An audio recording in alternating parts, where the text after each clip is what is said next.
Hey, everybody, what's up? Welcome to the beginning of stream. Hopefully, you can hear me this time. And I'm not just speaking into the void.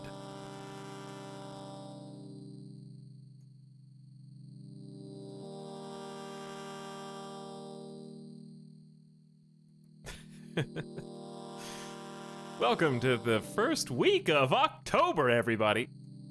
Oh, it's good to be here. Are you ready to play some video games? This is gonna be your variety week. I don't want to hear any complaints in all of October that you've seen too many map games. Because we are starting the month off with Terra Invicta. That's what we played on Saturday, so that's technically what we started the month off with. But besides that, we're going to be playing demos. None of these things that you're going to see today are full games yet. Moreover, most of them aren't even going to be full games when they are out, because they're going to be early access games, because that's just the way things are now.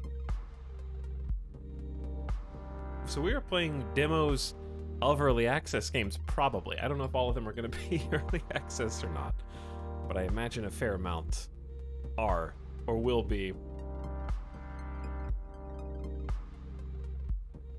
Unconfirmed whether Manalord will be, because its release date is to be announced. But you know what is announced? Demos. And you might be asking, well, where are all these demos coming from? Because not everybody knows everything that's going on in the gaming world. And you know, if you don't know, it's because you haven't been following my YouTube, where we've been playing all these demos. I don't. Should I just randomly make like a dozen YouTube videos, one for each of these? Dude, YouTube content creators are feasting right now. Every time this is okay, I'm going through like 5 different subjects in my mind without actually talking about any of them.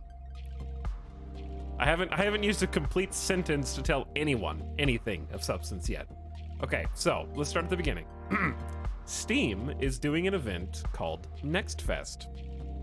Next Fest is a celebration of upcoming games, and it's a full week of demos. So my understanding is that if you just click on the Steam and you click on the Next Fest at the top, you just go there and you download anything you want for free. Okay? You get to just have a run on Steam. You get to go in and anything that looks tasty, anything that tickles your eye, you can just add it and download it as long as you've got bandwidth cap. There's a lot of stuff. And a lot of these games are games that we will be checking out when they release, but they're already playable right now. So I am left in a position of deciding whether to just wait for the full the full release, and play them when there's substantial amount of content, often when there's the ability to save games, because we're not going to be able to do like campaigns of any of these right now. That's my probably preference, is waiting until things are more playable, because the worst thing is getting addicted to something and then not being able to play it. However, reconciling that with the fact that if I don't play half of these things, you'll be asking me about them for the next 7 straight days, and I will have to continuously answer the question as to whether I have heard of this or that game. And of course, I cannot stomach the idea of each of you playing and learning more about the games. You know, I gotta play them before you can Jeff them. Not that that's ever stopped you before, you know? I gotta jump in and get my own experience, get my own opinions of all of these games before chat can do it for me. Can't give you a head start. That's gonna make you even more powerful.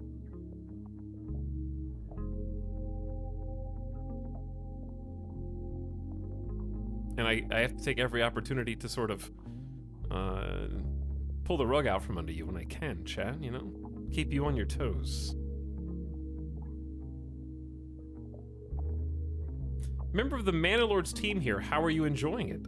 You have a fantastic main menu. All the buttons are clickable, and there is audio. I have confirmed so far. That is to say, I haven't played it yet, but hello. and welcome to our stream. But that's a good start, you know? Buttons do need to be clickable.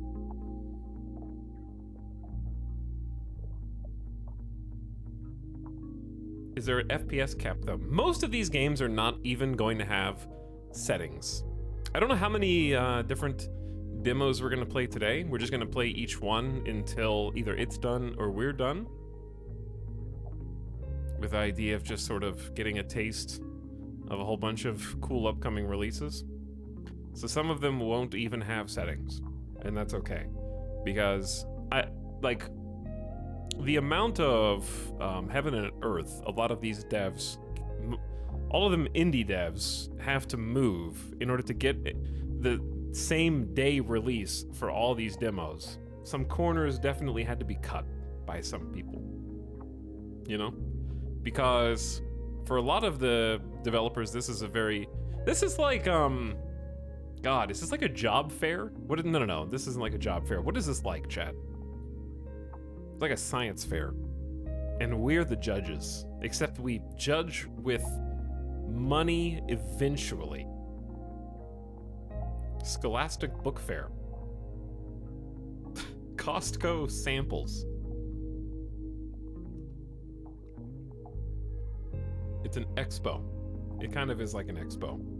But anyway, speaking of gameplay, there probably won't be any gameplay on this stream for at least a little while, because we have a very important thing to talk about, and it might take a few minutes to talk about it.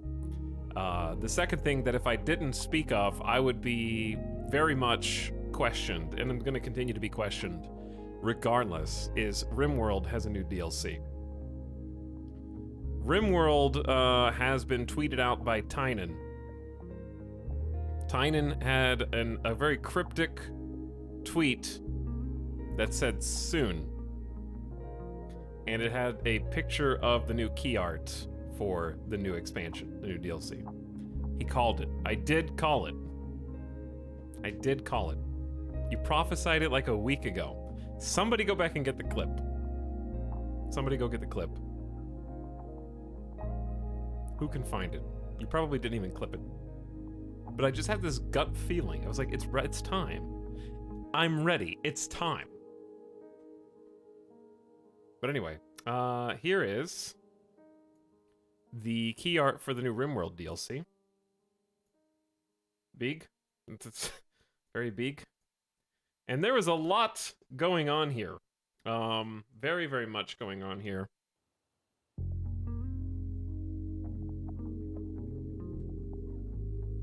He DM'd Tynan and begged for it.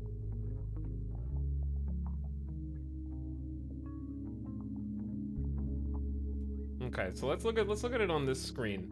Manor Lords, I will be with you in just a moment, but this is a very big thing. Especially on this channel. I was extremely excited. How do I lower this?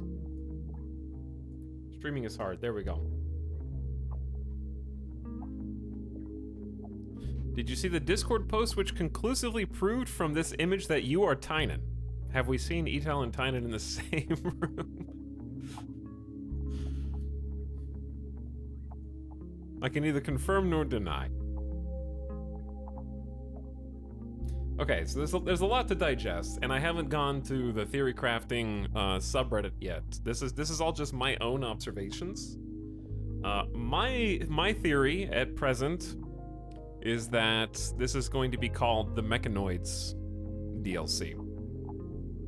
And I believe it will be called the Mechanoids DLC because the character is clearly very high-tech. He's got like a chunk of their face is, if not some sort of bionic, then at least it has that sort of high-tech like outline etching. And their dog, their robo-dog, has the same aesthetic as the Mechanoids.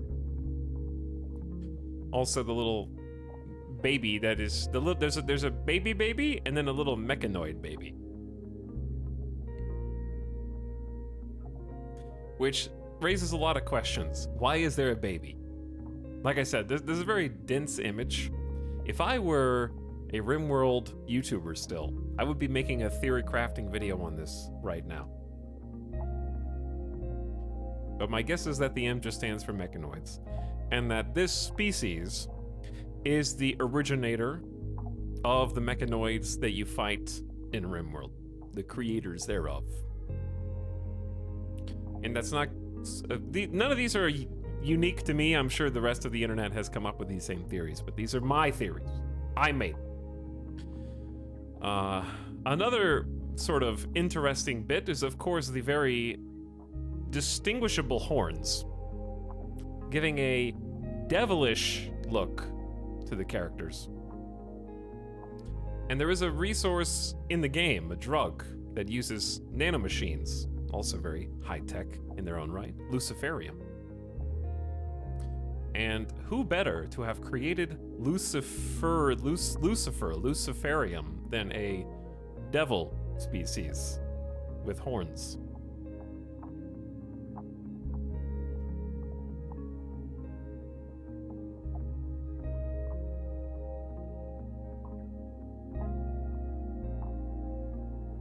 I thought the lore primer... What is a lore primer?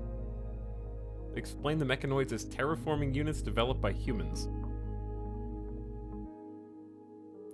Well, what's interesting is that this is one of... So there's 3 DLCs.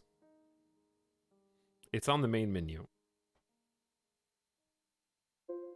Well, this isn't the MCU, okay? Like, there's not like a comic series that they need to adhere to. If they want to be like, I wrote that document in the same vein where when you're creating a new Stellaris race, you just put an origin blurb on the front. He didn't read the manga.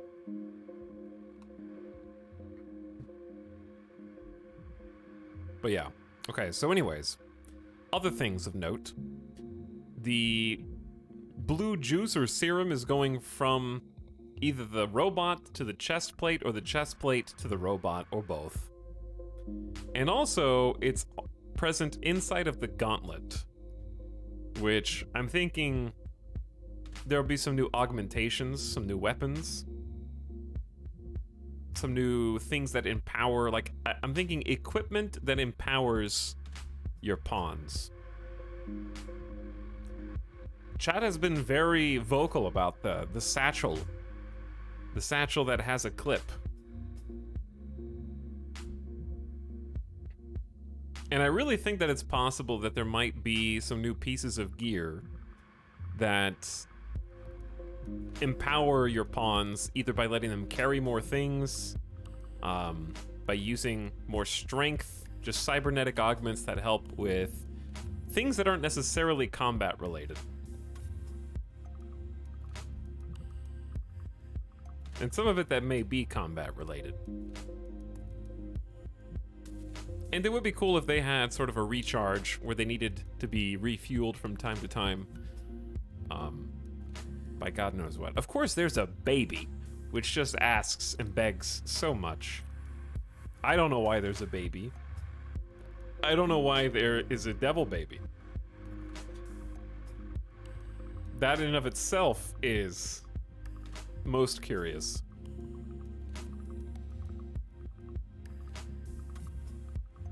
What if it's not a baby? What if it is a growth from the character's back?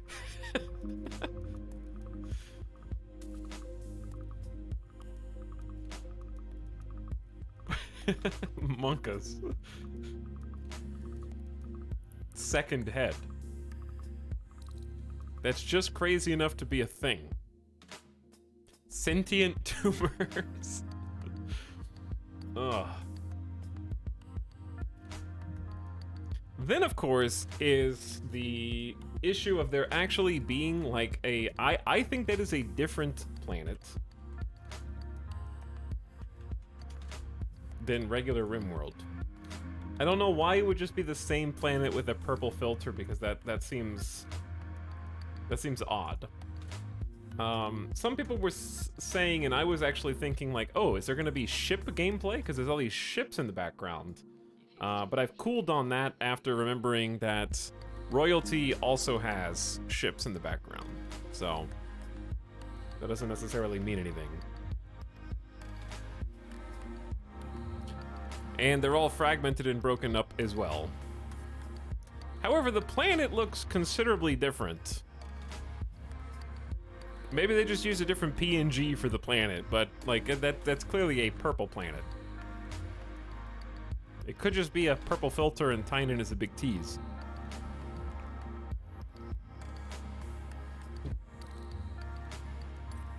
And on top of that, we've got, of course, cargo containers. Each of those ships appears to be capable of holding pods. And the top left one is fractured by what appears to be some sort of either bombardment or like cosmic meteor shower. Which I don't know how there would be necessarily a shower if there's no atmosphere to break it up, but it's definitely something. Does it look like there are city lights? Yeah, it looks more industrialized, like it has lights and possibly population centers there. There's a whole aurora around the planet too. Chat, there's a whole slew of things on this image. Big tease. Awesome image though. I like the art quite a lot.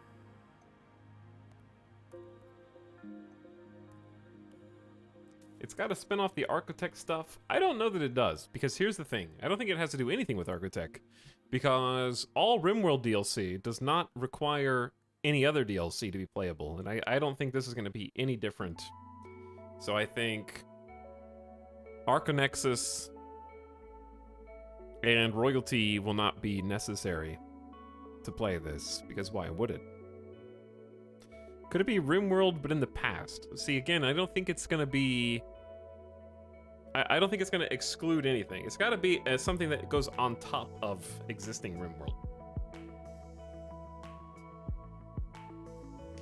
It's an amazing teaser. Yeah, it's got a lot of teasing.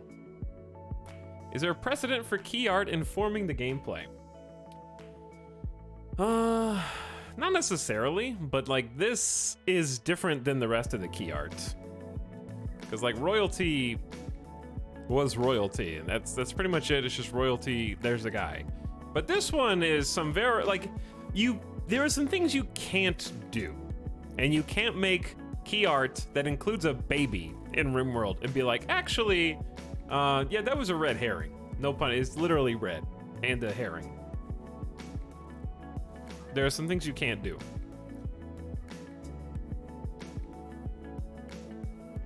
There's also no purple dude with horns. Yeah, exactly. Like, everything that is in this image is suspicious by its inclusion in the image. Whereas the other images are not suspicious based on the absence of things in the image, if that makes sense. Like, there are no robo-dogs, there are no handheld Wi-Fi robots with blue feeding tubes. There are no babies, there's no devil people, there's no horns. Like, the only things here that don't have to be anything are the ships, the planet, if it happens to be just a weird filter on it, the satchel doesn't have to mean anything, and probably the gear. The gear can just be cool because it looks cool. Like the clothing. But the dog, the baby, the devil person, the meteor shower in the background, those things have to mean something. If you're just joining and you're confused, we're talking about the new RimWorld DLC. This is the key art for it. No release date yet, other than soon. And the last time that Tynan said that RimWorld DLC is coming out soon, it came out within 2 weeks. So I am fully expecting a RimWorld DLC playable in October. And we're gonna be jamming in some new RimWorld content soon.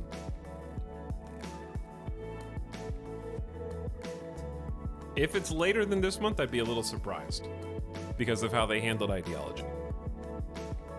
Because we went back and looked really recently, and Ideology came out like 2.5 weeks after its announced date, before they even had a release date set.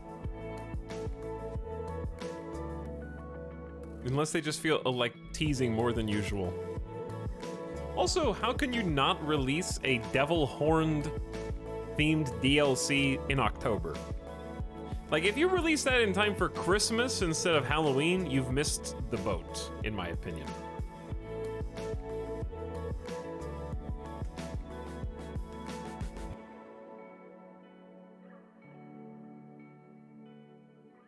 Courtesy of Quiet Adept in Discord. What is this? Oh, it's my intro. Are you saying that it's all connected? Did I predict this?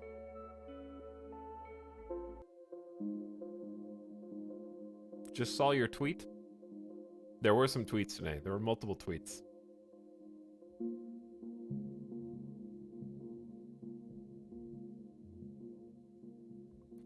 Dude, if, in my mind, this is confirmed for October, but obviously anything's possible. October is gonna be stacked. If we got a new RimWorld DLC, which I am going to marathon the hell out of, and also, Vicky 3 at the end of the month. It's the same picture. Can't believe Etop predicted the blue juices. Somebody go back and find, like, I actually did a week ago say I think a new RimWorld DLC is imminent. But I don't have the proof. It's in the VOD somewhere. Some people in chat remember this. I just felt it. It's like me old bones were creaking right before a storm. I was just in my chair outside, rocking back and forth. And I like looked up at the sky and a light sea breeze hit my face. And I went, smells like rain. And then right then, like a dramatic zoom in on the ground as the first raindrop hits the dry concrete surface. And then you guys know when it rains in anime? When it rains in anime, it doesn't just like sprinkle for a while. It's always like drop, drop, drop, drop. Drop, drop, drop, drop, drop, drop, drop, and then it's raining. Like that, and then it starts making the, like... It's hard to make that noise. But it's like that times 1,000.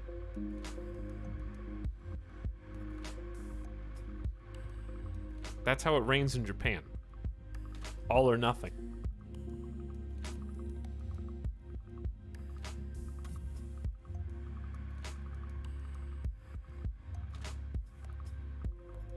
I remember the quote, you said it had been about the right amount of time. I think, can anybody, do we have any sleuths in chat who can go back and, see how long it has been from, I'm gonna do the math myself. RimWorld 1.0, release date, 17th of October, 2018?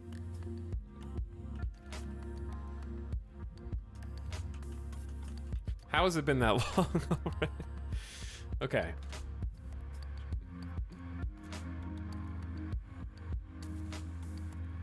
Can somebody math October 17th, 2018 to February 24th, 2020?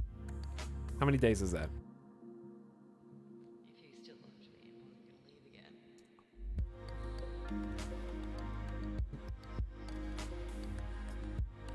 At least 2.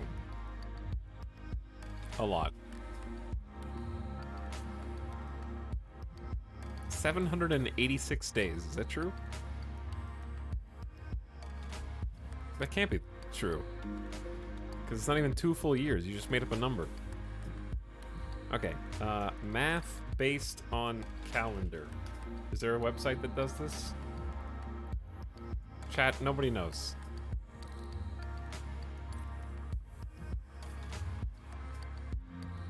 How many days have passed?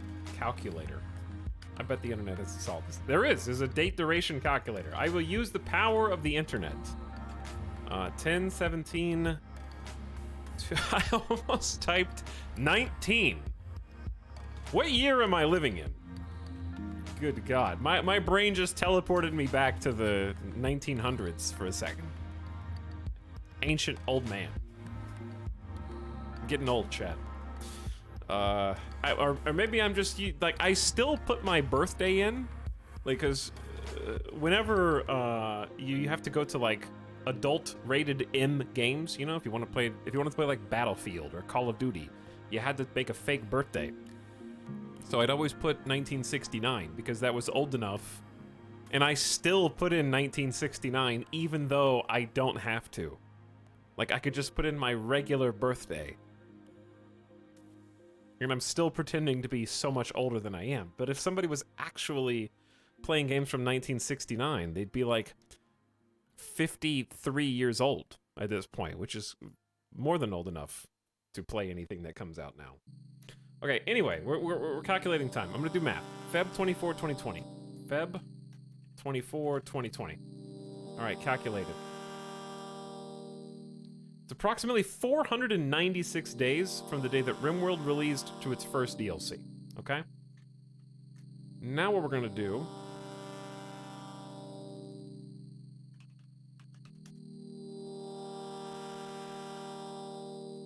is check out RimWorld Ideology. July 20th, 2021.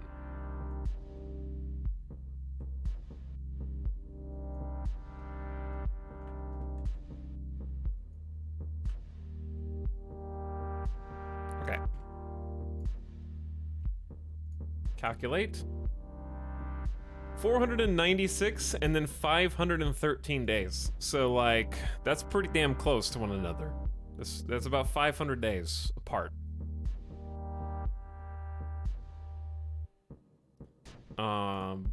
500 and what, 19 days? 519 days.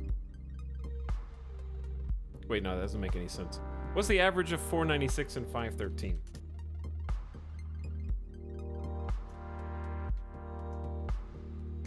It's 504 and a half.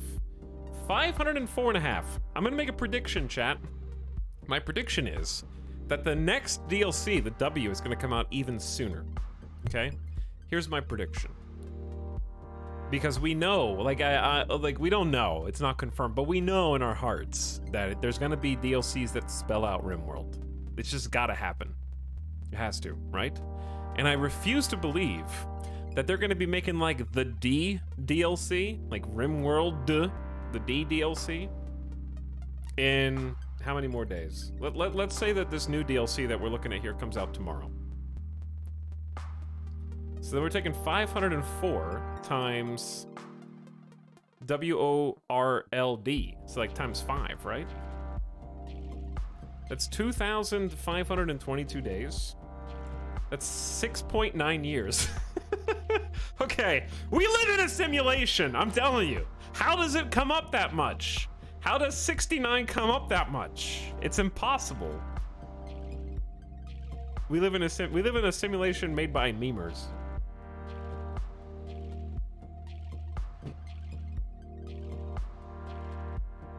That comes up way too much. I know it's confirmation bias. But anyways, I refuse to believe we're not going to be done with RimWorld DLC for another 7 years. It's not going to be 2029, 2030 by the time we're done here. It's crazy. Okay, I think that they're going to start ramping up production of the DLCs. Because I remember a while back, they were hiring, they're also making like another game, right? Ludion's been like hiring multiple people. I think that the production time is going to be accelerated. I don't know if there's more than one team working on DLCs, but I wouldn't be surprised at this point. Because that's like 5 more expansions still. If this is started, if this doesn't start with an M, then all bets are off. That would be so disappointing, though. Like if anything else other than M is chosen, then we don't know. We have no idea what's happening. But I think it'll be less than 500 days until the next DLC. Anyways, we could speculate until the DLC itself comes out. But there's just a lot. If you just joined, I had to talk about, it's not an elephant in the room. People are gonna be asking about this for ever here, and I understand why. It's a big event. I am like extremely hype.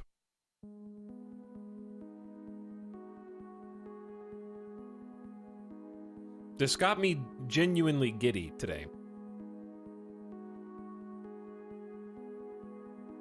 Because Ideology, when it came out, was those release streams were some of the most fun that I've had in RimWorld.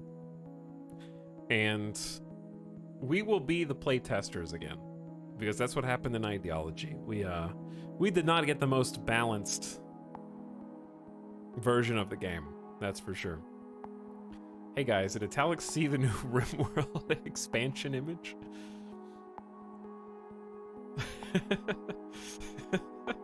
It's like on the screen behind me.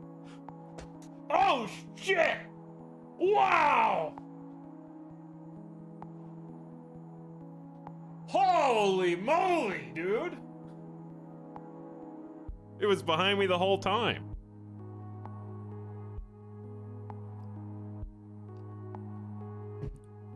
Maybe I am Tynan.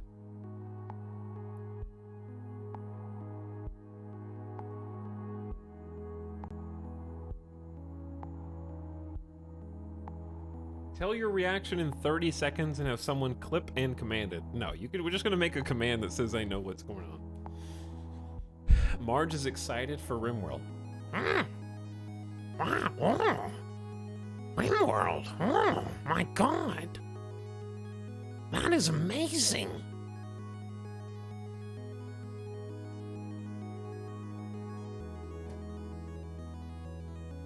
RimWorld March.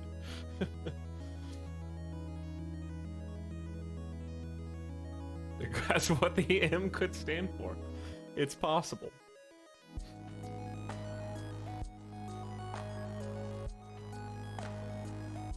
Anyway, here's what I think. I'm gonna make my predictions. I don't know what to make of the mech dog, to be honest. Here's my predictions. Some of them are safe predictions, and some of them are not safe predictions, as in probably wrong, but that's okay. I can't be right about everything.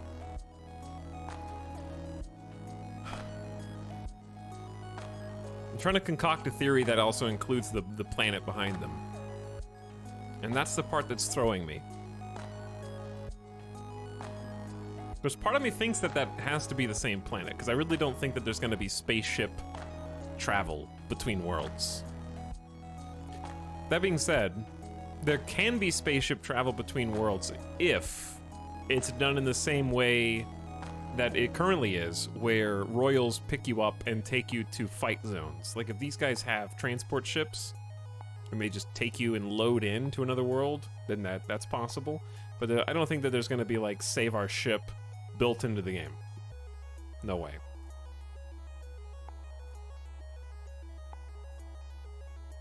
Like, I think it might be possible that it takes you to new biomes. But I don't know if that would, like, to what end? Like, what would you do there?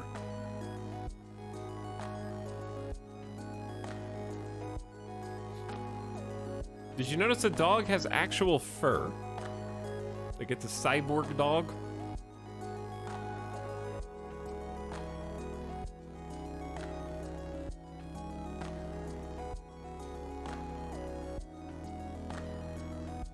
What if the world is normal and it's just being lit up by pink meteors?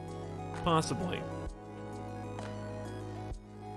Okay, here's my RimWorld DLC predictions.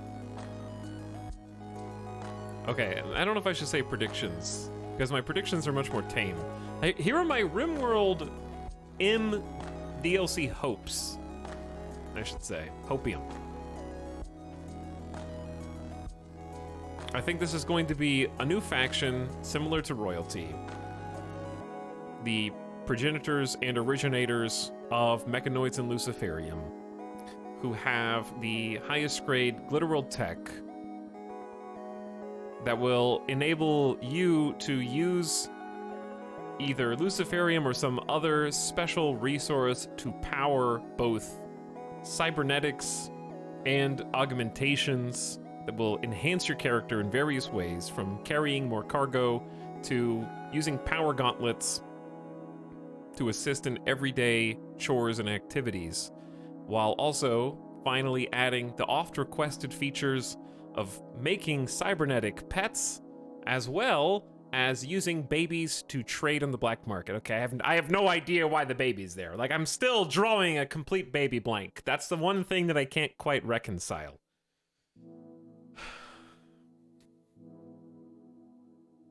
It doesn't make any sense. I don't understand how the babies are gonna work. Strand type DLC. Because part of me hopes that this is a playable race and you can just be a different type of pawn and they'll have different strengths and weaknesses, possibly even being fed by Luciferium, where they have to have Luciferium in order to continue to subsist. But then the other part of me is like, how could they be playable if babies? I just can't see, like, babies in RimWorld in a way that doesn't let you harvest them for organs. Like, because I feel like Tynan has been very determined to keep that out of RimWorld. So I don't know. That's why it makes me think maybe it's not playable and they're the only ones that have babies. But then they'll still be on your map, so you have to be able to interact with them. I just don't know how babies are gonna factor into this. Putting a baby in there is a bold choice, yeah.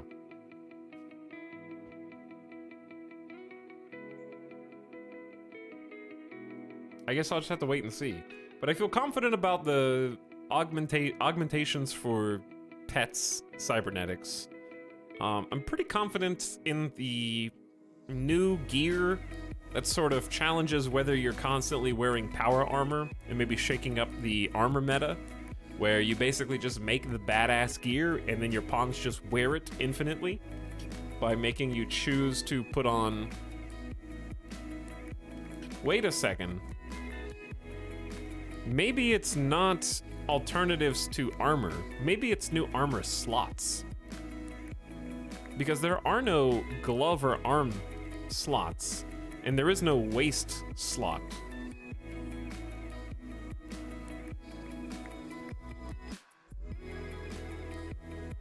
Baby armor slot.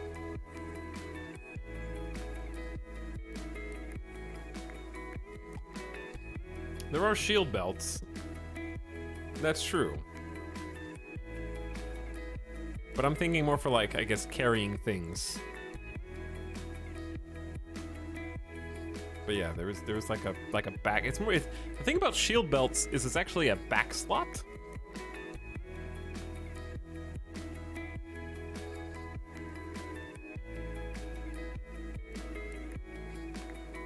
I am phased out. What about Manor Lords? Bro, it's literally a free demo. If you're in that much of a hurry, you can download it and play it yourself. Otherwise, sit down and shut up.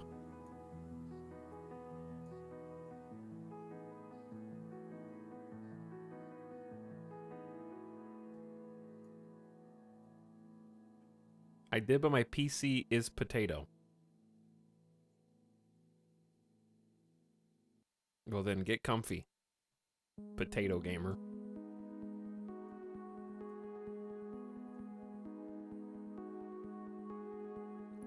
RimWorld meanie.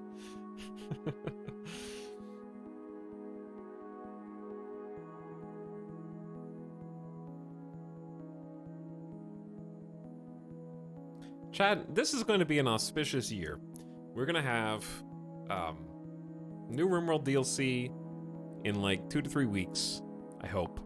We're going to have the new Victoria game, new Paradox Grand Strategy.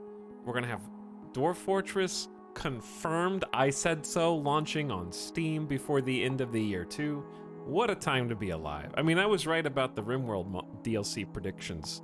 Of course, I'm gonna go 2 for 2.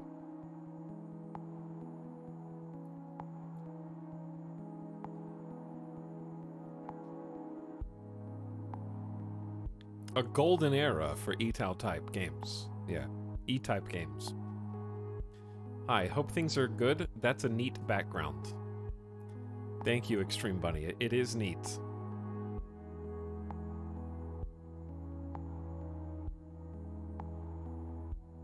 Anyway. Is there a demo list to pre-download and play along? No, I'm going to be picking at random. Okay. That's all I can theory craft about this for now. My hope is that it is a new playable species. And I'm hoping that, because it has to be standalone, like, not standalone, but playable without any of the other DLCs, I don't think that it can be tied to post-game for anything else. Like, I don't think it's going to be dependent upon beating the game with ideology. Because I saw someone say, like, oh, maybe it's happened post-Arcanex's ending or something, but I don't think that's going to be the case. That would be way out there. And it also has to be compatible with ideology.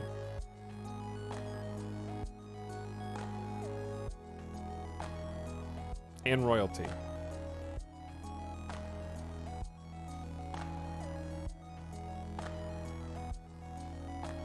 Almost nobody finishes RimWorld. Basically, yeah. It's just a really good teaser, and I'm really curious about the drop pod ships getting shot in orbit because they look like they have storage containers, and they're also kind of red. I'm imagining that it's this person's faction ships. Do you guys think it's possible that these are the orbital trade ships that come around and talk to you via the comms console?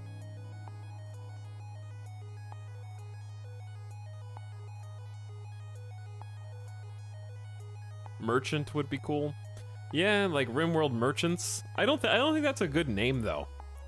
If that ends up being the name, I'm gonna be sort of surprised, because it seems very like. It doesn't pique your interest as a random, like if you were just living under a rock and you were like, hey dude, RimWorld has a new DLC, RimWorld Merchants, you'd be like, huh?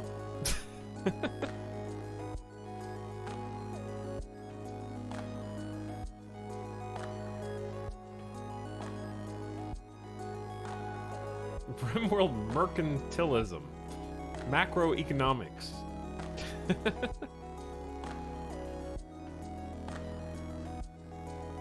I mean, the most prominent things are the cybernetic slash, like the little dude in his hand that he's holding is clearly a baby mechanoid. It's just a little mechanoid. It's got the little Trade Federation droid face. It's got the little 1990s cell phone antenna head. Right?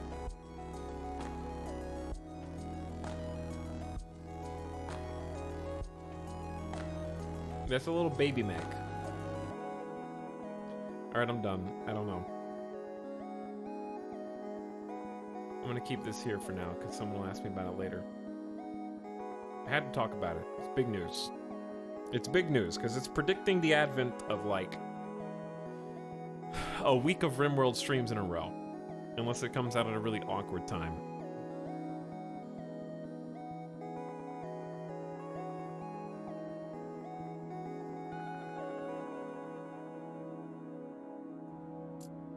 There we go. Perfect timing. Welcome to Mandalords, chat. One of the demos we're going to be playing today. Listen, think about it this way. Now, everybody gets to be in here before we even started the new game. Watch it come out the same date as Victoria. It's definitely... That'll be a month away.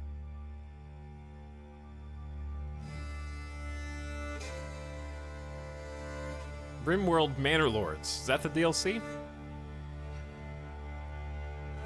Vicky 3 is like the 27th.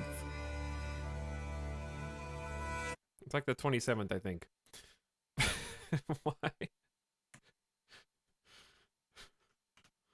How has this been made in 30 seconds?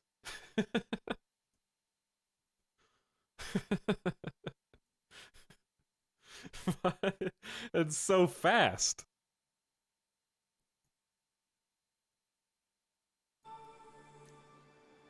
Okay, new game types. We got Rise to Prosperity is the one we'll be playing in the demo. Robber Baron is an infamous knight residing in a castle up north. Build up your strength and when ready, lay claim to his lands and defeat him in battle. Realm Conquest is there are multiple claimants to disputed lands. Use economy, diplomacy, and warfare to become the sole ruler. And the third is you are the first lord to settle these lands. Start from nothing and build a prosperous medieval city. So this is the one that I would pick anyways. This is the one I would choose, Sir Greg. Sir Greg, the leader of the Beehive. The Beehive... The fact that there's just a small hole on whatever this is bothers me. Does a snake live in there? Greg a Beesbury.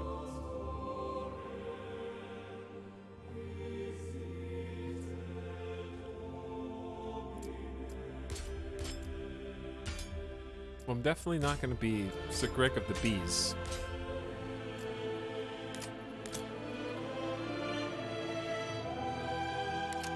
Sir Greg of the Snails, perhaps.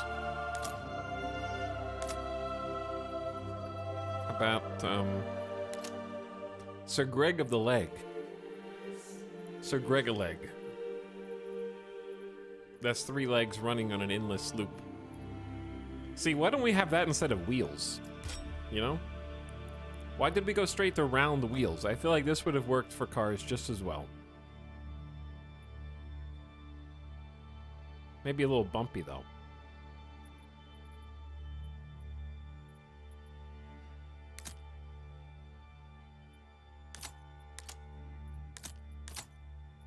Okay, I'm gonna go with...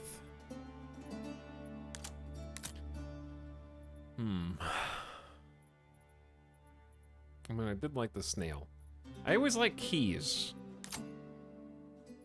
Big fan of fancy keys. Been watching too much lockpicking lawyer. I did see the new video today as well. Sir Greg the Pope. Is this like the CK3 character creator? Sure. That's Marge hair. That's Marge's hair. Are we just gonna go with that?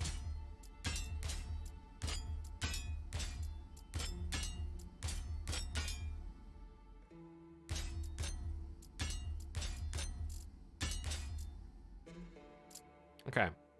Sir Hafflefoot. I will be Sir Hafflefoot. This guy, of course. You have to pick the old guy. Color scheme wise.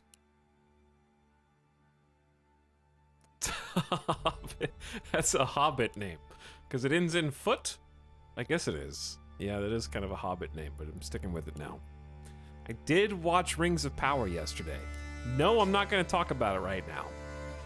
Other than to say that I did watch it. Reluctantly. Okay, I'm going to go with primary color, bright yellow. Wait, secondary color doesn't have one. Okay? Secondary color. Primary, secondary, primary, secondary. Oh, there's another one. I didn't see it.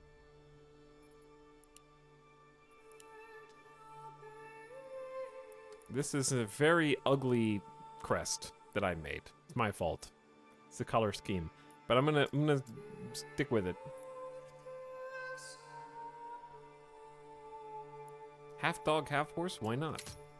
Starting supplies standard, double, or nothing. Approval, demanding, balance, or tolerance. Weather events.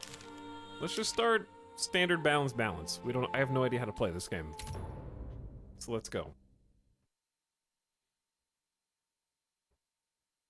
You definitely want to talk about it. Do I, though? Do I want to talk about Rings of Power right now? We got plenty of time, chat. The stream just started. Let's save some of the rants for later. We just talked about RimWorld for like 30 minutes. There is a fire at the heart of every settlement, a bastion of safety, warmth, and light against the darkness of the world. On this cold spring morning, your men blow on their fingertips, their breath clouding in the air. But there is plenty of work to warm them. As the toil begins, you can almost imagine you hear the ring of anvils, the toiling of bells, and the cries of the marketplace. Possibilities. In the distance, fog lingers in the hollows of the land, and the world is quiet, watchful, waiting for you to choose which of those to make real. Okay, we need to build a granary, a log camp, a hunting camp, a storehouse. We have 365 days to do it in real time, of course. This is one-to-one realism. The character creator was so short he's going to compensate in Rings of Power rant. Why would you say that?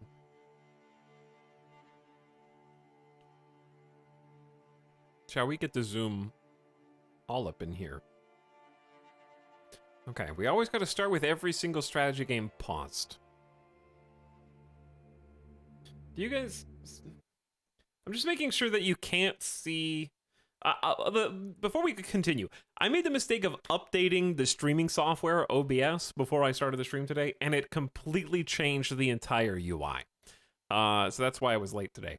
But on my screen, I see 544 pixels. I don't know why it says that, but I'm just making sure you can't see the word 544 pixels. It is an ugly, terrible update that bloats the UI and makes everything very large and scary. Okay. It's bothering me. Anyway. I changed it back to dark mode, but it still looks stupid. But I digress. So Manor Lords has been a game I've been asked about quite a bit as to whether I've kind of been keeping tabs on it. So it's nice to be able to get an early peek. The region view shows you which regions are under whose control. You can claim other regions when you get enough influence. Claims can be refuted, or if a war is declared, blocked by the presence of an enemy army. Locked in, no, fair enough. Lohendorf. Trade, don't trade. So we can like import things, export things, or trade to match. So trading with neighbors seems important. Oh yeah, Bannerlord has a 1.0 today, right? I mean, not today. Sorry, this month? Bannerlord has 1.0 this month. Time is an illusion. Quote 1.0. Well, the devs are going to say it's done. Which is important. Like, I get it that Bannerlord is still not exactly where everyone hoped it would be. However, it's important to establish a 1.0 for modders. Because every time that modders start modding, and then they have another version of the game, modders have to go back and redo a whole bunch of things. So 1.0 is basically ushering in all the mods. So I expect to see some pretty sweet mods after 1.0. So that's the more important bit. Anyway, we can already see some different resources in different sections of the map. Wild animals, iron, berries. And Lohendorf is, of course, completely undeveloped by us. But it's fun to have sort of a seamless zoom in or out, because this is the whole map.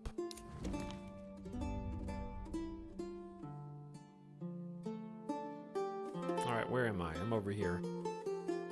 So we're starting basically as simply as you possibly can. We have almost nothing.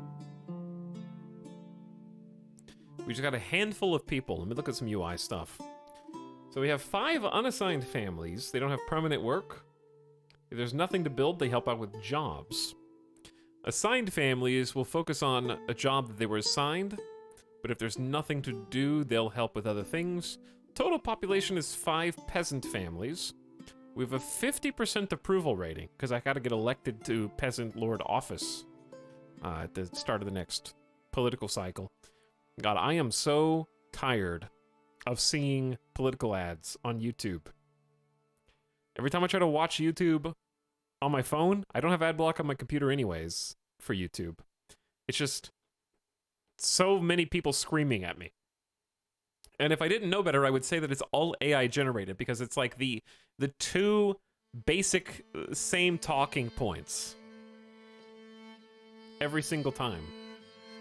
And half the time, they're for people running in another state. It's like, I don't live in California, so I can't even help elect or stop electing you if I wanted to. I don't live here.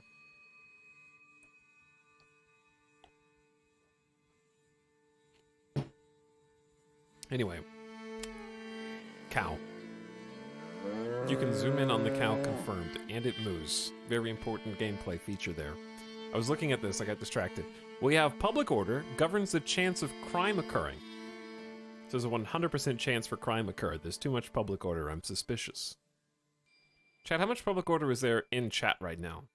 You're mooing, so I'm expecting not much. We don't have any wealth. We have 1 oxen. 4 months before supplies run out. It's yet to be seen how long a month takes in game.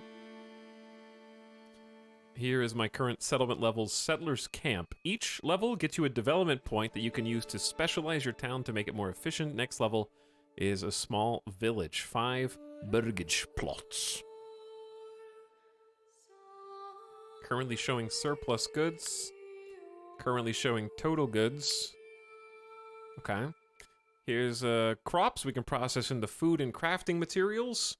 Food fills hunger, fuel, warms up homes in the winter and for smithing. And then some crafting resources like timber, stone. We'll probably need tools for people to work more efficiently, I would assume. Materials to produce commodities. There's a host of those. And then a whole different list of commodities requested by your citizens. And then equipment that can be used to upgrade the militia and hire a retinue.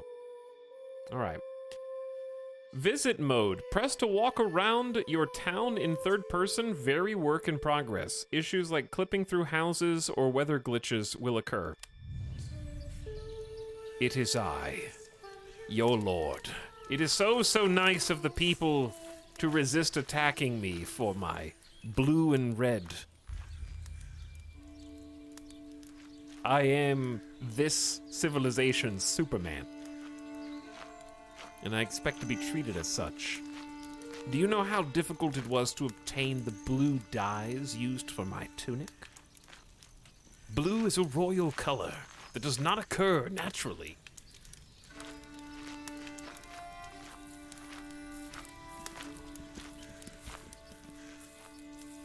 But anyway, we're just checking out, visiting our little village. Cape? Oh, I thought you said Cape Andy. I kind of am a Cape Andy right now.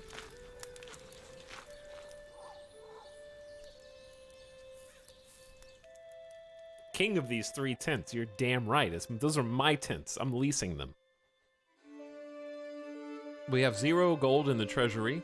No annual royal tax. That's the benefit. We're trying to keep our holdings small so we don't have to pay whoever our liege lord is. How much influence you have. This can be traded via diplomacy, gained by giving taxes to the church, rising population, building new manors, and improving the development, and then the king's favor. Every year, the most influential lord or lady is awarded with king's favor. Can be spent to claim new territories. All right, well, let's get started then, shall we? We have some supplies that are currently not connected to the roads. Homeless tents. We need to build homes for our tents. Some workers can use hand carts to transport goods. Up to 10 items at a time. To enable hand carts, road points from both buildings must be connected. Okay. We'll get to that.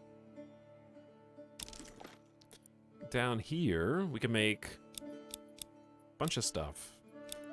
Here's our log, woodcutter's lodge, forester's hut, hunting camp.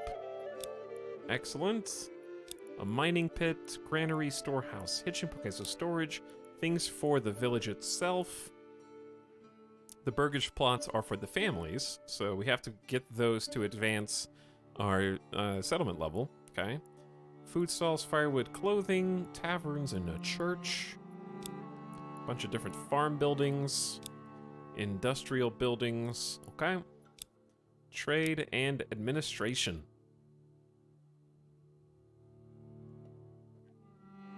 Somebody give those tents a home. I'm gonna work on it. Okay, so step 1, if we know we need 5 burgage, right? We know we need 5 burgage, and burgage costs logs. So why don't we just work on producing the logs first? Big log camp. So it tries to basically automatically attach to a road. And there is a snap button that you can turn on or off. I would imagine a logging camp going next to a host of trees would be best case scenario, but possibly away from animal habitats. May cause migration if you remove the trees around the animal habitat. Okay, so why don't we maybe start with this bunch of trees off to the side? Because I don't want to put it along the standard road. Maybe like, what is this? That's a stone deposit. I don't like that this is gated by like a cliff. But I also don't necessarily want to go dig up the wildlife, necessarily.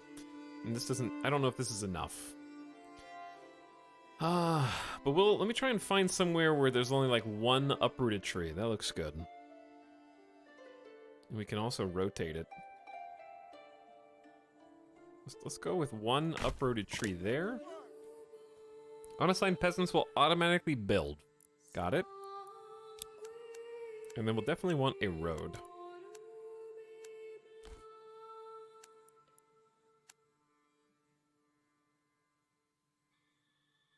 But I don't want to go too ham with roads at first. I'm not sure if roads are free or just take time. We can start like this, but that's gonna uproot trees too. Let's just let that go.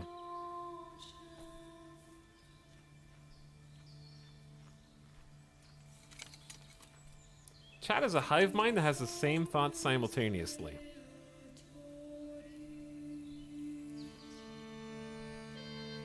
Ooh. So we're using our oxen, whose name is Hans. And we're hauling a log.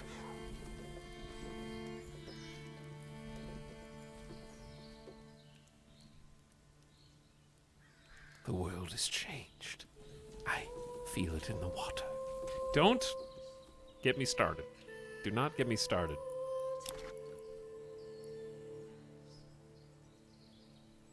Hans is the new main character.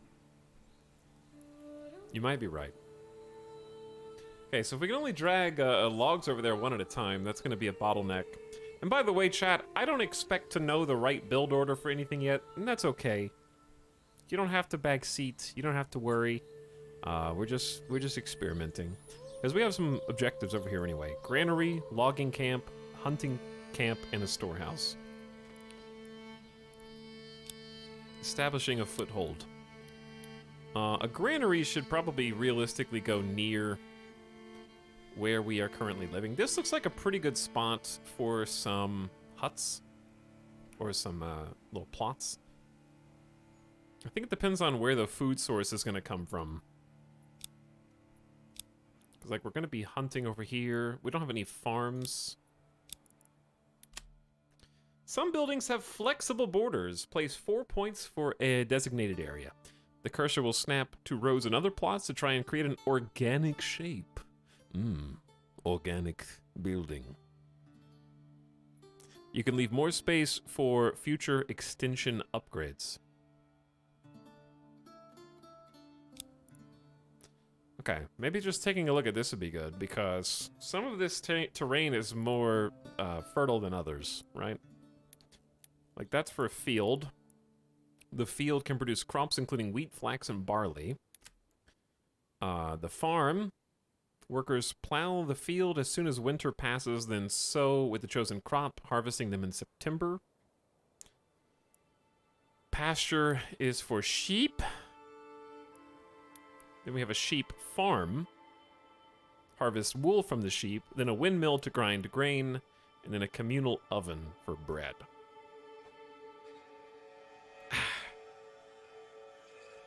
I'm gonna turn the game volume up a little bit. There we go. Okay, a lot of cool buildings to start with. We're just taking this nice and easy. I am in no rush.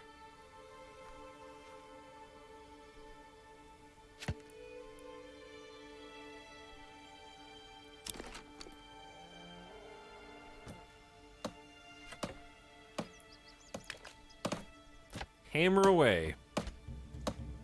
So there's at least like 4 people here. Chat, this person's name is interesting.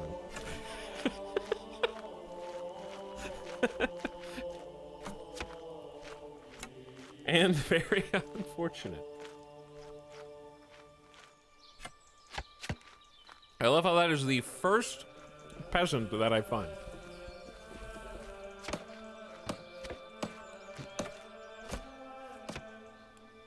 In all of my years on Twitch, I don't know if I have ever, I've been to some definite,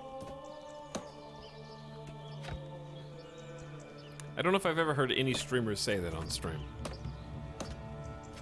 I'm not saying it hasn't happened, but there are some things you don't do on Twitch, and that is one of them.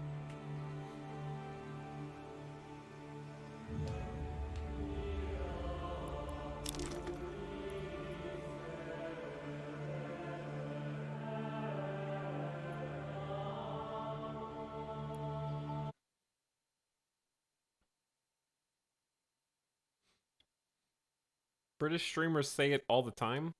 That's because they don't answer to any laws anymore. Why do you think that they exited? They were being held accountable.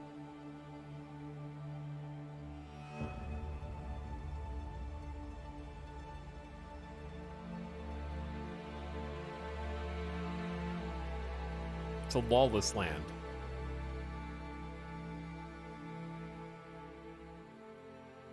It's a pretty normal word if you have an accent. So you have a special blank check. If you have an American accent, you are banned. If you have any other accent, you're deemed both sexy and permissible automatically. At least until you smile. Okay, anyway. What are we building next?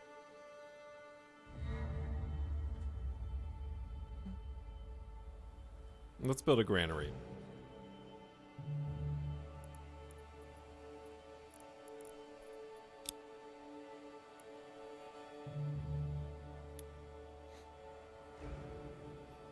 All right, I'm gonna plump this in probably a poor place, but let's just do it. Right there, looks good. The logging camp is freshly finished.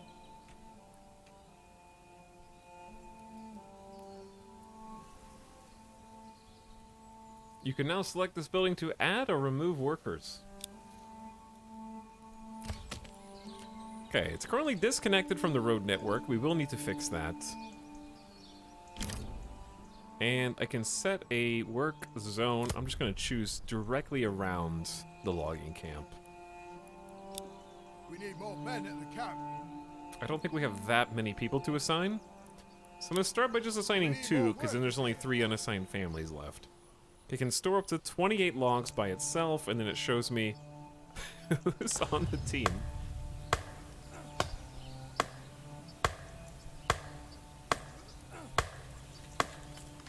This lad's having a good time.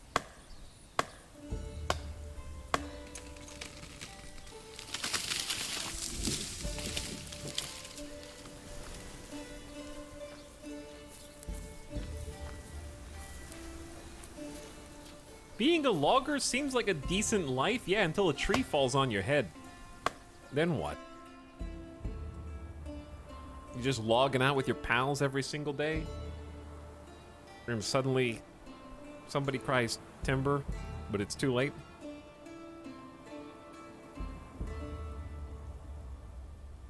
Then you log out. Good one.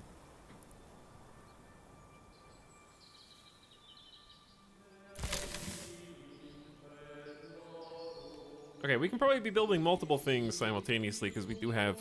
It depends on if they have to haul the logs. Because we only have 5 logs in this storage right now, so that's going to be a bottleneck. Really fast. I want to build the road.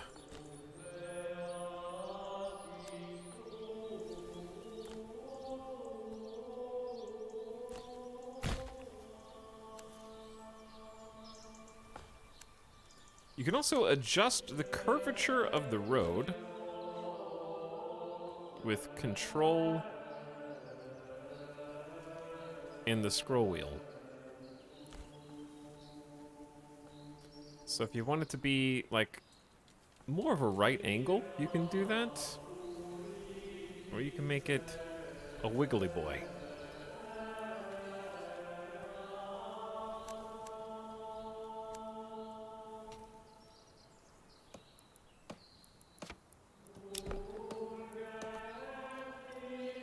Are we a manor lord yet? We are not a manor lord yet. Hunting camp. Workers hunt wild animals in the region, produce meat and pelts. I don't know what a reasonable distance this is. So we're just gonna put this like over here.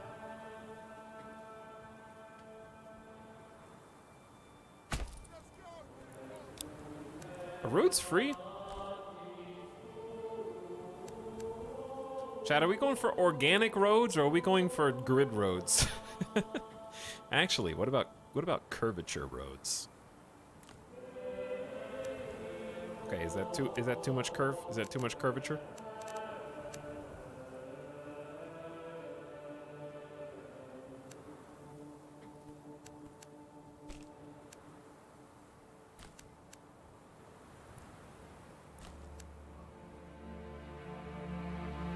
Only circles. How's that?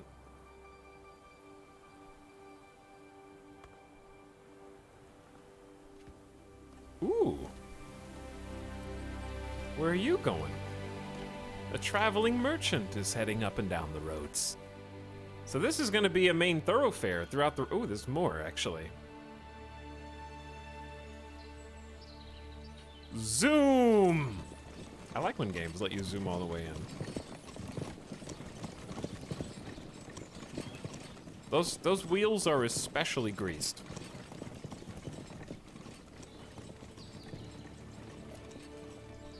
Is this the in-game music or a soundtrack? It is the game soundtrack, so yes. By the way, thanks to all the subs that I ignored, like completely tragically ignored on this stream.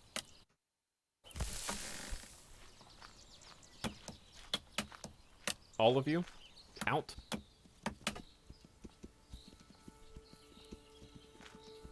Welcome back, Just Some Old Guy. Thanks for 20 months. Novosibirsk people arriving for 42.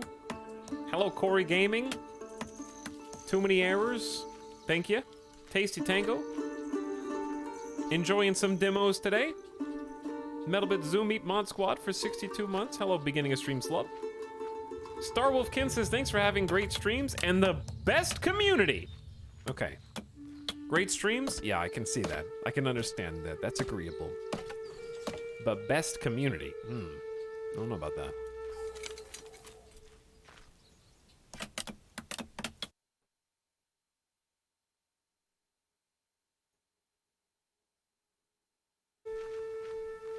Someone in chat thinks you're the best. But that, you know what? Chat saying that chat is the best community is like the human brain saying that humans are the most important sentient living organism. You know what I mean? Like, of course you think that. You're a brain. Why wouldn't you say that about yourself?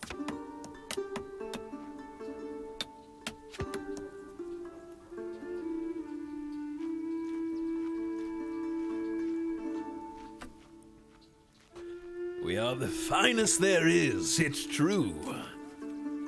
Asus waving in chat. Hello, Mr. Dr. Professor Nova. Thanks for the 20-month sub. This is the sub sound. Okay, I didn't mean to that timing. Hello, Quid. Thanks for the sub from my collection. Bike ATX, welcome back. Crather says, whoa. She's the worst says, it's been 49 months. Can I time out Tynan now? No. It will bounce back to you. Robot Kitty is clapping for Hans the Ox. Karth Fader, thanks for almost 3 years. Yo, Visual Warlock. Deadbeat Artist, wave in the chat. Hi, Ron Doesn't Care. Thanks for 71 months. Long time. Mr. Werewolf, I am still in the medieval era. I love the medieval era. Dirty Underpants. subbing for 8 months. Hi. Laughing Bear, thanks for 4 years. Happy 4 years. Literally Nabisco says, why are we playing Banished again? I don't remember Banished being, this pretty.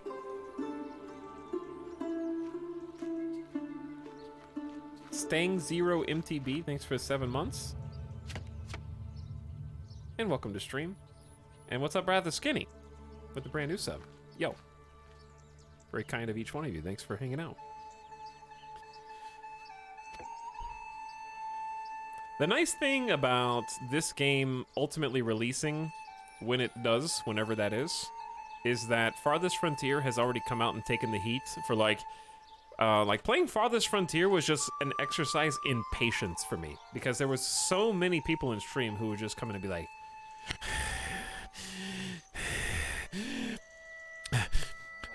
it's just vanished.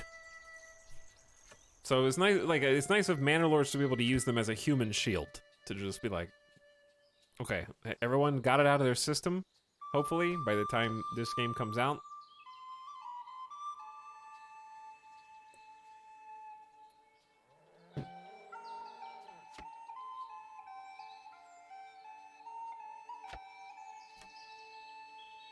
One of my favorite genres of games. I also like in these style games where you can actually see the building getting put together piece by piece. I should be probably building more than one thing simultaneously. However, we have, we only have a handful of families. So like, obviously we're gonna need room for more families.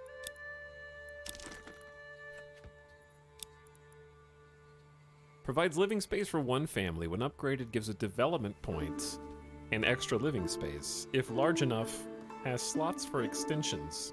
See, we have to build our own slot spots. I'm probably going to be doing this all wrong, but that's okay. I would like to build the village, in theory, on the least fertile... Wait, smell? We have smell-o-vision. Smell overlay, rye fertility, barley fertility, flax, emmer, and underground water reservoirs. Stinky vision.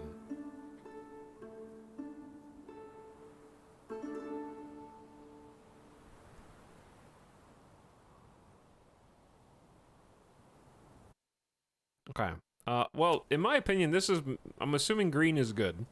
So I like this well, aside from the smelliness, I like this location to build some places for families to live, because it is apparently the least fertile. So that seems reasonable.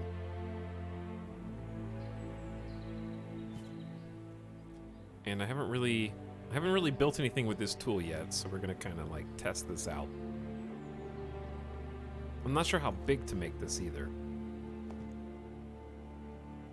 Okay, so you can build like the little houses along the road. What if we built a road from this? I like the idea of this being a fork in the road, and I want some curvature. Make my little hobbit homes back here.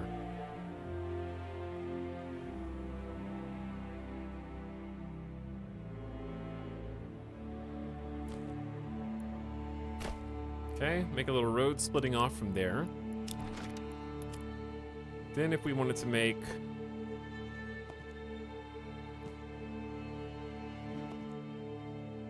burger spots, not enough resources. You are absolutely correct. So, I don't know how many houses to build simultaneously. Let's try fewer. Let's just try like 2. That seems big. That seems small.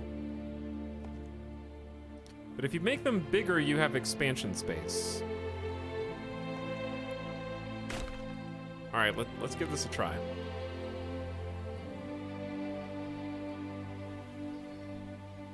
Because I only have 2 timber right now. Maybe I should put a 3rd person on the logging camp. Because just chopping the trees down isn't good enough. They have to make them into proper logs even once they've been felled.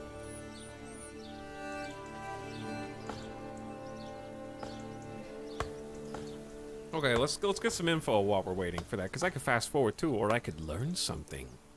Spring. Seasons are deeply connected to people's lives and affect different jobs. Spring rains frequently. Berry deposits will regrow, plowing for quick summer harvests possible. Summer, June through August. The crop harvests start in late summer. End of harvest in the autumn. Plowing and sowing crops recommended for maximum yield. Oop. Hold on. It's getting a tad on the loud side for my settings. How do you complete this game? Well, the first step, Dan Bean, is you wait until it comes out. Because this is a demo. So you can't complete it. I know, that was a mean trick by the developers. To give you an uncontrollable game. Unbeatable.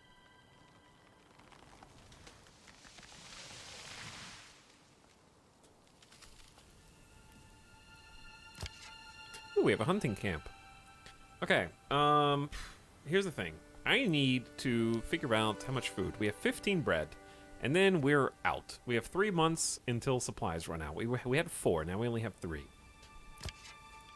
So I'm gonna assign 1 worker to hunt. And then the question becomes, do we need to do anything else to cook the food, or is it already gonna be ready?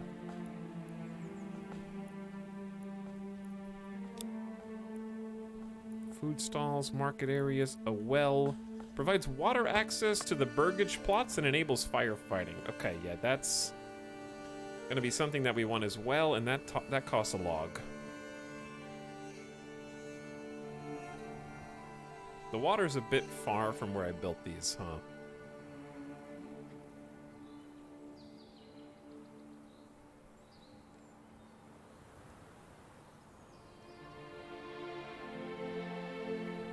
For now, I'm just gonna put it here.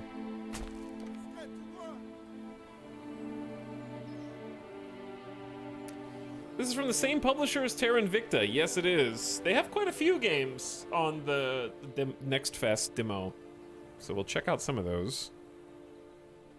We've been playing a bunch of Terra Invicta lately.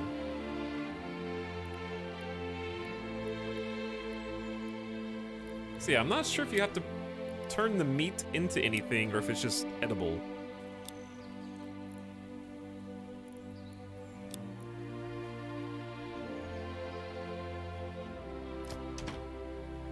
All workers are currently busy. Yeah, we got probably too many people on logs. Or maybe the logging camp is just too far away for them, or maybe we just need to go a little faster. There's no oval. Tomorrow, find a new home or town. You better not leave. I only have 332 days. Check this shut. Fire above.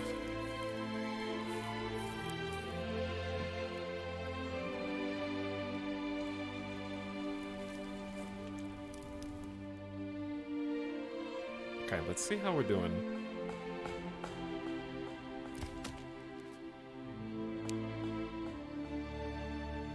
I mean, they're definitely here.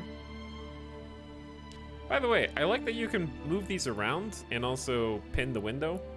It auto pins by doing this. So now you can click off of it, go do something else.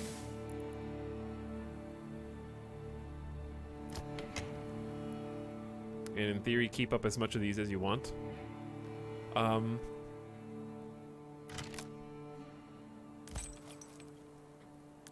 Devs, I'm sorry, but I have to. I want to see how many windows I can get up here. all right.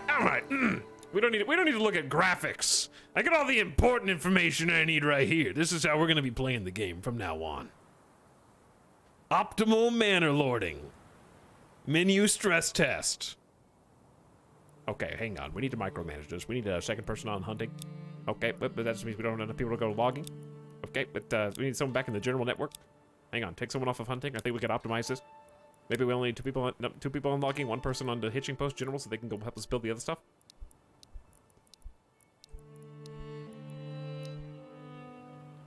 Oh boy, just like EVE Online.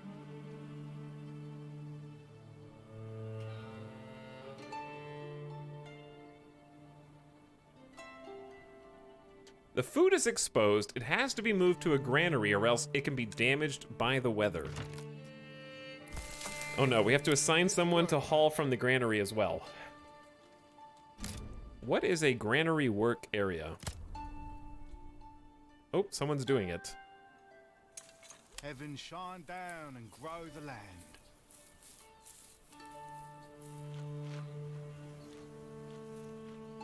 And there's actually visual, physical little baskets of bread. Look at those assets.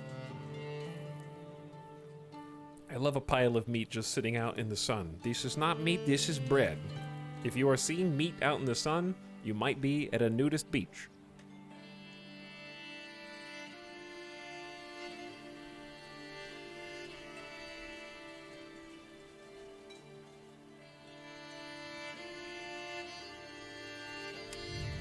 Hans is just resting at the hitching post, just hanging out, having a good time.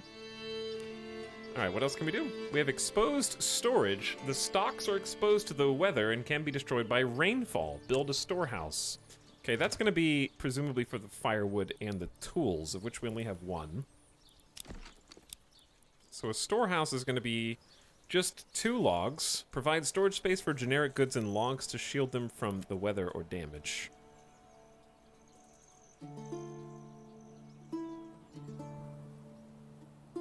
I have to keep reminding myself that this is a demo and I do not need to try to build a perfectly symmetrical, future-proof village or city. It's okay to just put a storehouse along the road. There's nothing wrong with that. I don't have to create like a separate subdivision of road networks.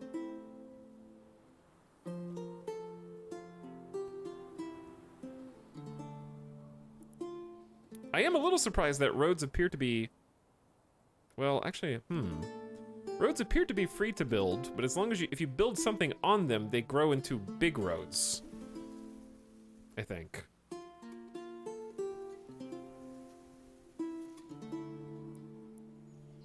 But yeah, I am surprised that you can build them for free, because I'm gonna have a field day with free roads. If I were a storehouse, the logs are over here, so why don't we just anticipate... Oh man, that's very fertile for Immer and rye.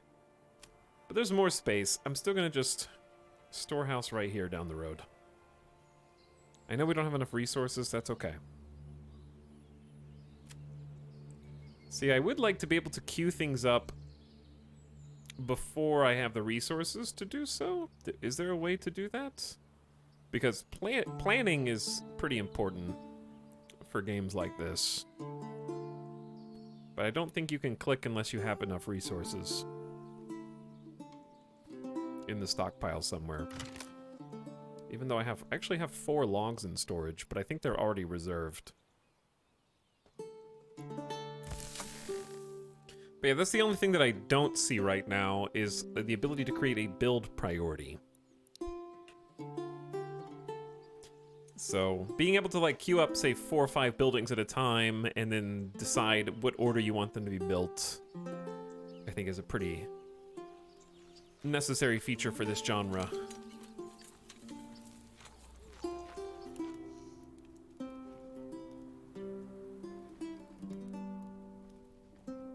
I do like seeing them just manually haul everything one by one.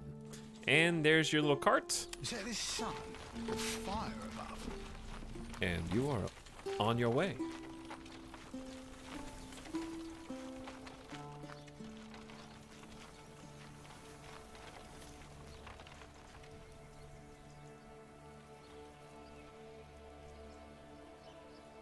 You can give them higher priority in the building overview. It goes from 1 to 9. I'm talking about being able to queue up ghost buildings in advance and say pause construction. And the issue isn't build priority, it's planning.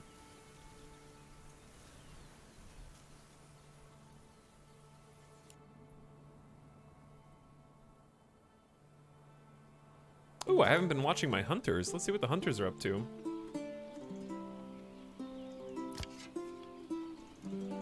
Where? Oh, there you are. Time to find a good tree and soft Is ground. this the person's name? Conrad? Conrad? Already wants 9 planning color mod in base demo game. Can I stay with his tree? And what if I do? Your lord is here to observe you, hunter. I expect you to secure a kill for our village. I will be watching over your shoulder to steady your hand and ensure your success and your aim be true. Your lord is with you.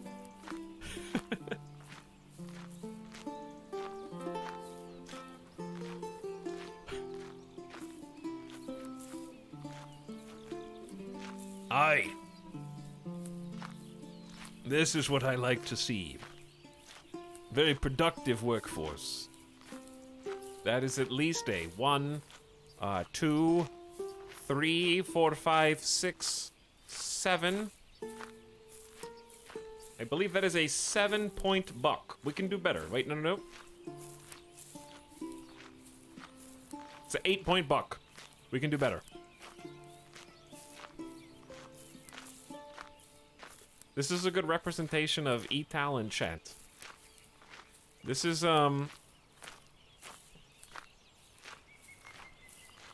This is a representation of the average just chatting stream. Okay, see. This is the peasant making the content, and this is me reading it out loud for free. And I get decked out in all of the latest, greatest fashion. And you go cut some leather for me.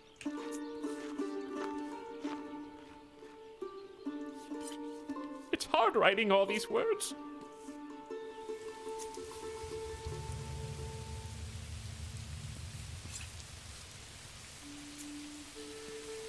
See, I'm doing it now.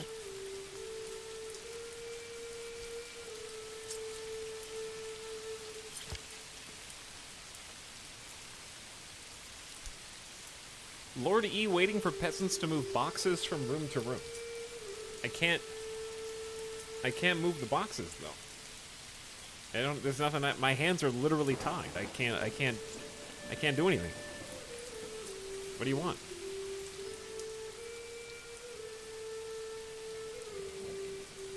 They're stuck there.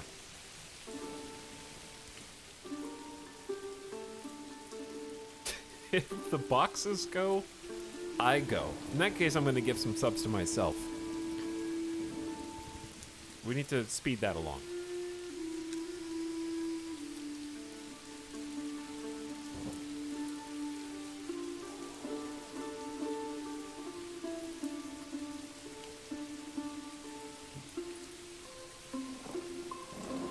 If we hit the sub goal while you're streaming, you have to stop what you're doing and move them immediately. Here's the thing about moving them. There's nowhere for them to go. So it's a little bit more work than simply picking them up. The reason they're there is because they have nowhere else. I am out of closet space for things that need to go in the closet. Like old, stinky boxes. There's boxes inside the boxes. Okay, where are we at? I am doing a poor job because I think all 5 of my family people are accounted for, which is okay if they're doing a decent job of cutting logs. Come on, laddie. Come on. There's no oval. Tomorrow, find a new home or town. I think they're taking a break right now.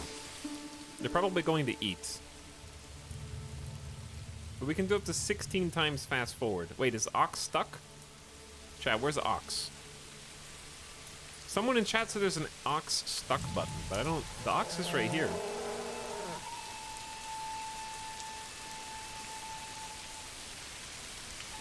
Ox is hanging out. We only have 1 timber, though. ox is getting rained on. The ox is getting rained on. Time to find a good tree and soft ground.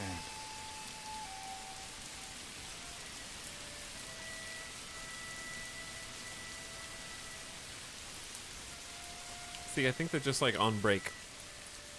It is currently May. We have 3 months worth of food. Let's go 16 times speed and see what happens.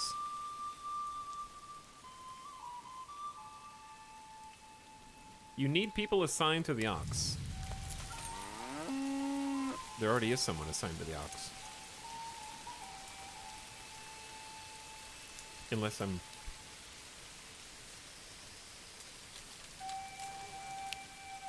let's see. I have 5 assigned families. One is the ox the ox handler. Wait a second. Are you assigned to both the ox and the woodcutter, and you're going back and forth between the two? The ox not connected to the road. They've already taken him off 3 times. How do you think I built the other buildings?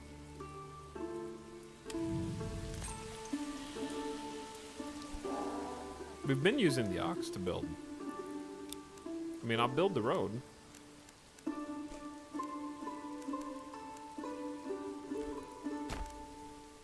If that helps.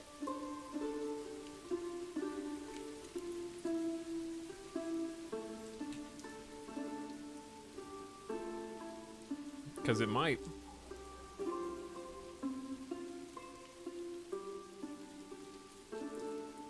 Impressive puddle graphics. Let's look at the puddles. Good puddles. Those are some good puddles. I agree. Like I only have 1 timber, so I don't think the thing is not ox related. But no, we have 4 timber in storage. Maybe it needs to be connected up to storage too. But I don't know how we were building things before.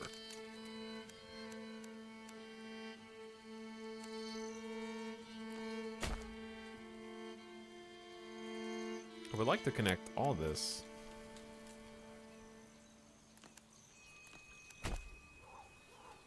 And see if that helps. Psycho roads. I'm sorry, are you saying you do not like my road structure? Is that what you're telling me right now? Why not?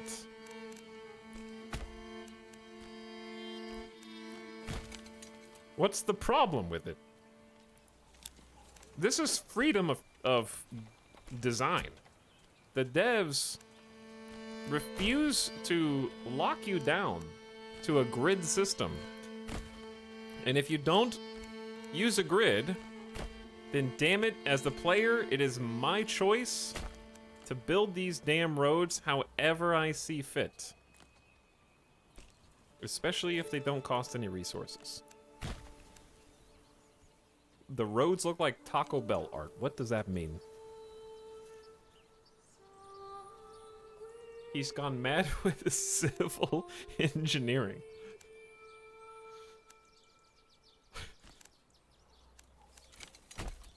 Chad always tells me I don't build things organically enough.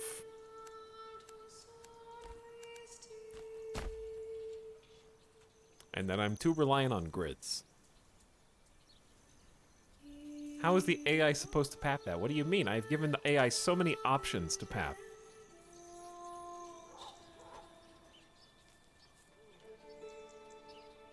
Can I stay with his drink?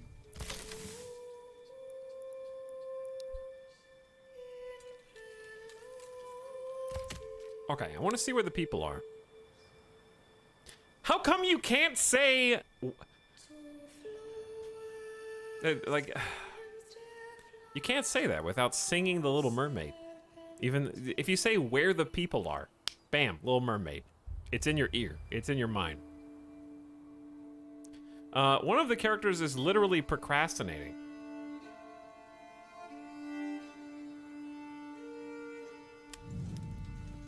Like it says it in the game.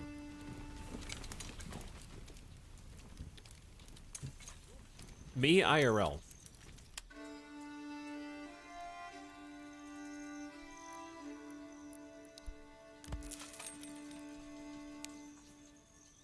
The ox handler is also procrastinating. Have I upset the population? Have I made them mad somehow?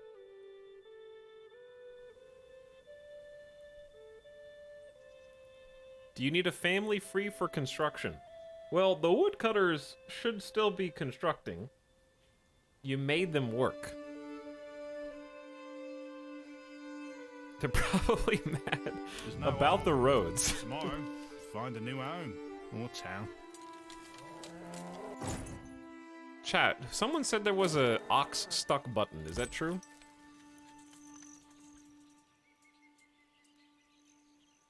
Use this setting to control whether peasants should use the building as a temporary job when they're idle. It's in settings.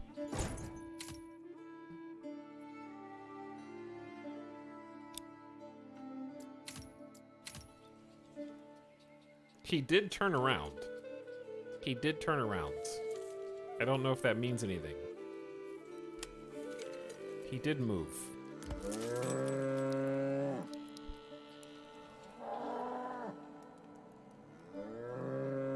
It actually worked. Okay, clicking ox stuck did work. I knew it wasn't something I was doing. Good job, chat. We saved it. The ox is free. Because we had to have had the resources to build these already.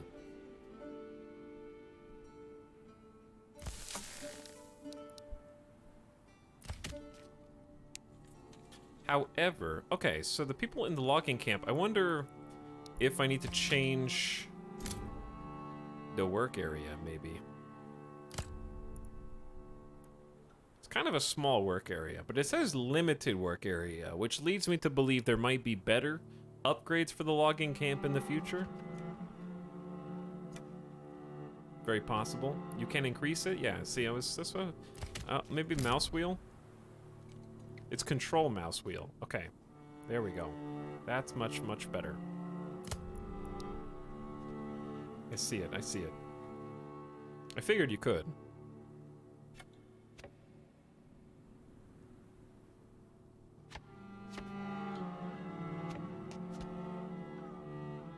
Leave Ox alone, he's happy. Ox is happy. Who are these recent slubs? Cork Marquis, thanks for the 13 months of sub. Welcome back with Prime. Howdy, thanks for checking us out again. Timmy Est. I forgot to unsubscribe from Prime. Here you go. Oh, did you sub for an entire year? A whole year? Just for me? Thanks, Timmy Est. Javono says, lucky number 7. Hi, Javonos. Joined by Jamasaurus Rex, gifting a sub to Arthur. Hi, Arthur. And thanks for helping out.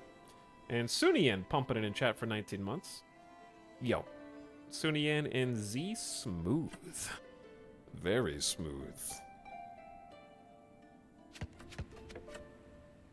All that Rings of Power. Chad, do we have to talk about Rings of Power now? What is there to say?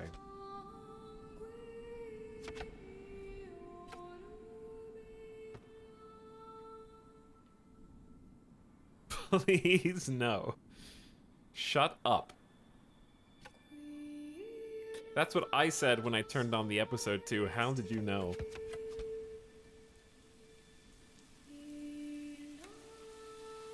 I'm kind of hate watching it right now. Yeah, I am too.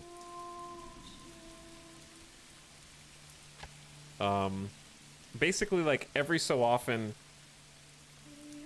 I'm watching it with Alice, and every so often we pause during the episode and then, like, kind of make fun of the last scene that happened, and then resume watching it, and that's made it more enjoyable.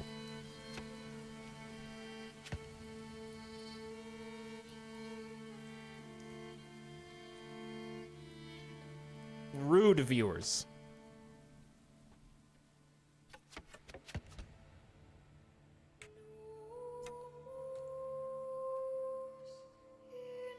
Basically, the way that it seems, I actually like the overarching plot, like the main puzzle pieces, the set pieces, the general idea and direction. But what it feels like is they got somebody to write the broad strokes story. Like, it's not. First of all, the comparison I'm about to make is not fair because it's not like Game of Thrones season 7 and 8. However, it reminds me of sort of like George R.R. Martin giving broad strokes story points to Dave and Dan, and them just not sure how to put the pieces together. And that's the vibe I get from Rings of Power, because I like the broad stroke story. I like the objective of the factions, but it feels like it's super disjointed with, they weren't sure how to link up different characters. They weren't sure how to manage the like apparent time travel of the different disparate parties.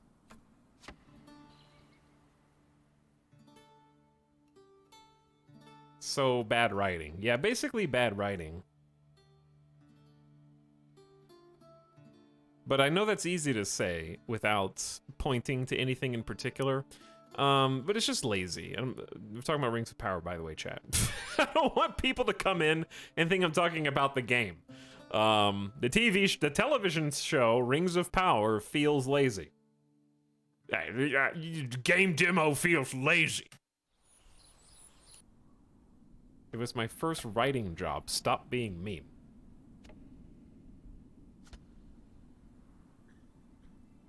Well, for those of you that watched the last episode, I will give you a non-spoiler for the rest of you who haven't seen it, who care, example of what I'm talking about. And it's just one scene cherry-picked, but I could do this, and I did do this for about half a dozen scenes yesterday, okay? So it's just one example that I'm cherry-picking. There was a chase. There was a chase that involved horsies. And one character is chasing after another character in a straight line, as fast as they possibly can. And the third character managed to somehow leave last in the horse race, but appear in front of both of the other characters who are riding at full speed in a straight line.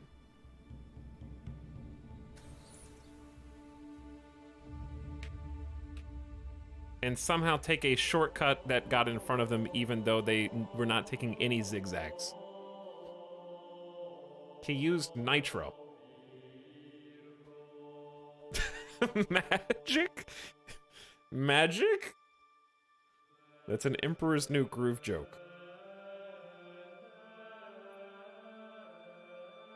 Horse rubber banding is a real issue. Peasants are coming to your village. This is great, but watch out for your supplies. Hungry and cold peasants can rebel. Okay, here's the thing. I do want new people to join, but not yet. I don't know if I can choose not to, because I need to give them build cottages to provide shelter, or their approval will fall and they might freeze in winter. Okay, we're working on that now. Whenever you see anything that you can't explain, a wizard did it. But again, that's just one example, and there's a handful of things, and in the same episode of Rings of Power, these same characters, in the last episode, are on a boat going an incredibly long distance, and in this episode, managed to go from having departed from like leaving where they were in the boat and getting to the next place within 24 hours. So I'm not saying they couldn't have fast forwarded the people on the boat sections to account for that, but it's not clear. Like they're doing a bad job of showing how much time passes with any of the characters.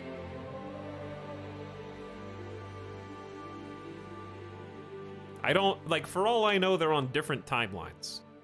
And I think that could be done well if you do it on purpose.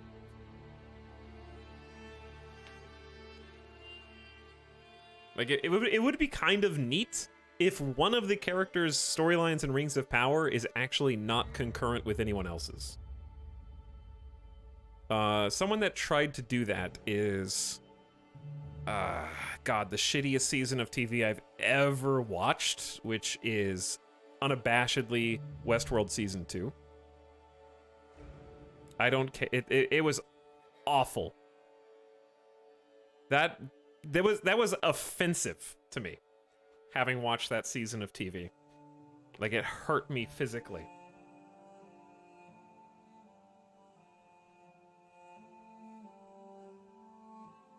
Anyway, what is this? Upgrades? We can do veggie garden.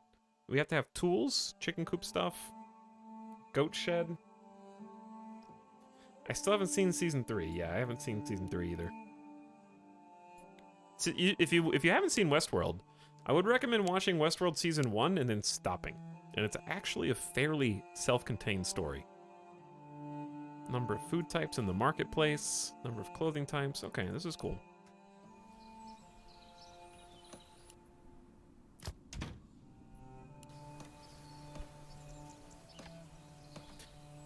This is a very small thing. This is an early access game that's still very, very much in development. This is just a small note. It's something that I notice probably more than most people. But since I imagine you're going to be playing a bunch of this game on fast forward at some point. Again, very tiny nitpick thing. But the background ambiance cuts out when you fast forward. The birds chirping, the wind blowing, the crickets and such.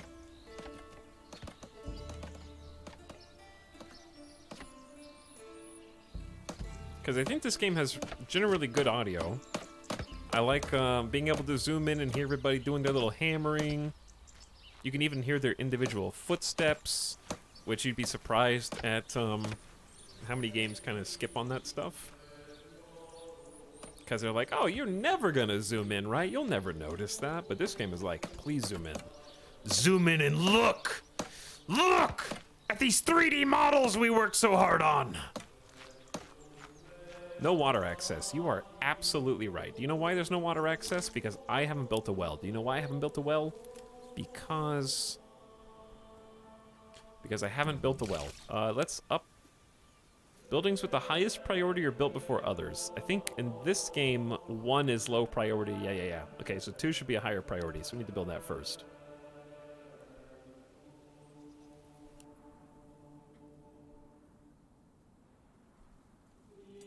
Okay, so anyway, just to prove that I am not nitpicking Rings of Power, even though every criticism is technically a nitpick, more examples of terrible writing. I can name 2 things that I found so egregious that I'm not joking. When I was watching the show, I debated whether I was going to finish it. And I was like, maybe I shouldn't finish it. But there's only 2 episodes left in season 1. So I sunk cost fallacy. Like, I have to complete it. And it was 2 things. 2 things. You woke your girlfriend up and started telling her about it. No, we were both watching it at the same time, and we were both like, not only is that stupid, but it was so dumb and predictable that I literally was like, hey, so this part that's coming up, they're gonna do this and this. And do you know what those things were, chat? That I was absolutely 100% right, and when it did happen on screen, like 30 seconds later, we both burst out laughing. It was a character in distress fighting another character who didn't like them very much. And because good guy character couldn't win, do you know what they did, chat? They did pretend like the good guy character is losing, and then secondary character comes and stabs bad guy through the back from off screen. They have done that twice in Rings of Power. This is the 2nd time they have done it. It's secondary support character who can't fight, so they give the person something to do. And the thing to do is save the character who can fight with the unexpected stab through the back. Or the head. They're interchangeable. They really dragged out the last one, too. Yeah, it was so long. It was like 30 seconds of struggle before it happened. It was so long.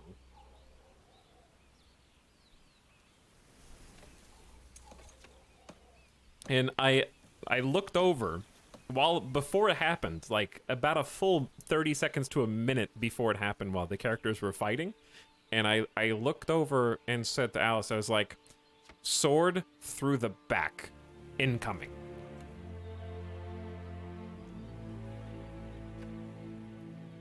And sure enough, it happened. And we both paused and laughed.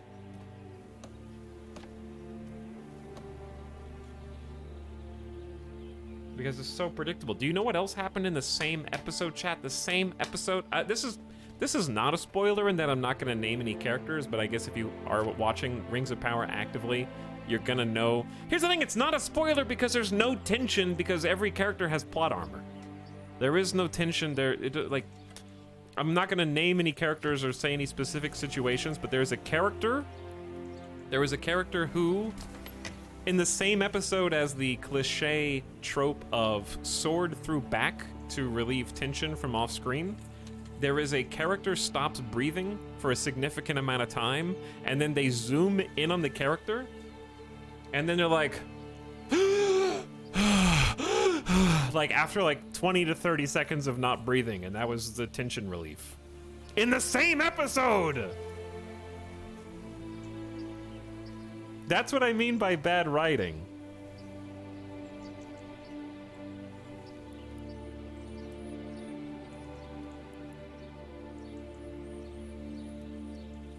So I'm not just saying like, oh, the horse got in front of the other horses, so it's bad writing. It's just that for an entire episode.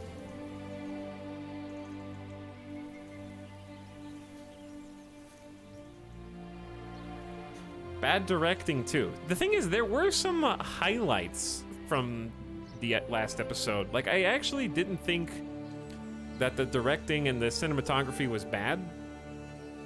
I thought that a decent amount of the camera work was good. I thought that the editing and the writing was bad. Because directing and editing are two different things. And there is at least one orc fight in the last episode that I was like, this is really good. And a cool scene, except there's absolutely no stakes and no weight. And I forgot that everyone has such plot armor. So they didn't know how to end it.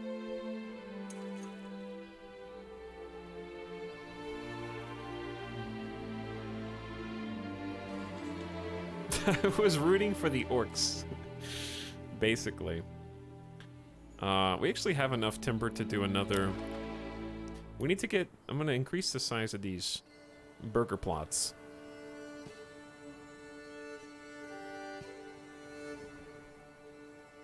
That's pretty good. Might go a little further. It's hard to tell if it's even, but it's close enough. Okay. So, they need homes. There's 3 homeless families, and the storage limit has been reached. So, I've only got one timber left. We have 2 people logging. I think the ox being stuck was the problem before, because this is going much better now.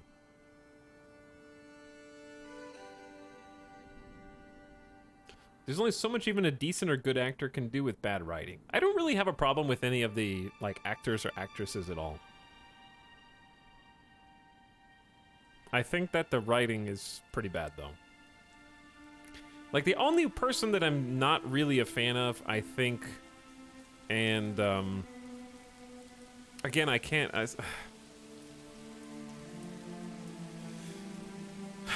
don't know, I think it's mostly because of the writing, but I can't shake the Elrond actor, and that's only because Hugo Weaving looks so specifically like Elrond that I can't see Hugo Weaving in him. However, the Galadriel actress I actually think is spot on for Cate Blanchett.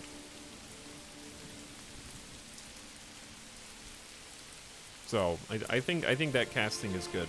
She just needs better dialogue.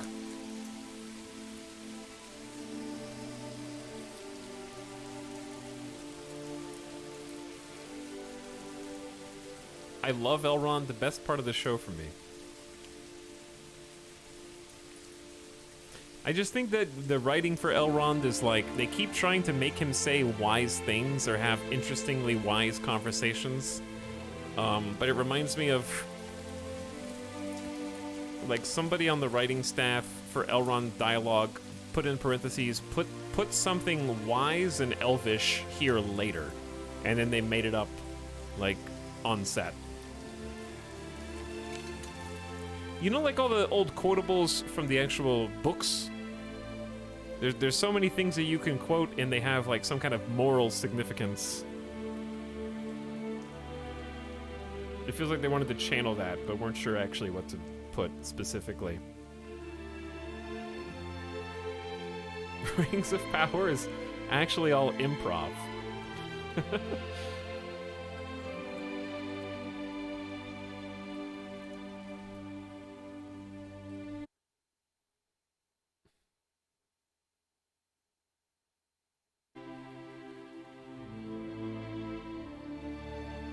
Even though I read your comment, I have to time you out for being a spoiler guy.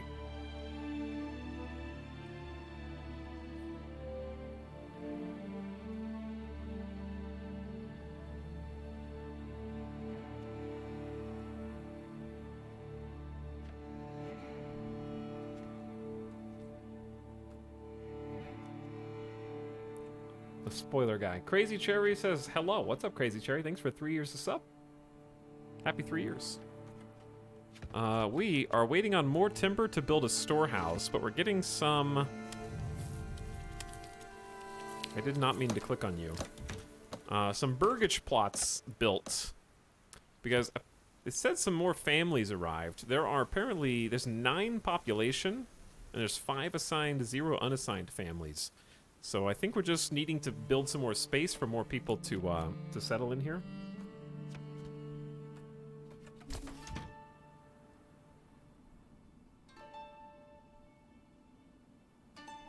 Am I gonna get bopped because of Game of Thrones spoilers? Did you just self-report? Yeah. You're getting extra time for self-reporting.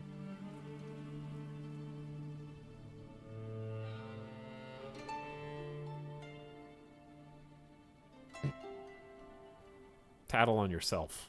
You get got.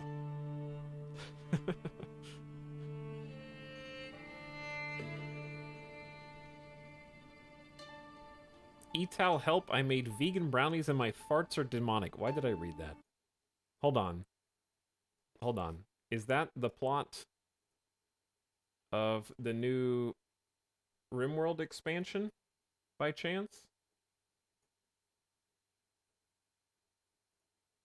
Vegan brownies confirmed?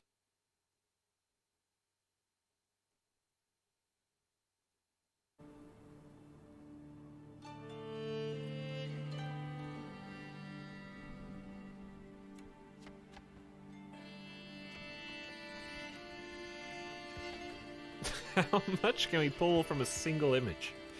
More!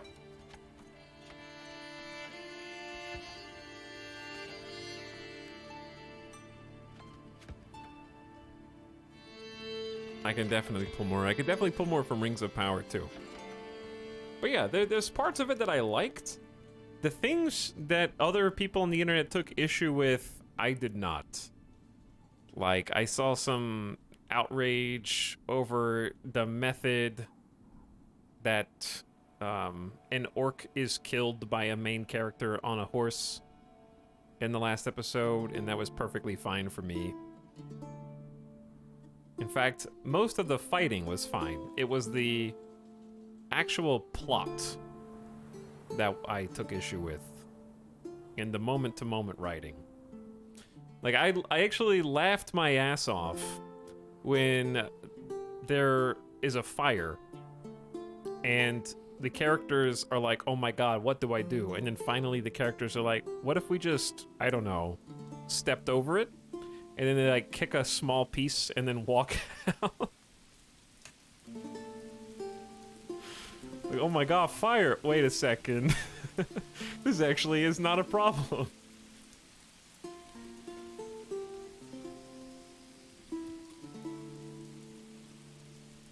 I took issue with the logistics. Yeah, the logistics were kind of dumb. I agree. And then there was another character who they are like, Hey, I need to talk to you. Good thing you're all tied up here and stuff. and then they're like, they didn't say this, but I'm thinking, is anybody gonna guard this person? And they're like, nah, We don't need to guard them because we tied them up. so we'll just leave them there, I guess. Oh no, they have somehow escaped. The second I saw somebody tied up, I was like, that. Unfortunately, that's as good as the Joker getting captured halfway through The Dark Knight, okay?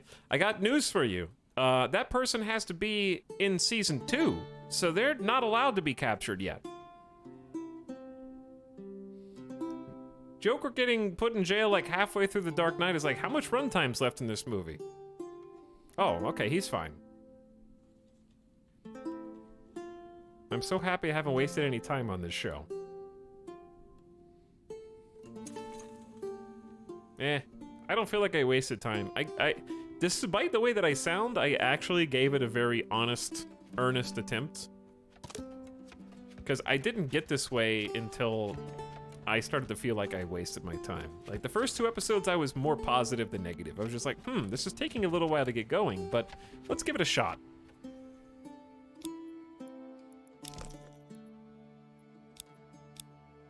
Like, I wanted to like it. And could not. We definitely need a forger's hut. Where are wild berry bushes? Because we're gonna run out of food. Chat, you were allowed the back seat. How do I find bear bushes? It certainly looks pretty. I actually like all of the CG in Rings of Power. I think the CG is pretty good. I think the locations are interesting. I think that the teams who were designing the backgrounds and locations and stuff are solid. I haven't seen Edge Runners yet, no.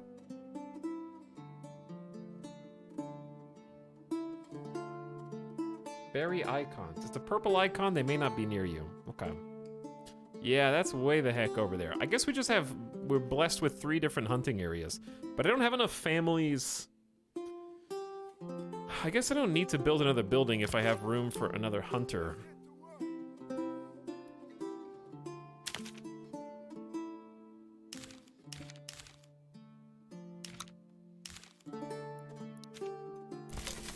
Maybe unassign someone from the granary for a bit. Is there a way to tell? They have 12 out of 12 generic pelts in storage. The pantry is empty. But somebody's got to move. Oh, we don't have a storehouse.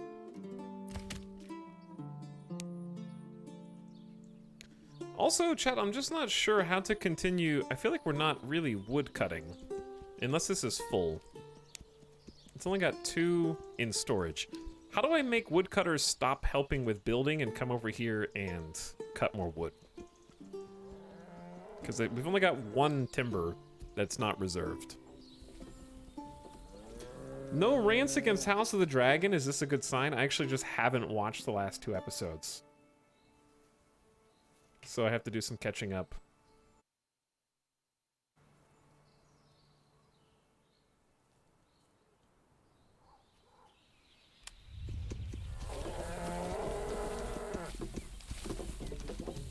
I feel like I've been watching episode 1 of the Ring series since the beginning. I like how the log actually bounces along the ground back there.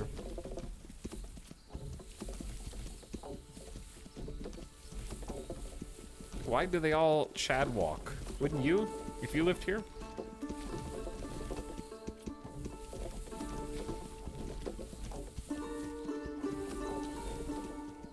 I've only seen 4 episodes of Rings of Power. I've seen all episodes of Rings of Power to date, but I've only seen 4 episodes of House of the Dragon.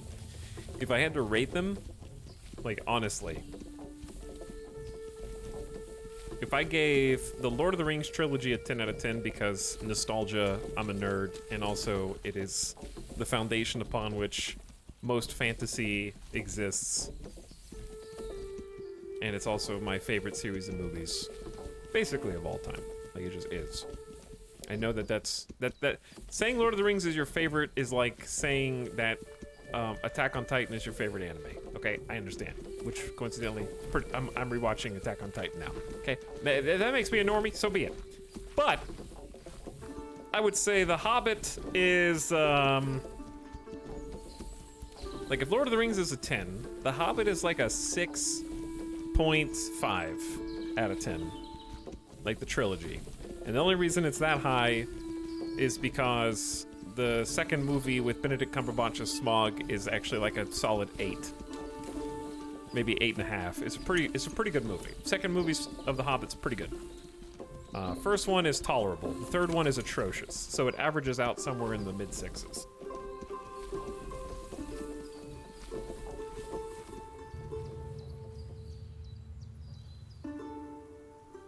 And Rings of Power is like just boring. Like it's not slow. It just feels pointless and boring.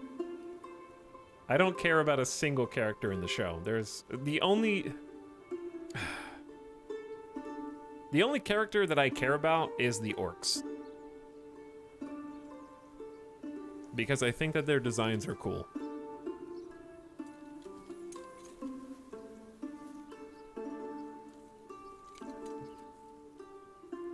Bro, Rings of Power is at least an 8 out of 10. Does your scale go to 100?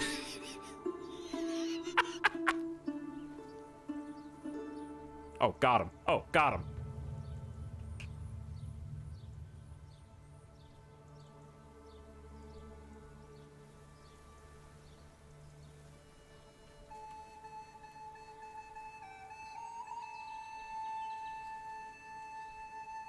Eight out of 10 out of 100.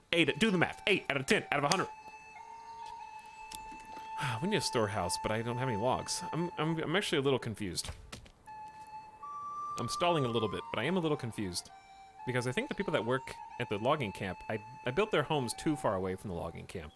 But also, we only have 1 month of food.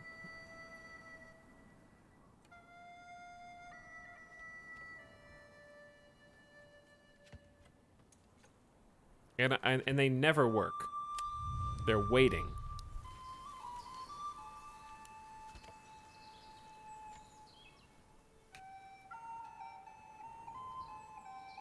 Lol, do not understand what /10 means. Okay, 8 divided by 10 is 0.8. Okay, so you gave it a 0.8 out of 10. I get it now. I understand. Very low score. Even for me, I would have said 5.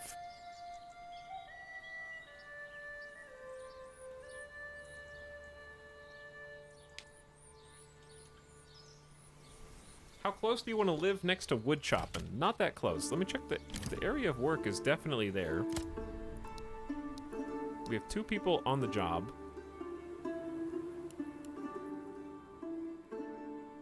The ox goes in. Settlement level increased? Oh, damn. We are a tiny, small village.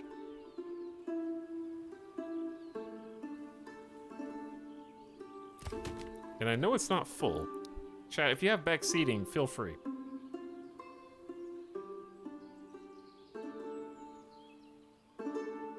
I'd say you care more about Rings of Power than House of the Dragon since you at least stay up to date. House of the Dragon has good parts and bad parts. The Lord of the Rings, Rings of Power has it's just inoffensive the entire way through. There's something, like, it has bad writing in places. So does House of the Dragon. I feel more...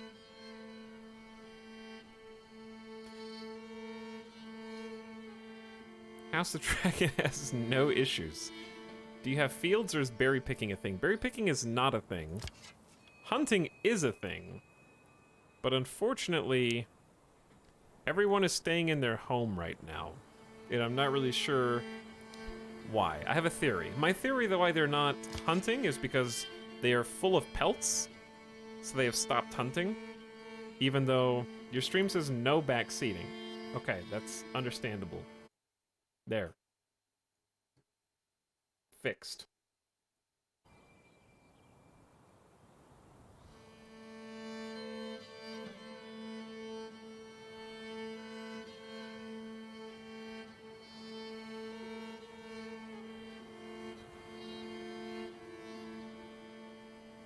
I love episodes where they spend 10 minutes panning to different characters just staring at each other. Yeah, I really enjoyed the last episode of Rings of Power where they muted all of the actors and actresses' microphones, and you have to watch via subtitles. I think it was a bold decision.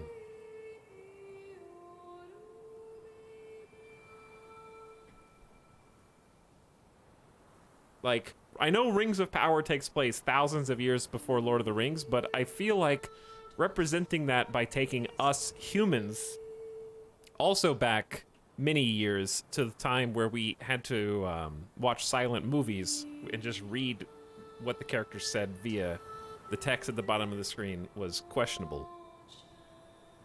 I know I need a storehouse, but we weren't chopping any wood until just now, chat, so I couldn't. You can't queue anything up unless you have the resources for it, and I only had 1 wood, and then I started ranting again. So there's that. Now we can do this.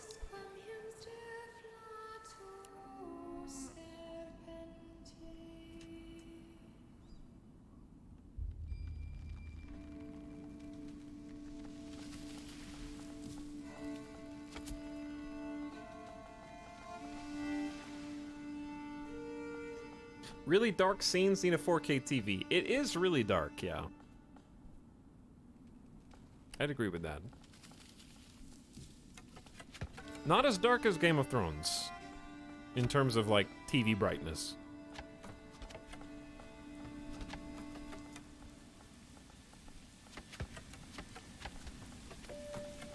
Hans is doing so great. I love Hans. I love Hans, too.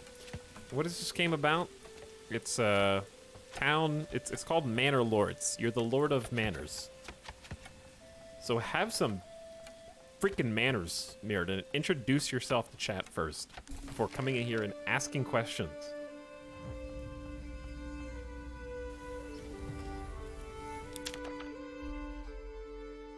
As you walk the perimeter, surveying your village with pride, a woman walks past you. She's bent nearly double under a sack. You ask how long she's been walking, and she tells you it takes her half a day now to get all the food she needs for her family from the hunters and farmers that surround the village.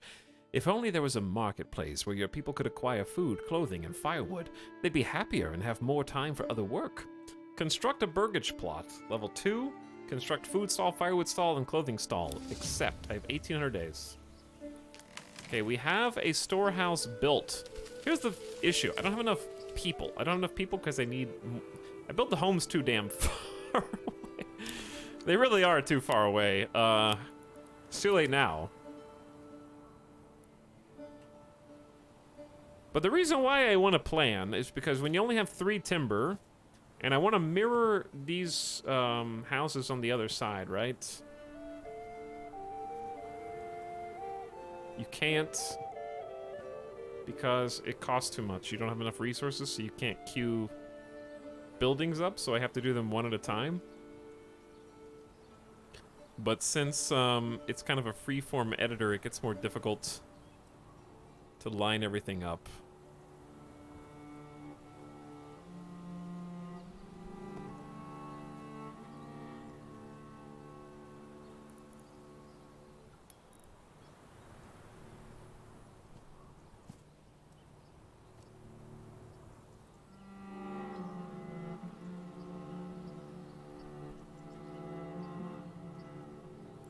Also, interestingly, disabling snap to roads still snaps to roads.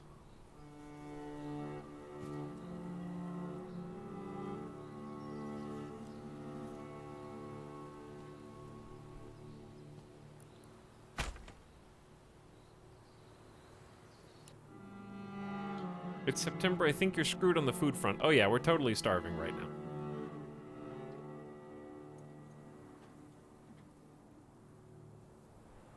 But also, I have not confirmed that the hunting camp produces meat.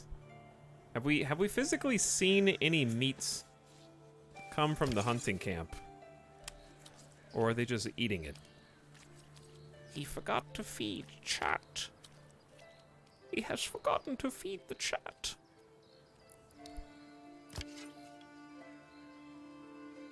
Guys, I've never seen the pantry fill up, and it says we have one wild animal carcass, which they're currently slicing and dicing right now, so let's watch. Oh, no, there is meat. It's just probably eaten as fast as it's harvested.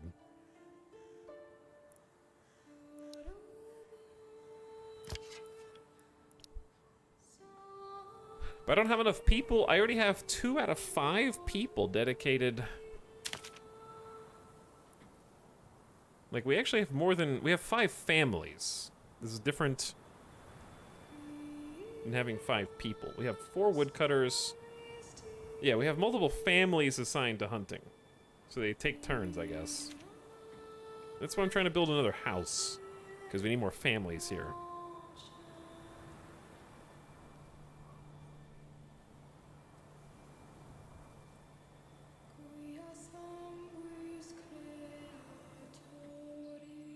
Here comes another deer.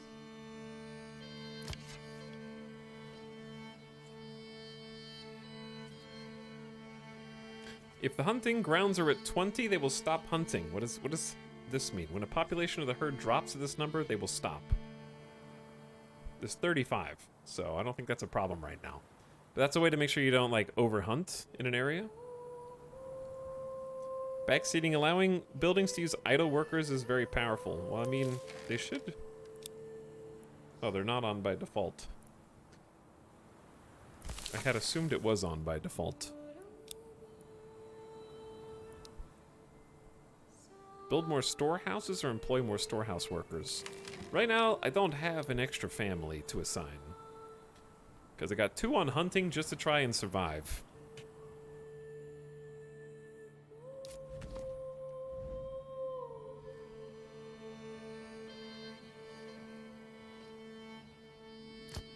And we're building another burgage plot to try to get another family out here.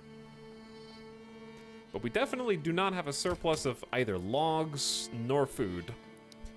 And that's pretty much what everybody is assigned to right now, is wood cutting, ox handling, and hunting, and that's it.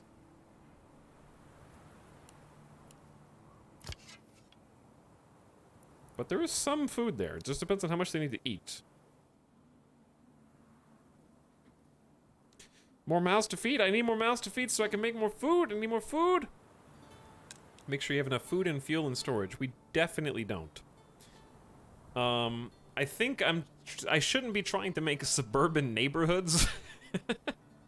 I probably need to be building their houses next to these work camps.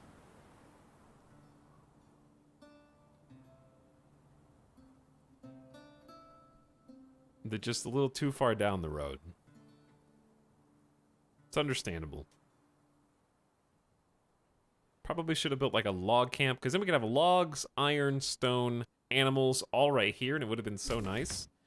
But now I have to maybe dismantle something. We can relocate the building. Hold on. Hold on, chat. Let's get to work. Is this another genius game that lets you move the buildings? Some of them, apparently. Not all of them. You can't move the storehouse unless you stop using it. Wait, why did I move the logging camp over there? I moved the wrong building. I meant to move the hunting lodge, and oh, damn it.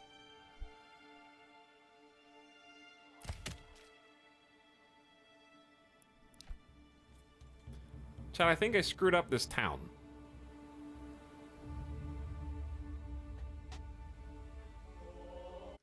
That's my bad.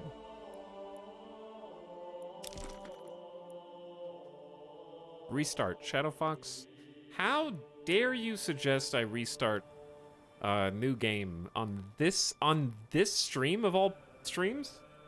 Okay, fine, we'll reset. But first, I'm gonna take an early gamer death break. Because I'm assuming that in the demo, the buildings that you see here is the extent of the demo. I doubt there's any form of research to go higher. And I don't even know, some of them are obviously locked. So I assume the ones that are unlocked here are buildable. So we're gonna speedrun the beginning of the game to get back to this point. Which I don't think will be hard. Alright, chat, why don't you guys follow your favorite character around?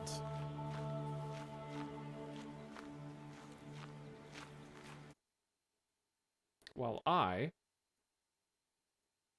take a quick BRB. Thanks for hanging out today. When I come back, 100% less Rings of Power ranting. Okay, only a little bit. Just a little bit.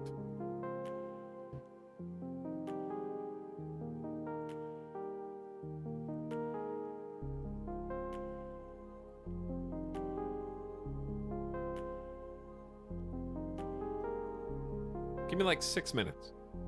Oh god. I will zoom out a little. Follow somebody else who's going to work.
Are they sleeping?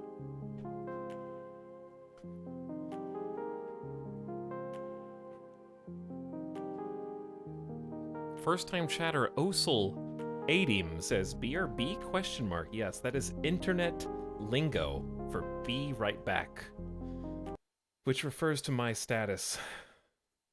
And I am now back. We're thatching.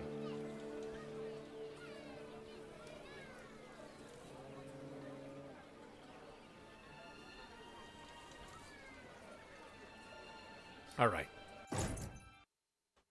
Starting over.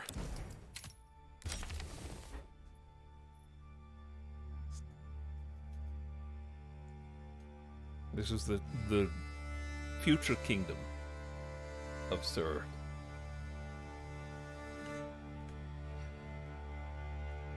Bombsy.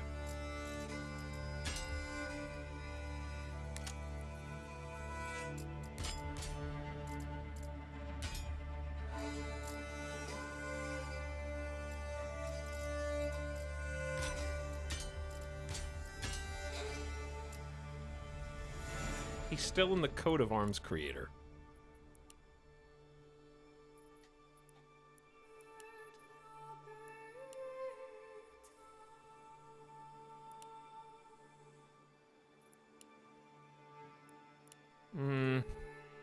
Orange and green is an odd.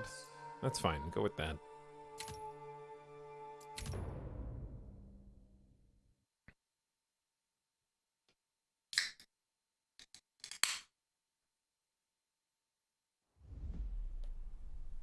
Okay. Now, chat, welcome back to Manor Lords. We have to build a granary, a logging camp, a forager hut, and a storehouse. Or we die. So what I'm actually interested in is the generation of resources, because they have changed. We have seasonal berries now. And some very near wild animals. Is the road different as well? And is the terrain different as well? I think it is. We're at like a hilltop right now, which is pretty sweet actually, even though we're right on the border. Okay, anyway, we can go a little faster this time, because I kind of know vaguely what's going on. There's no stone over here. We have berries, 2 sets of wild animals. How do you see the overlays? Not nearly as much water either.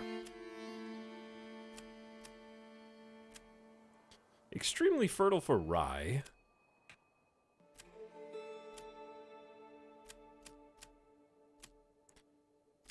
Smell-o-vision.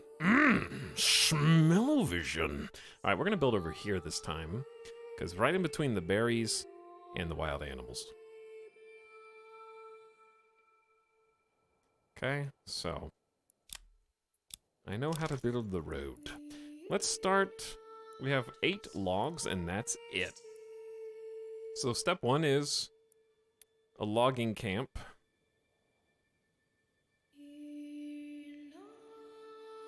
Which I'm going to put way back here in the corner. Let's build a road first. You got to start with roads.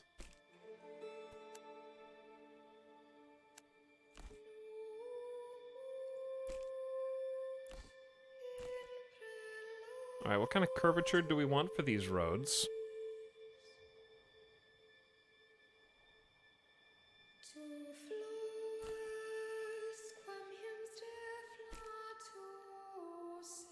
How about this? This is going to be one road island.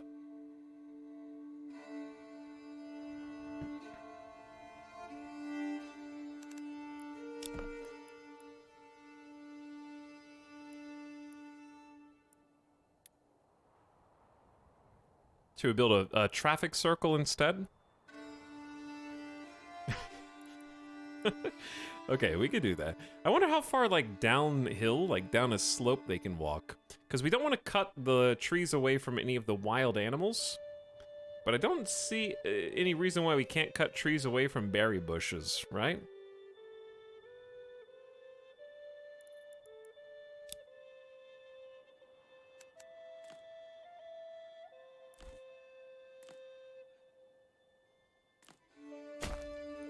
So I'm gonna build a second road over there.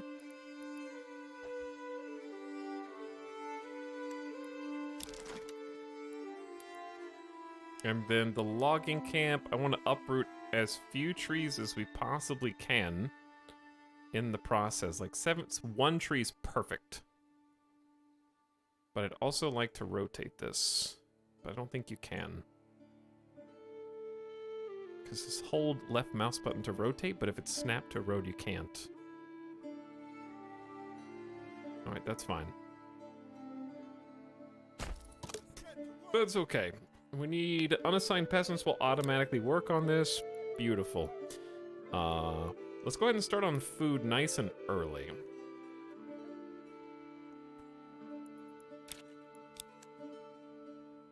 Alt left click removes a road. How did that even happen? Alt? Oh no. That was the wrong road. That was the wrong road.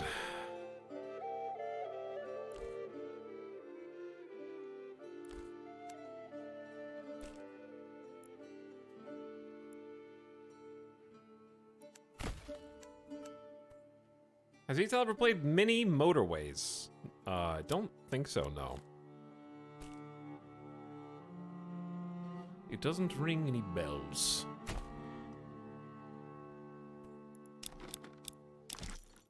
Okay, what'd I say? Forger's hut? Sure. Let's go, people! We're gonna get started nice and early on gathering food and putting it somewhere, preferably in a granary. Stores up to 500 food, helps supply the food stalls faster. Okay, so we're gonna need granaries sort of in between both the berries and the deer, unless we want a granary for each spot, which I guess we could have. Get to work, lads! Nothing inherently wrong with that, and let's up the priority of the log camp, and then away we go. Okay, so this time we're gonna connect all the things.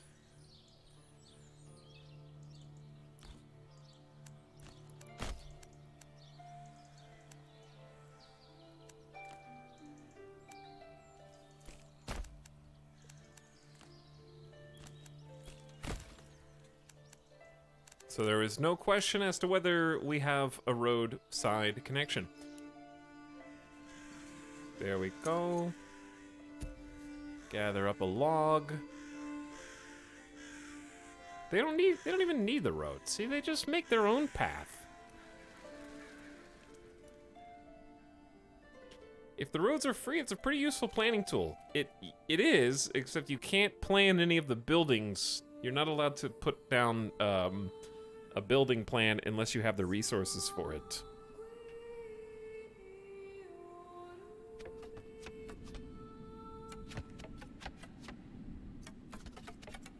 Alright, so we start the game with 5 families. Since none of them are doing anything, they will all idly build whatever we've queued up for them out here.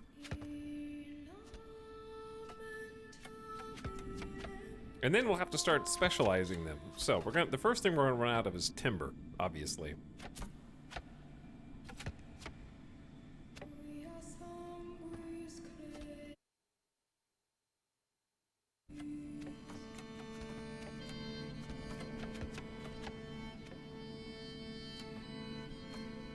By the way, War of the Worlds, thanks for giving a sub to Rhinoster, who's back for 11 months. What up? Masahiko Kobe for 6-0. That is 5 years. Happy 5 years, Masahiko Kobe. Crazy Cherry says, hello? Yo, I think I saw you already, Crazy Cherry, but thanks again. Okay, now we got the log camp. We need to assign... I'm gonna assign 2 families to explicitly get logs.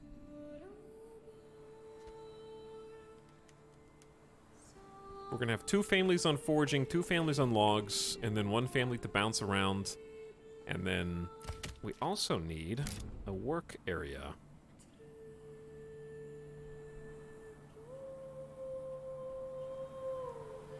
Which I will make this. What's interesting, about the pawns in this game, they can actually bounce into other characters. And I'm curious how that's going to scale up once you get actually really big cities.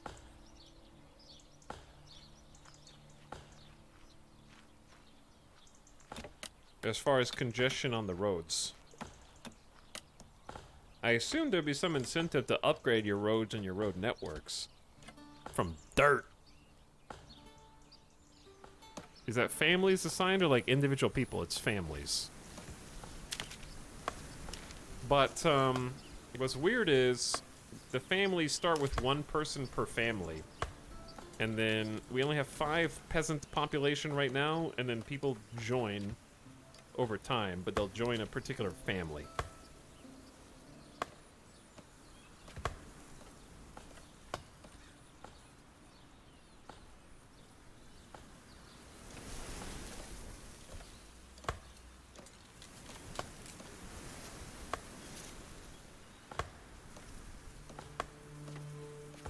Okay, so we're going 4 times speed.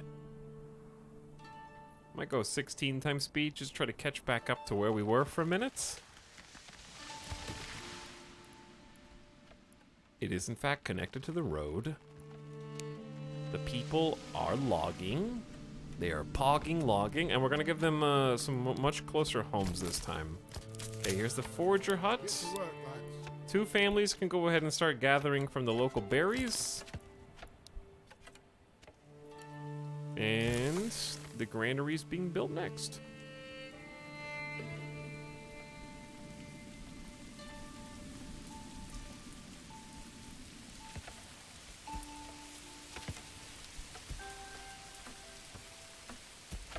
One family on building, and hopefully that's good enough. And then we're gonna enable this building once it is constructed to take idle workers. So what that means is when other people are done with their jobs, they'll be able to come here and function as granary laborers, even though we don't have enough families to assign a full family to that specifically right now. Okay. And next is gonna be houses and water. Each house plot is 2, so I need 10 logs.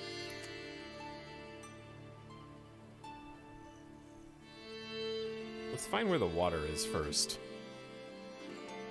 It's really far away. It is really far away.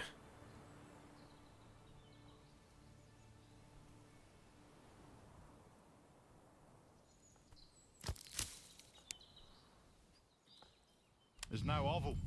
Tomorrow, find a new home. Trying to Or see town. where they're picking berries, because I don't want to accidentally delete the berry bushes by creating a well right on top of it. Because the road is naturally going towards an intersection of both. What do you do with stone deposits? I mean, ostensibly, you mine the stone. But I don't know if you can do that yet. Because you can convert iron. And you've got a smithy. Because there is a mining pit that it extracts iron ore from ore deposits and clay from clay deposits, but doesn't say anything about stone. So I don't know.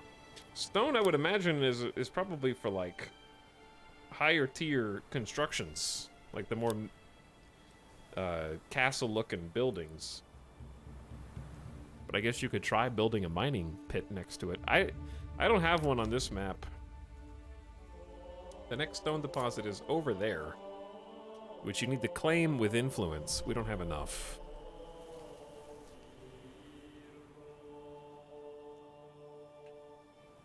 Because we're building this area up right now.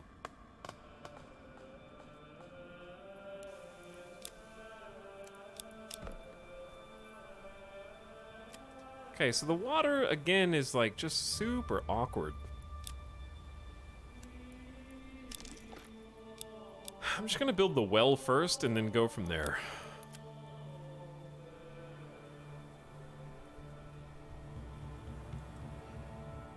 Because it needs to be close enough as to be useful.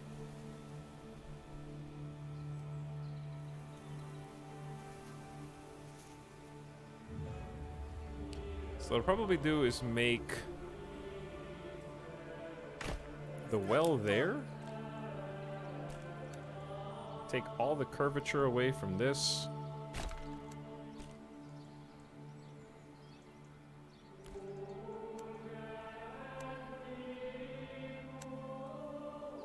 And then if it deletes some trees, it deletes some trees. That's why I'm kind of surprised that you don't have to build roads, because if you need to get rid of trees, then it seems like you could just build roads and delete them for free to remove trees. I don't know if that's like an exploit that's actually worth doing. But that's the best we can do for a well right now.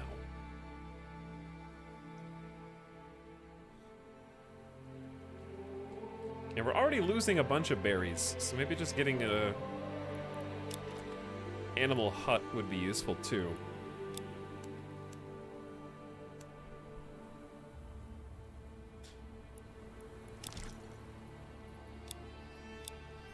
That would be gathering. Okay, hunting camp. I could probably build this a little closer.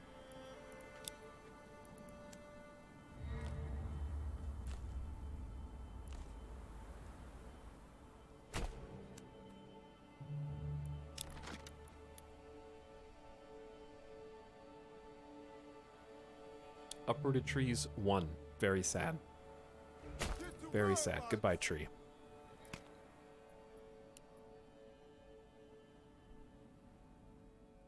Anyway.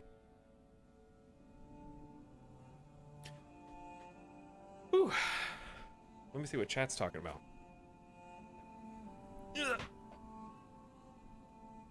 I assume backseating is now bappable.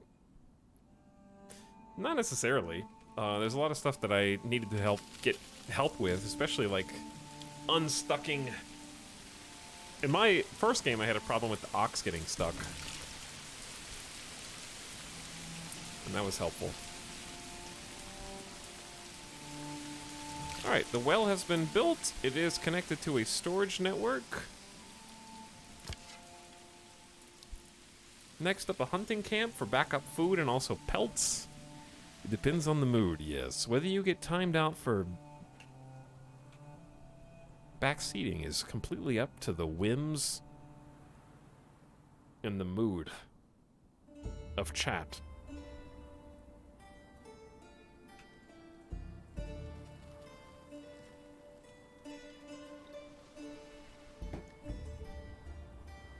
Storehouse would be a good first building. No, the best first building is the log camp, because all the first buildings take timber.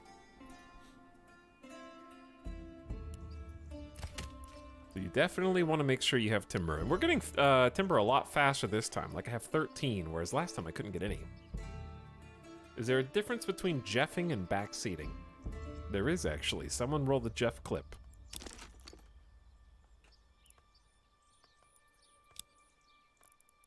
Alright, let's give them some homes so they stop being homeless.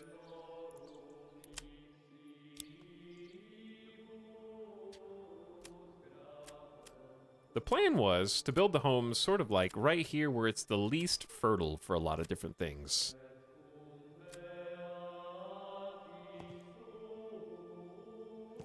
And if we play our cards right,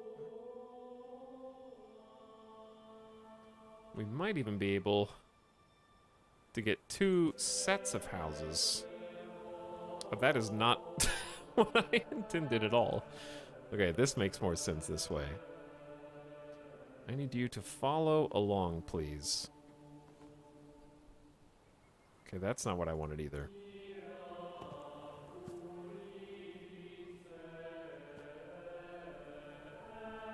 Is it because it's like a crossroad thing there? That works, that works.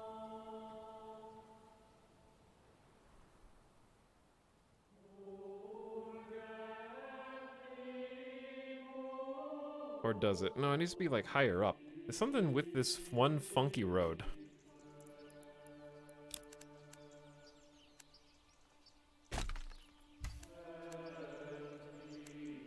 That's okay, it's still connected on that side, so I don't really care about that too much. Now where was I?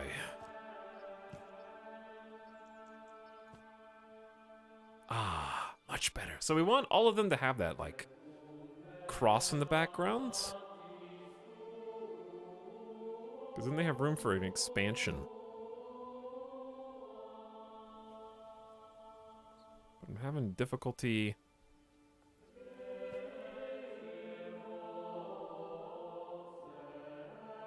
with the fourth one from the bottom. Like, I can do that, but I think it's off-center with every... Fine, just do this. I don't care.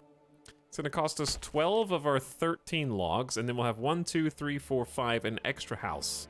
So the 6th house is room for a new family.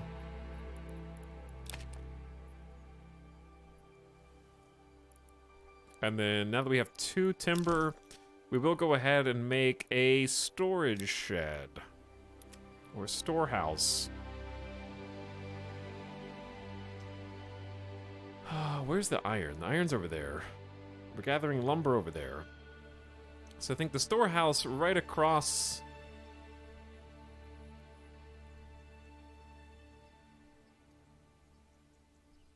from where the houses are is nice.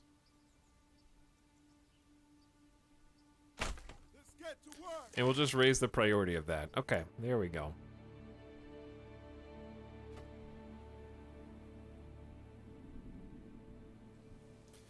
Do you ever feel bad about alienating all the people named Jeff? Are you kidding me? The #1 method of engagement on Twitch is to talk to people in the chat. So, in fact, I probably have a higher number of returning viewers who are named Jeff.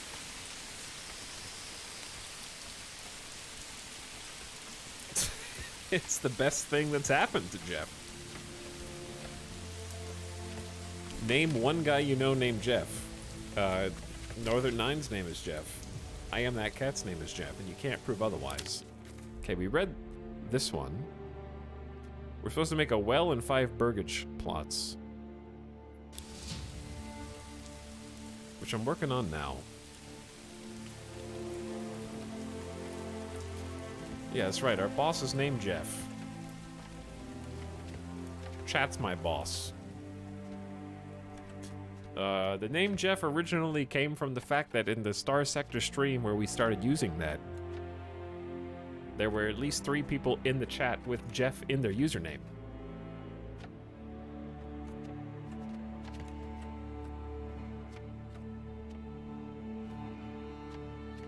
At least 2 out of 3 of which were backseating. Maybe all 3 were backseating.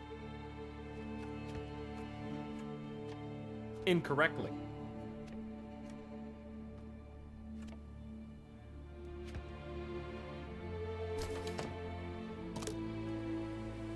Watch out for supplies. Peasants are coming to your village. This is great, but watch your supplies. Hungry and cold peasants can rebel. Okay. You say that, but I have so many things I need to make. Like, now I gotta start chopping wood. We need a woodcutter's lodge to produce firewood for the houses. They get cold. And we don't even have 1 log right now.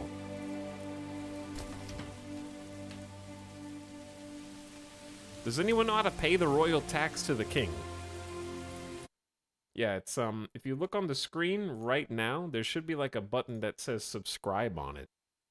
And if you click that and just kind of follow the instructions on the screen, the taxes will go to the king. Like they're supposed to.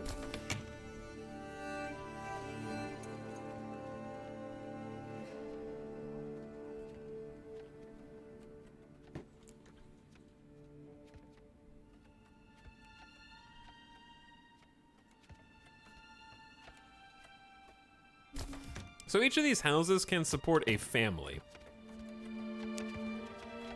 So people are moving in actively. We started with 5 and now we're up to 13, which might be too much. But the more people there are, the more that an individual family assigned to something that also increased our settlement level. See, because now we have an entire family of foragers, so we can afford to turn down like 1 family to foraging, for example. Still want 2 families on logging. But since we have 2 unassigned families, we've read that one already. I'm not skipping content. We already read that one. Turn down forage what?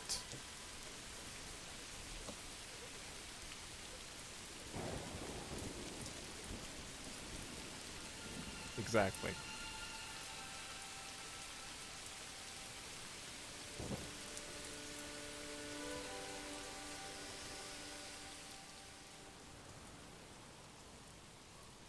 These colonists have big yards. I wonder how much their property value is.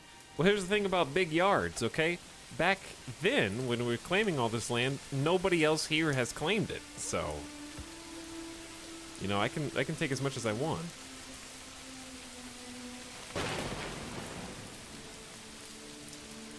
We don't have to pay taxes because you could just go claim that land over there.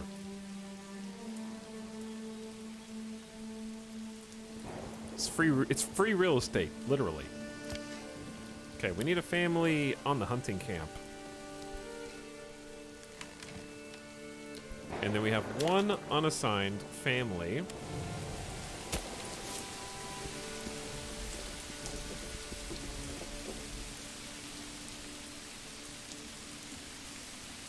Noom! And they're occasionally bringing stuff over to the storehouse. Okay, we got our 6th family now.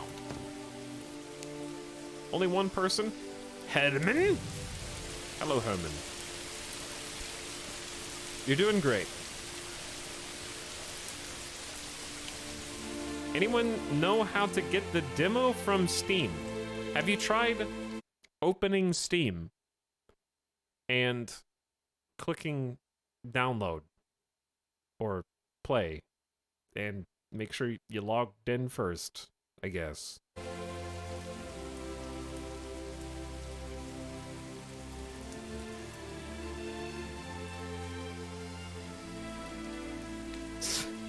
First, select the Steam icon on your desktop.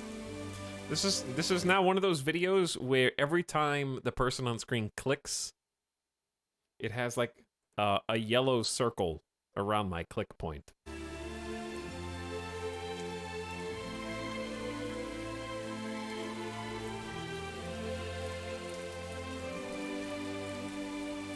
Sorry for asking. Dual VTR, you know what's crazy to me?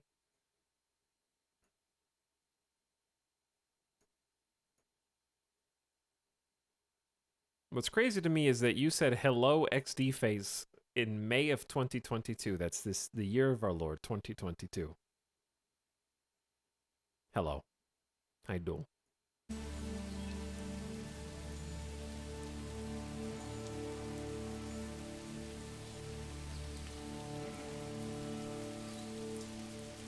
Not my lord. You better pay your taxes because I'm your lord now, baby. See? And I am coming to inspect my property.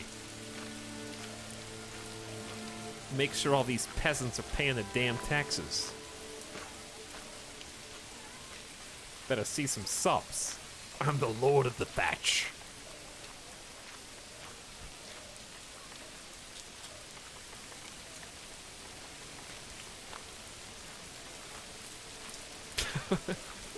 These are some really good shoes, yeah.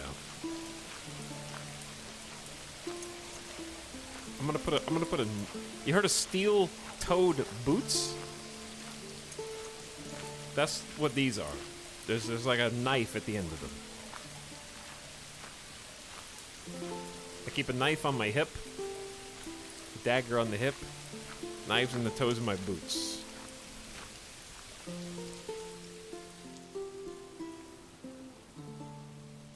You can save in demo. I don't think so. Because it's a demo.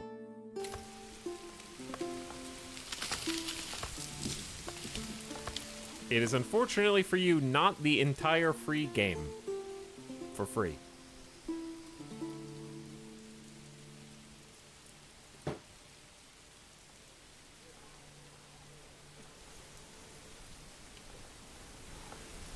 Sad face emoji. So sad.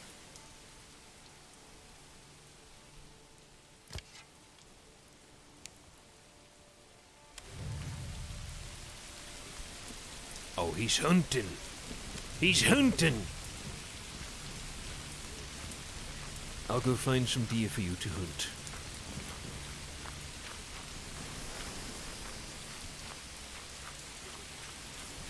here's one.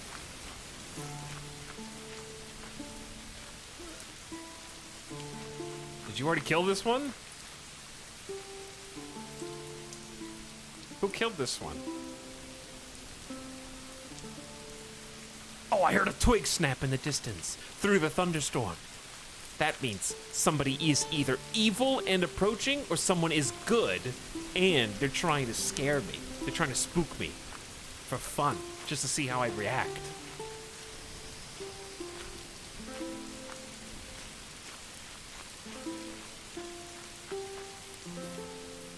Why? Someone just killed that deer for no reason.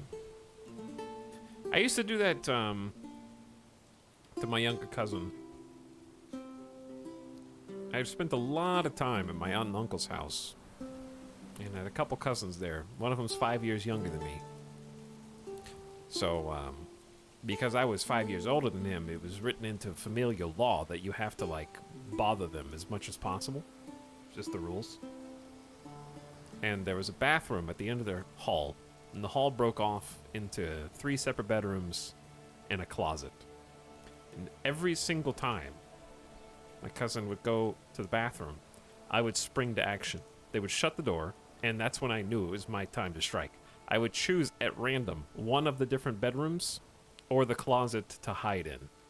Because he's 5 years younger than me. Like, I'm 12 and he's 7. What's he gonna do? And I turn out all the lights. And the switch for the hall light is on the other side of the hall. So he'd open the door, and it's just pure black darkness. And I'm hiding out there somewhere. And he knows it, because the lights are all off. Poor kid. Yeah, poor kid. He's all grown up now.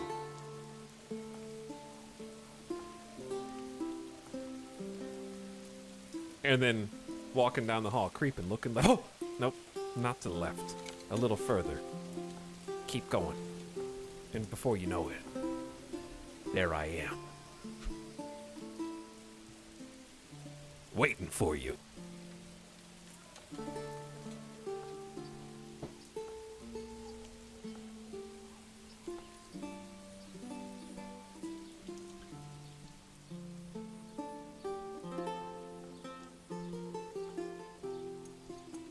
That actually scared me a little. Good.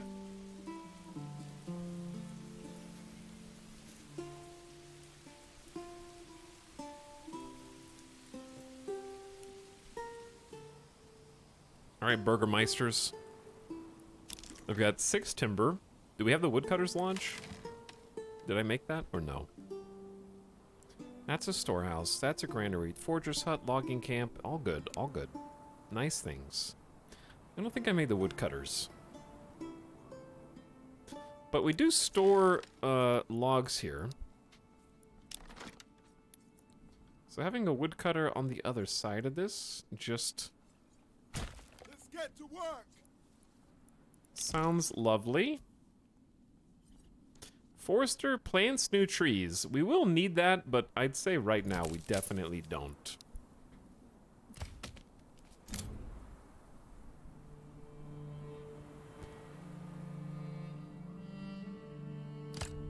Still plenty to go around here.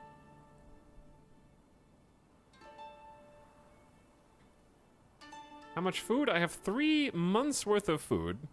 Sorry, 7 months of food and 3 months of fuel. The hunting camp has some pelts, meat, and wild animal carcasses. Yeah, this one's going a lot better because everything's just much more closely tied together. So, I need... A hitching post controls oxen. Oxen help in logistics by transporting construction, timber, and help with moving harvested crops. My question about the hitching post is... We're not allowed to have more than 1 hitching post. So why don't we just relocate the hitching post?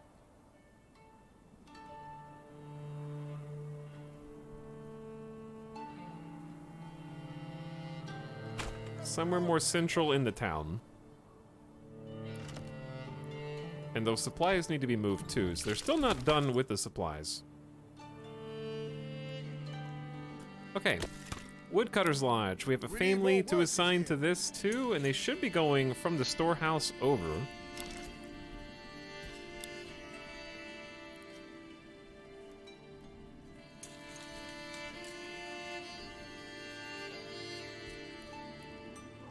Then we'll need some more families. Like, if I have 7 months of food, I'm gonna invite some more families.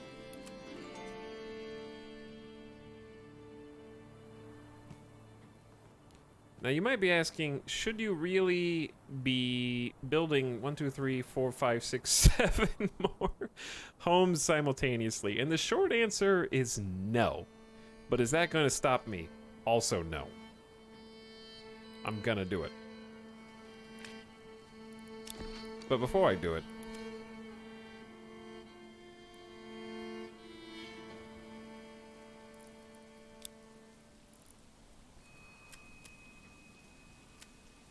where's the farm gonna go? I guess it depends on what we're growing, because this area kind of sucks.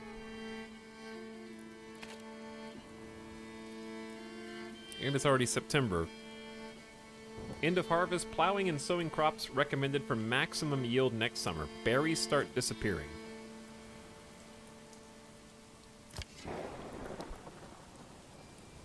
Well, we got the animals. There's only one hunter right now. Their name is Ditz. I think the developer really didn't like their peasants, so they gave them angry names.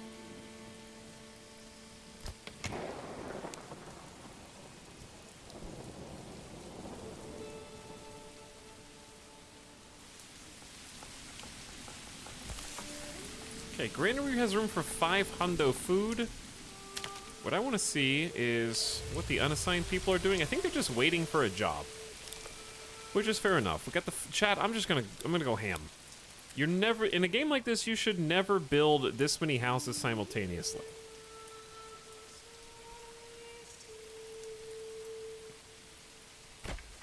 Just FYI.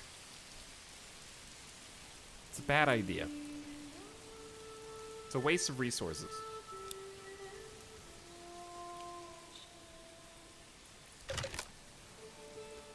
The hunting camp storage is full. They got too many leathers.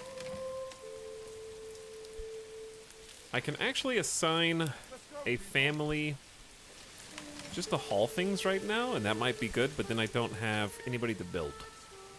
Because I don't think I have anybody assigned to the ox cart, because we got to build that. Or the hitching post.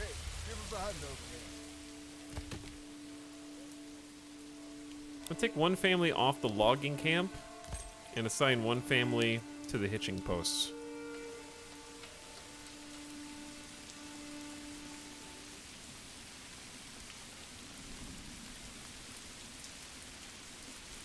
Good simulation of a lord dictating work to the peasants. Yeah, and look at all this. I'm building a residential neighborhood here. Do you know... Like, I am a realtor right now. I have got prime... Like, you can go from homeless to having a thatch house. That is living a luxury, cushy life. No one to gather.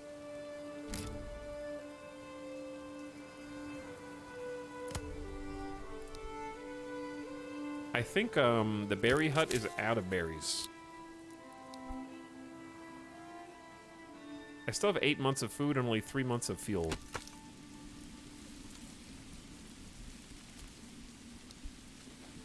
But the family is here.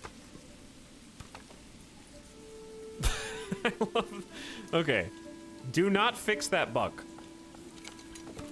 Devs, do not fix this bug. They're perfect.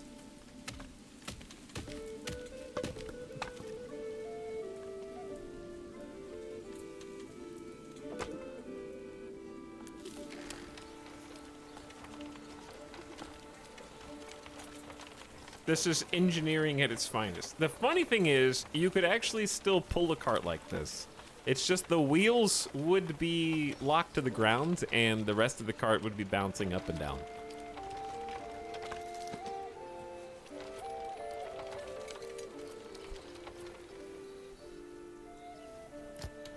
Do upgraded houses have more room? It just says grants a development point, provides better fighting equipment if levied, rises requirements. So I don't know.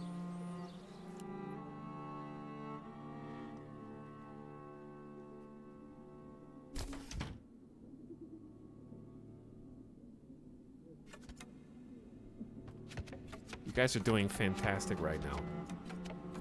Okay, but we're gonna have a massive food shortage if we don't, like, find another source. There's still 32 wild animals. I'm just gonna get a second family on hunting camp, but I'm not gonna get the second family on hunting camp until we get more. Well, they should be moving stuff to and from the storehouse.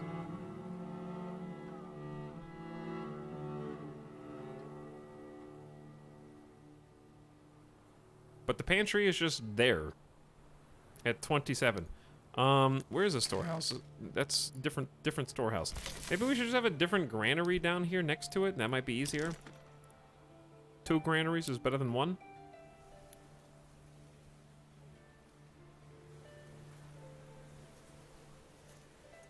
Can't squeeze that in there.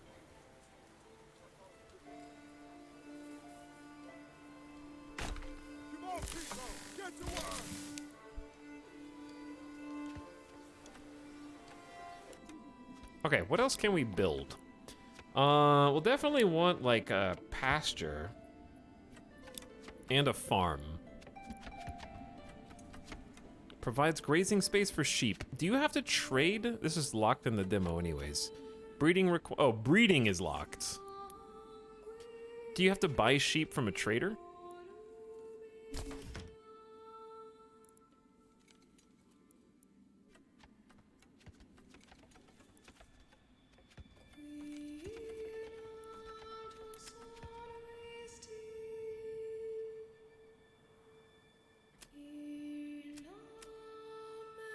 So we can either do rye. Do I have to buy seeds from a trader too?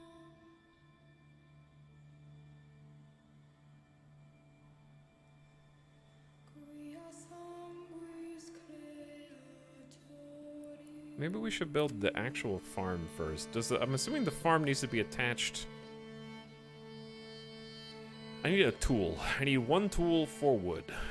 We actually have a tool, but we don't have any wood.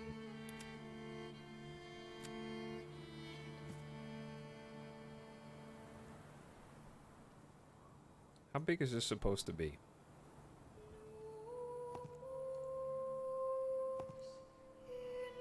Not enough workforce yet for this field size. I will be the judge of that. Says you. Do you even know what you're talking about?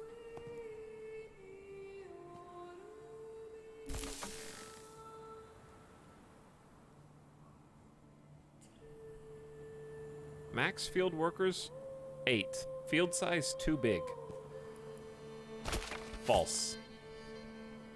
No farm building in this region. That is true.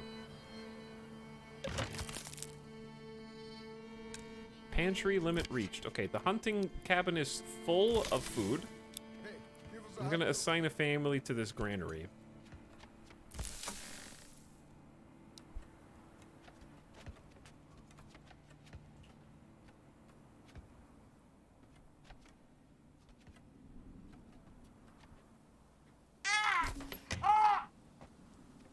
What the hell is that?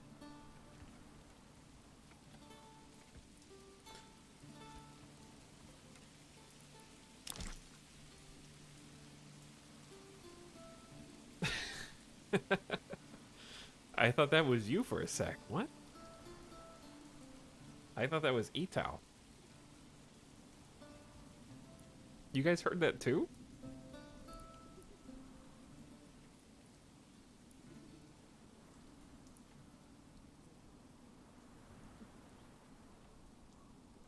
Okay, well. Interesting. Chat, we have way too many houses. I only have, I have 5 months of food, 2 months of fuel. It's very sad. Here's what we need. A second family assigned to logging? Men at the camp. Maybe even a third? Let's go. 3 families assigned to logging.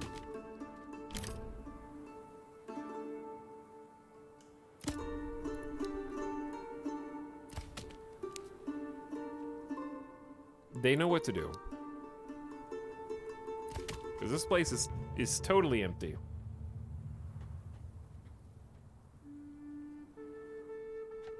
Then we still got 2 unassigned families, and I do not want to run out of either fuel or food. So I'm gonna do a second woodcutter.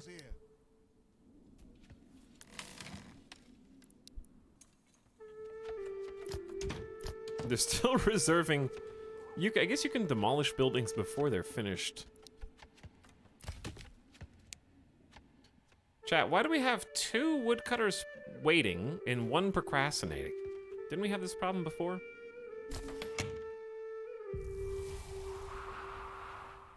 Two procrastinating, 1 waiting. You have a job. Go do your job. Hey, come on, do your job. Let's go 16 times. Waiting, going inside, waiting, procrastinating.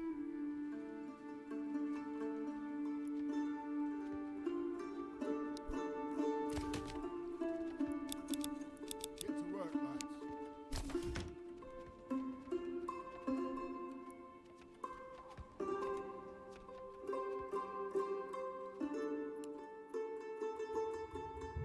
Storage is definitely not full. 0 out of 50 logs. Logging camp is 0 out of 28. The woodcutters got some. We only have 1 month of fuel. Okay, now they're all going out and felling trees, apparently.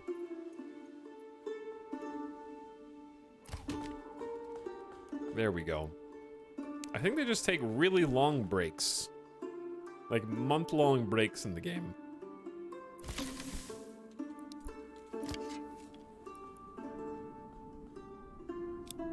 Okay, we're gonna get 2 families on hunting, and once I get that 4th timber, we're gonna get a farm. But I'm worried that we're not gonna have enough.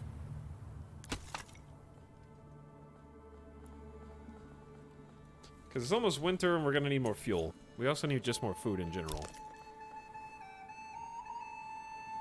We got another wild animal plot back here.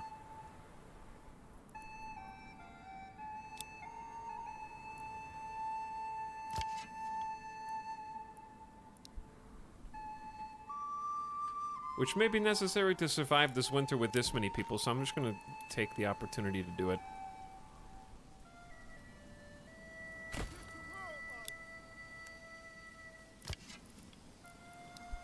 Hold on.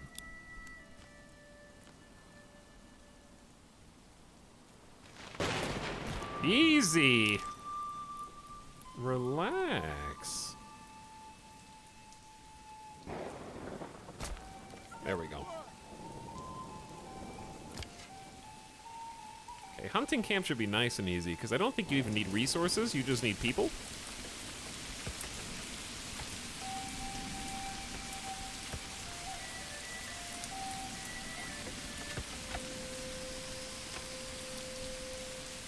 Thanks, everybody, for lending a hand. Chat, there's too many families. I'm gonna put 2 on hunting immediately.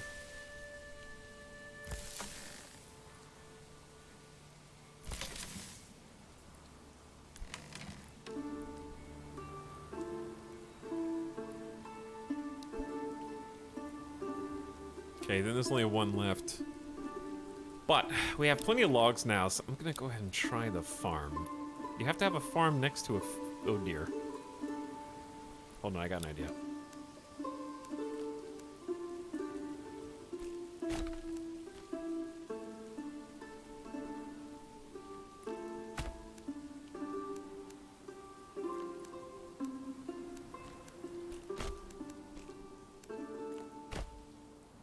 Perfect.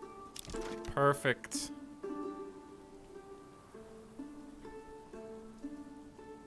Well, I want a field there.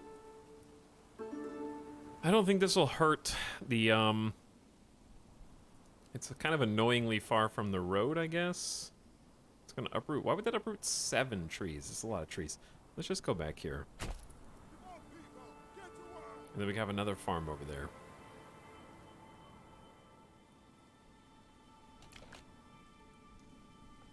Low on food and fuel. 3 months of food, 1 month of fuel. That's not ideal. I have 2 families trying their best to keep up with firewood.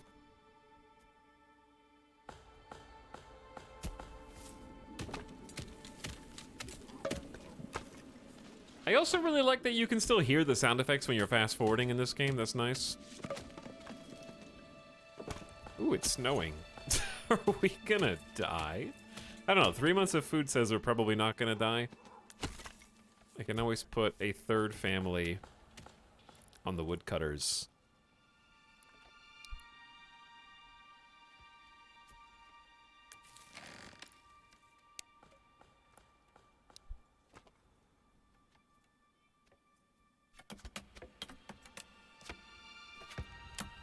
And here's the farm. We might be in a little danger, Zuni. Hello, Cryo Storage, who says, Clan Folk look crazy now. Dude, Clan Folk is actually published by the same publishers. This is published by the same publishers as Clan Folk and Terra Invicta, and other games we're going to check out. We're going to play a bunch of demos. But thanks again, Corfin, for the fresh sub, and Cryo Storage for 13 months. What up? Demo man. And we got a bit left to do in this before we swap to another demo, but I got some other cool games to check out today. Because we definitely have some more things. I want to build some more things.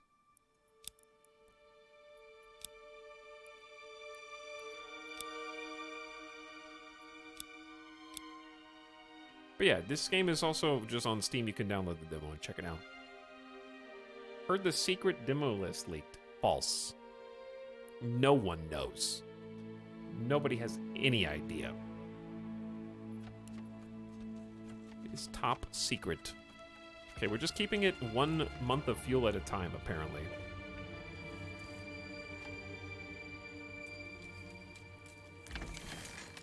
It's just because it needs, like, that one, I don't know if using our single tool to build this is good. Because clearly we're going to have to trade for more tools.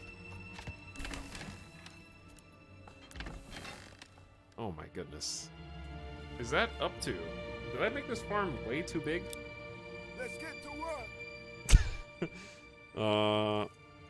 Threshing priority, low, medium, high. Don't know what that refers to.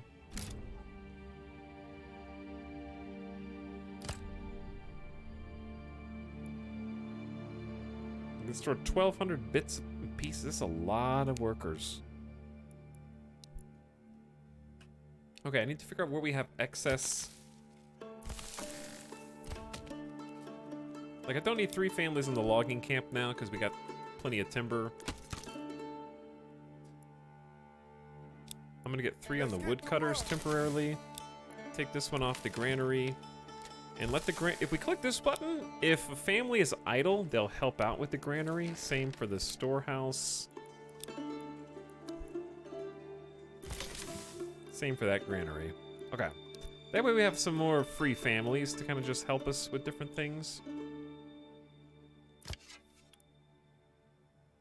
We actually are getting net positive food from the 2 different animal spots. The only downside is we've already hunted these wild animals too much, and we need to let them repopulate a little bit. So I'm just going to take 1 family off. This one's also down to 22. So luckily we have a few months of food because there's not really anything else here until we get a farm going. So crop type is currently fallow. You can do crop rotation to bring back fertility. The fastest way for fertility to grow back is fallow fields. Crop rotation triggers after a fully completed harvest for active crops and on the first day of spring. So you can do 2nd year choice, Third your choice. Plow, grow, crop, harvest. Choose the priority of the field. Harvest it early. Burn the crops, and it has some storage right there.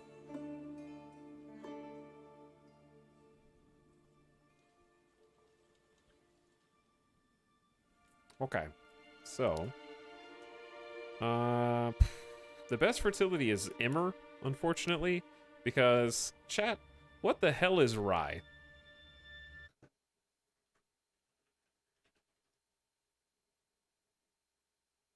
Because isn't rye like is a grain? I know, but like, why are you asking us? Shut up. Because the farm field says that it can produce crops, including wheat, flax, and barley. Is rye not a type of wheat?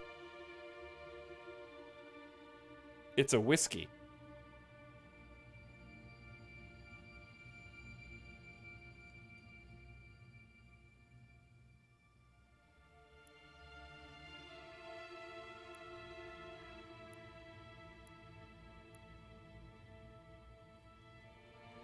Sort of. Well then, how would you grow it?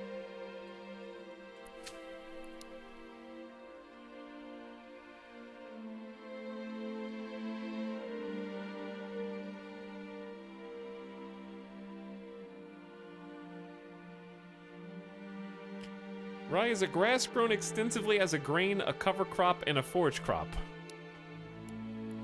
I'm just asking, like, in the context of the game, how might you grow rye? It might not be in yet, or it might be for something else. Both are grasses. Aren't all grains basically grass?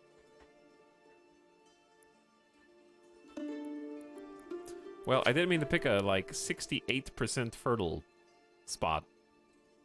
But that's okay. I also have no idea how to tell how fertile the fields are.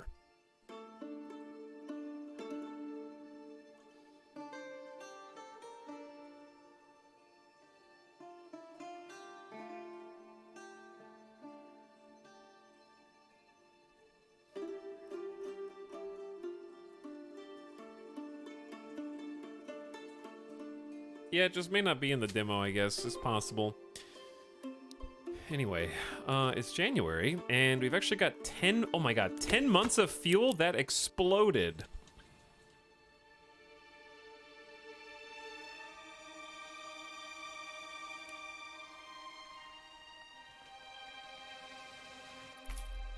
Oh dear. I did not know this was here. Content locked in the demo. Work in progress.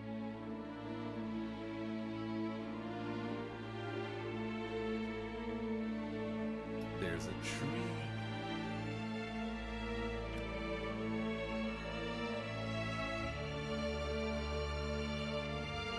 Okay.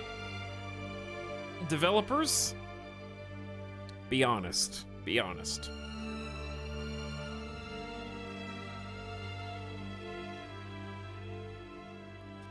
Did you put this big fancy tree in with a bunch of locked content? Or did you put this big fancy tree in because you wanted to impress all of us with a giant tech tree that currently doesn't have any idea which direction any of them will go, huh? This is a plot. Why not both?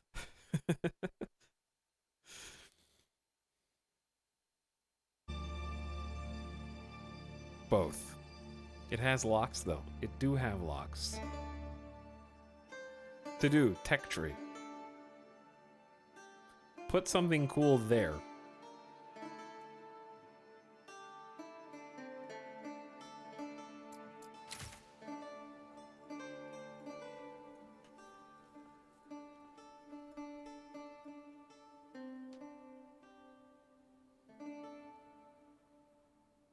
But yeah. Everyone likes a good tech tree.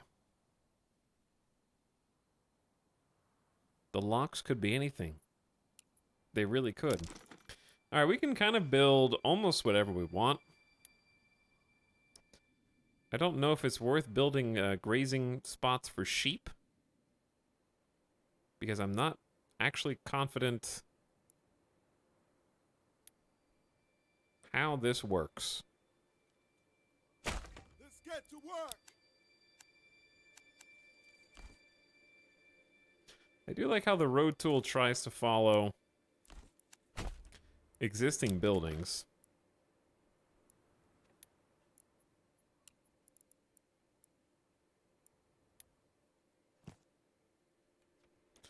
Animal capacity, mini. Very mini. 38. Almost 40. Okay, so this is gonna take a lot. Hold on, let's just make a road.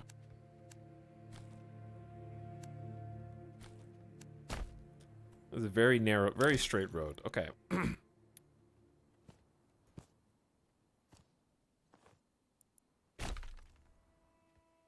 Goodbye, trees. You have been unceremoniously deleted. It's very sad. I'm just building these just in case. I'm not sure. I would assume you are probably going to have to trade for sheep. Convert grain to flour. Also, I am very confident that all of these resource requirements are going to change over time, because basically you can kind of build everything with just plain lumber in the game right now. So I'm assuming that's primarily for demo purposes.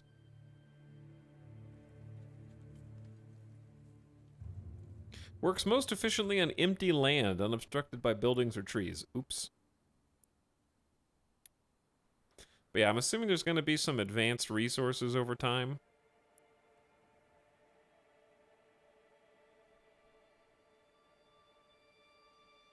That will require, like, something besides just plain logs. And that's just an early access thing to kind of be like, hey, look at all the cool buildings you can build.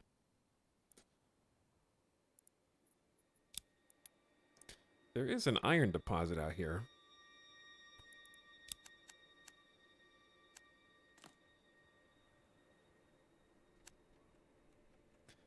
Stone fortifications would be handy. Well, they definitely have stone. Like, we already know that. Because there's stone resources in the game. But I'm talking like, often in games like this, you'll find you have logs, but then you have to make planks and like process them for advanced buildings. Sort of advanced crafting materials. Like obviously they have iron, but I'm talking about things to make specific, like you probably shouldn't be able to make a windmill with just logs. The only thing that's required in advanced materials so far is the farm, which needed one tool. Supply chain. Yeah, supply chain. Food, firewood, clothing stall. They don't seem to need it right now.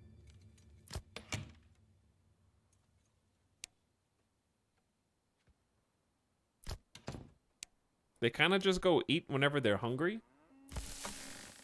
Because the granary is right next to everything. The firewood's right next to everything. The storage is right next to everything.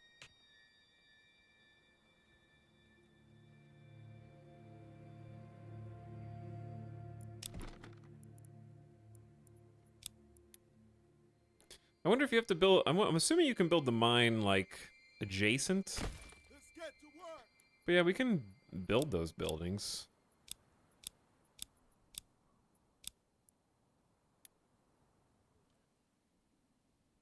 They're so little.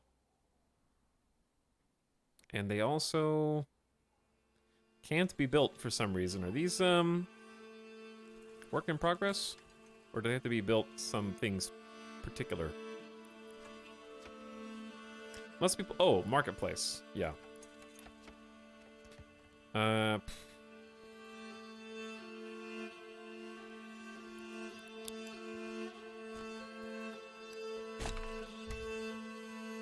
How about we build a big marketplace over here?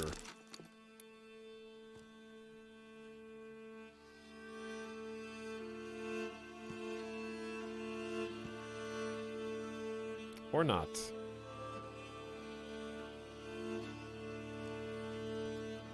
This is... I need 4 corners. This one doesn't want to follow.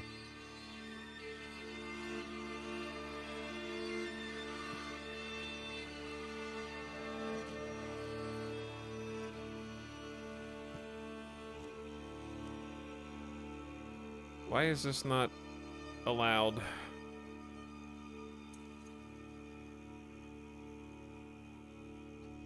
The devs hate this road. They think this road sucks.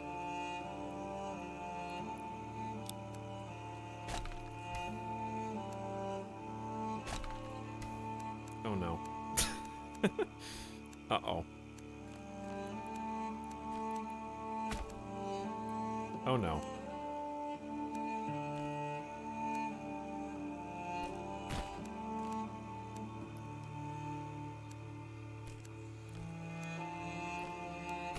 Yes, perfect.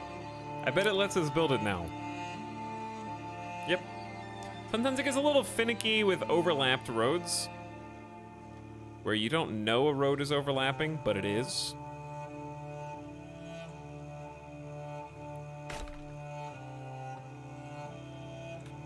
I just had a hunch. Okay, market area needs 50 or... Oh, no, that is just the market area. And then you put the stalls inside. Wow, I made way too large of a thing, huh? Yeah, I did. Yeah, we made this whole big-ass market area, and it's like, oops. Actually, oh dear God, what have I done?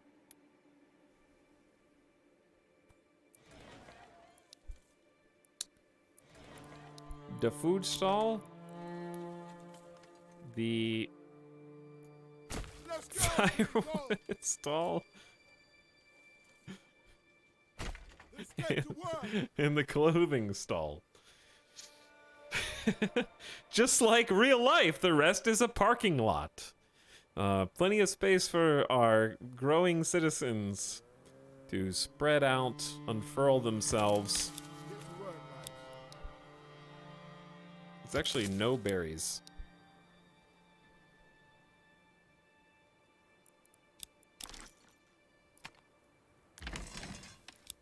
Come on, people, get to work.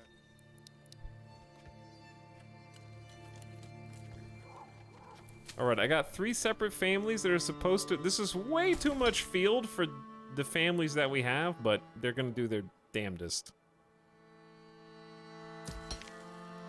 Wait, does the mining pit actually need to be next, like, on top of the iron deposit? Because this might be really awkward. I like these graphics a lot. This might have supposed to be on the other side of the road. See, I thought it was... What you mining there, bud?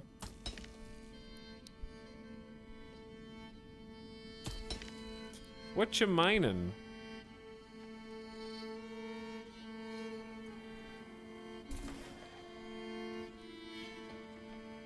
It could just be rocks.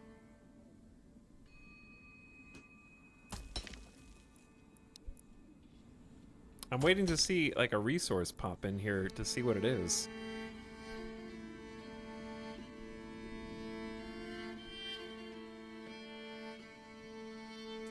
Oh, that windmill looks awesome. Yeah, I'm not expanding this town fast enough. Oh, they've actually plowed the field. They gotta sow everything though. Scattering seeds. Very cool. We're going at 16 times just to kind of see. Oh no, what? I really goofed on this. Is that the sun or fire above? Oh, it's only 15 firewood per thing. So I was supposed to have like a bunch of firewood stalls then maybe. Just digging a hole for fun. You may well do. We haven't made a church. Grants access to faith for the burgage plots.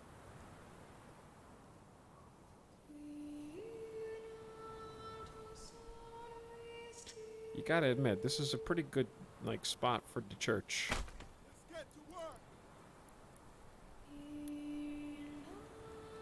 Again, I don't expect all these buildings to just cost timber when the game comes out, because right now you can kind of just, like, spam them all. But this is just an early access demo. Gives access to ale. I'm assuming you have to make ale. Communal oven, flour to bread.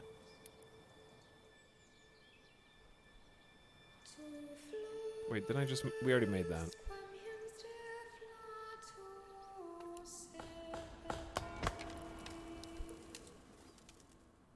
Access to ale more important than access to faith. You may be right. Estimated harvest is 424 wheat in 141 days. And it's April, so we should actually get a full harvest on this. Now, I'm not sure that the mine is doing anything here. I don't think it's supposed to be here. I think it's supposed to be right there, and that's on me.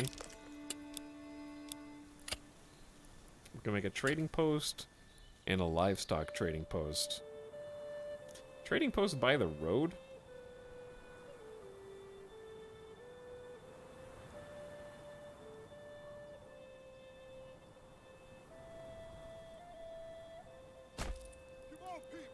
And then a livestock trading post right next to that. Oh, I turned off snap to roads. Oops.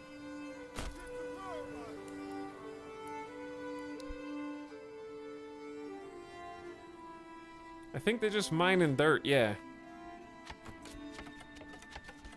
But it's fun watching all the individual buildings go up.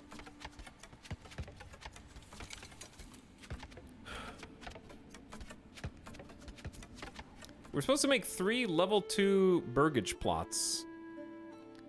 My theory is that the burgage plots require... You have to fill the... Okay, someone was asking in chat how to do this. You gotta give them access to clothing, entertainment, and faith.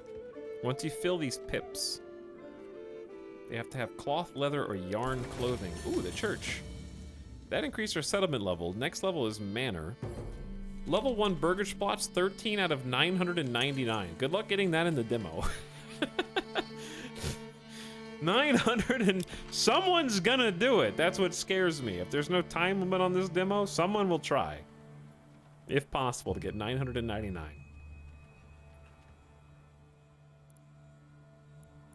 But yeah, I don't know how to get them clothes. Because it's not gathering. Mining, it's not storage. I would assume it's village life clothing stalls. But that may not be... Oh, it might be industry, yeah. The tannery can make leather. And the weaver. And the brewery. Okay, so we haven't really done any of these. It's understandable. Because, yeah, tannery makes a ton of sense. Wouldn't want to really put that next to the people because it'd be so smelly. But I don't know if smell-o-vision actually counts yet. Be interesting to find out.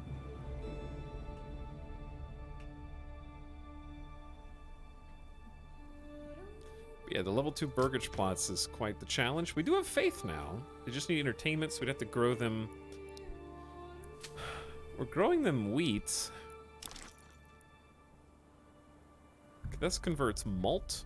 This converts barley to malt and malt to ale. So it's quite the challenge. Only 51% on barley.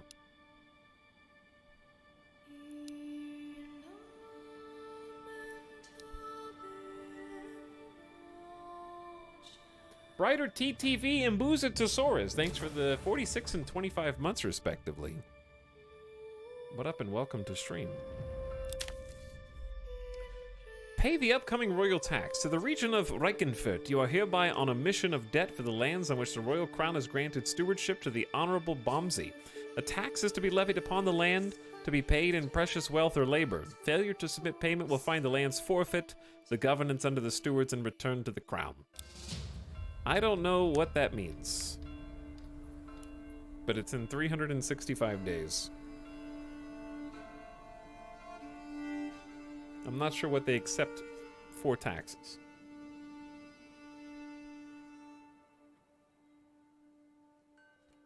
It's tax time! It is tax time. I like the little wind wisps. Or the maybe it's just the cloud shadows. Or both. Over the fields.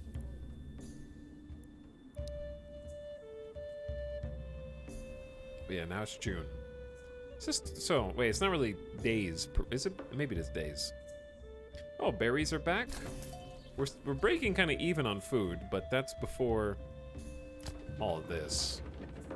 And I probably want to build some more houses to get some more families for the granary and the communal oven.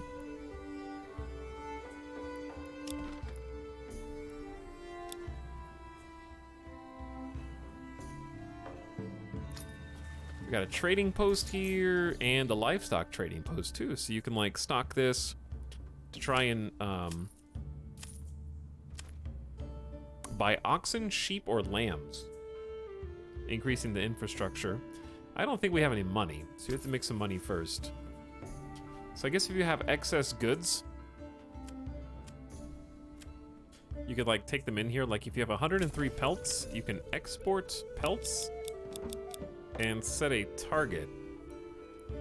Now, I don't know if the target is how many you want to sell down to or how many you want to sell off of this, but it's probably sell down to. So if you have like 103 pelts, I could try and sell down to 80 pelts, maybe?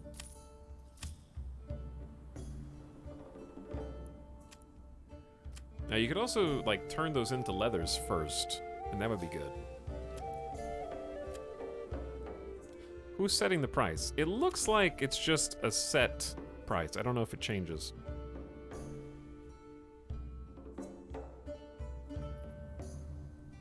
Come on, people.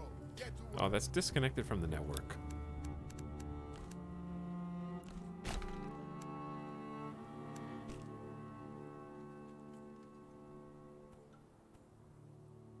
All right, now it's connected. But yeah, I need to make some more houses.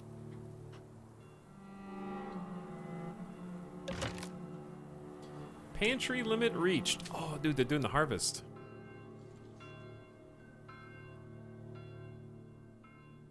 I really want to know how much food this is going to end up being.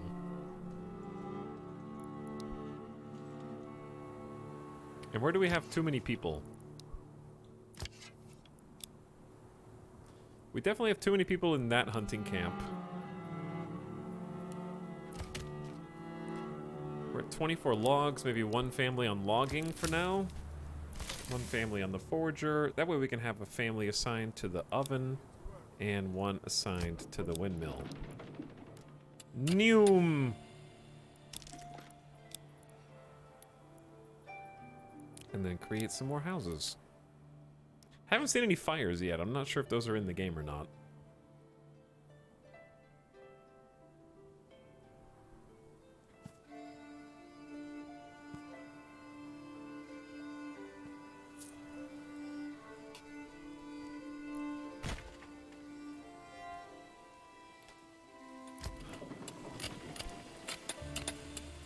I also have no idea where they take the food. I hear picking. Are you guys? I don't think these guys are pretending to work. I think I hear mining in the distance. It's in my mind.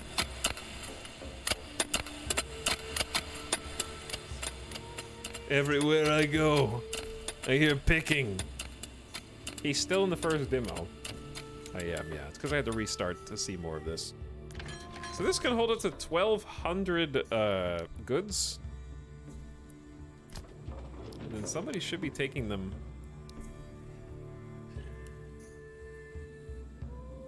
This is a lot.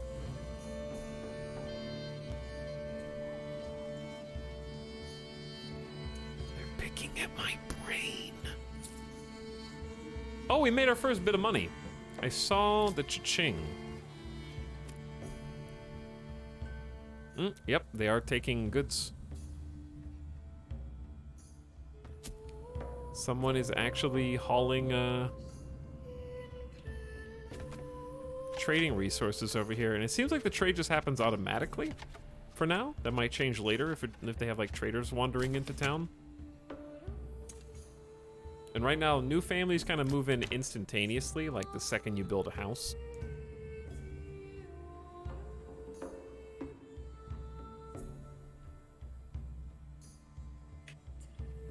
How's the game so far? It's fun. It's very beautiful. I don't normally play on 16 times speed, but I am for you, chat.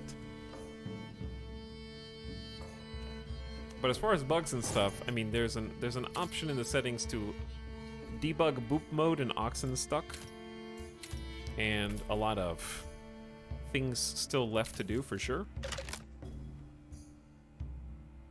But I always enjoy this style of game, and fresh takes on it are always welcome.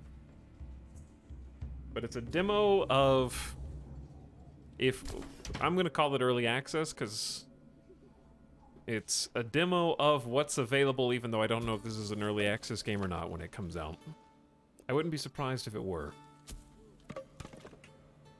So it's a little rough around the edges, but I enjoy a lot of the aspects of it so far. Like the roads, having like a nice spline road tool is good. Being able to sort of make buildings and zoning more organic looking is also very nice. Obviously, most of the work is going to come down to balancing resources and stuff. Because I went from can't get a piece of timber to save my life to I've got so much lumber I don't know what to do with it, and I can basically build every building that's currently in the demo that doesn't take iron. So some of the like pacing and balance and progression will need to be fixed, and I'm assuming that's what this is. Because I have 2 points available. But yeah, there's a lot of good little details. I think just the overall progression is probably the thing that needs the most work, but I'm assuming that most of the buildings here are just here and very cheap so that you can build them and play with them for the purposes of the demo. Because you can build all these buildings with just logs.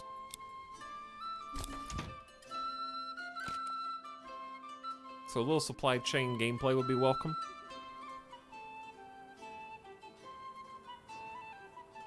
But yeah, suddenly we have a ton of We need more workers here. suddenly we have a ton of resources.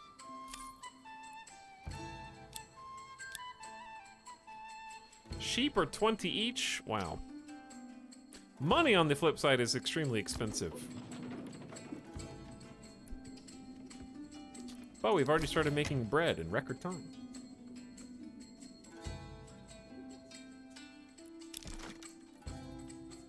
Okay, so pretty much the only things we haven't done are like the weaver, the tannery, the brewery, the malt house, basically the industrial things. And we're now low on food. Wouldn't you know it? Who could have seen that coming? I don't know how many windmills equals like a ratio of being able to feed. We got 54 population, and that's way too much for us to support right now. That's okay. Because it's been about 4 hours, chat, and I'd like to change gears and take a look at another demo. You can definitely keep playing and refine some of these materials and maybe even see tier 2 buildings, but it's going to take a long time for us to get there, I think, because they need 2 forms of clothing, and we need like multiple seasons to go through because we have to make flax for linens and linens for clothes, and like we need to have like 4 different fields because we were not going to have beer for like 2 in-game years. So I'd say, yeah, that's probably the thing that, obviously, again, I know it's a demo, but that's the thing that I think needs the most sort of balance, is it goes from you have wood, and if you have lumber, you can build everything that's currently available to you in the game, to the next tier will take multiple years because you need 4 different fields. Well, 3, yeah. I don't know how to grow rye either. So if I can't grow... We don't need rye, do we? Because wheat is grain, flax is clothes, and so we need at least 3 different farms, because we need food, that's food, this is clothes, this is ale. So we need to either wait multiple years, smaller and more steps of progression, yeah. Because once you get to this part, the industrial section, you become gated based on having enough fields and farmers and being able to feed them all. So it goes from everything's happening really fast to it's going to take another full year before the next step of progression, probably. But yeah, I like what I see so far. And it's very fun to just zoom into and watch the detail at 1x speed. And it seems to be running pretty good at like 16x. I especially want to see more of the infrastructure management of like getting more oxen and being dependent on different types of resource transportation. Yeah, I did not get the manor.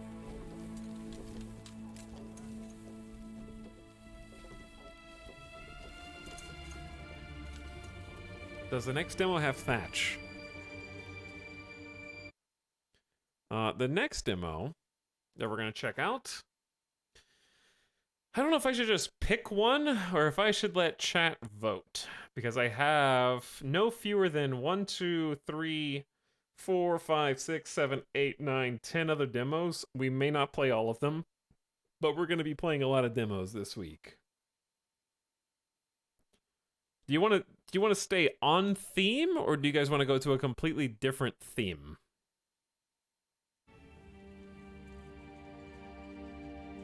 I guess would be the big question. Yes. Yes. Mix it up. Yeah, I'm enjoying what I see so far in this and looking forward to following its continued development. If for no other reason, then I think it's very zen to just like listen. The background music is good. The sound effects are nice. Can't believe they're picking nothing. They're lying to me. But good stuff. Cool demo. Thanks for sharing, devs. And thanks for hanging out. And good luck on the continued development of the game. Alright, chat, let's change this up. Let's pick something new. For those of you that joined late, we did have a full beginning of stream discussion on the new RimWorld DLC. If you didn't hear, Tynan announced a new DLC for RimWorld confirmed and said soon. And the last time that happened and something was announced for RimWorld, it came out within 2 weeks. And I have exclusive key art about what's going to be contained in the new DLC. It's Marge DLC. That's what the M stands for. Royalty Ideology Marge.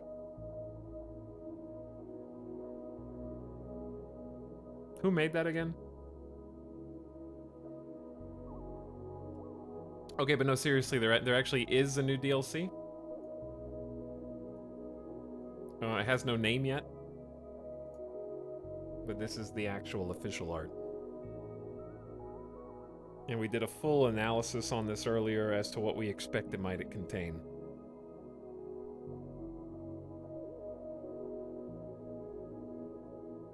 And there's a lot. It's very dense. Possibly new enhanceable pets via cybernetics. You've got babies. There's the horned character. There's meteor shower / laser barrage in the background. The planet is purple for some unknown reason. Don't know if it's the same planet, but it's just glowing purple from the things up top, or if it's a new planet. There's cargo ships in orbit that are being destroyed. There's a gauntlet that has blue juice pulsing through it. My guess is mechanoids, because of the thing in hand, and also the cybernetics look very mech.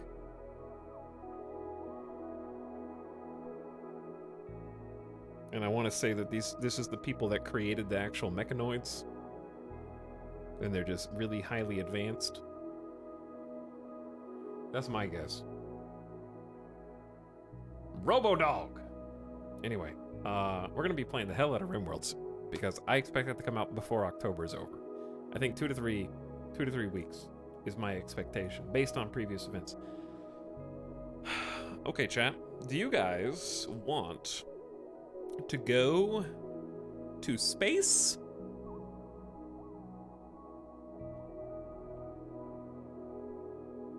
Or do you guys want to go to factory? Space, factory, or water? Those are your three choices. Though I think if you want something different, we need to go to space. It's not Terra Invicta. I like all of them. Poll. Alright, fine, we'll do a poll.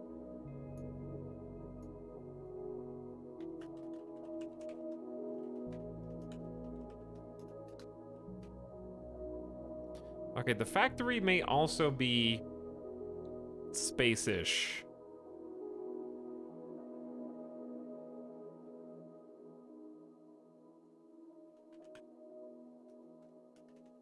Here you go. You guys have 5 minutes to vote. And while you pick the next demo, I am going to switch categories. So I'm not taking the limelight from Manor Lord's people.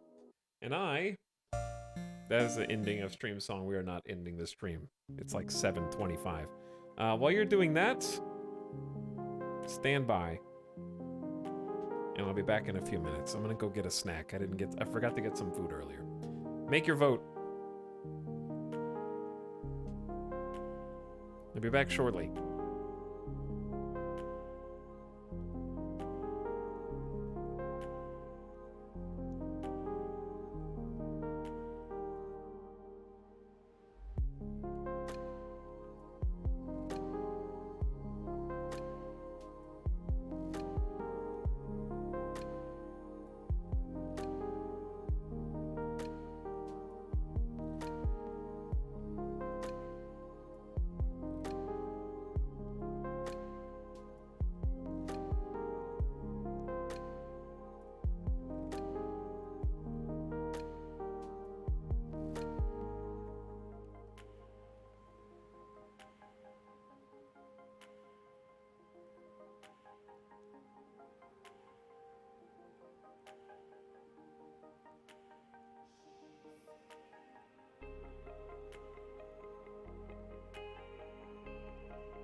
Okay.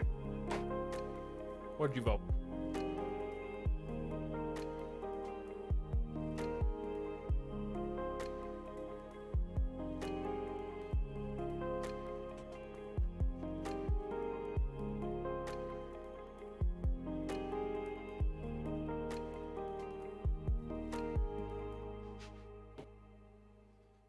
All right, it's time. Music? Hello? Music? Oh, there you are.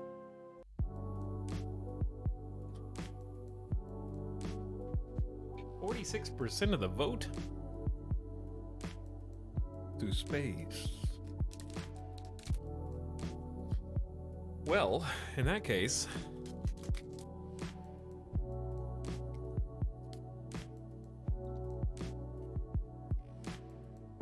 you guys like Terra Invicta that much? I can play it again. Thought you guys wanted to see something new. But you voted for space, so...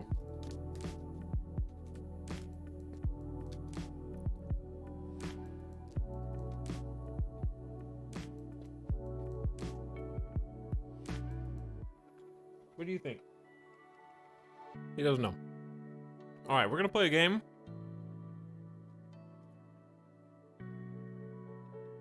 That I don't think we've ever streamed. But I did make a YouTube video on it.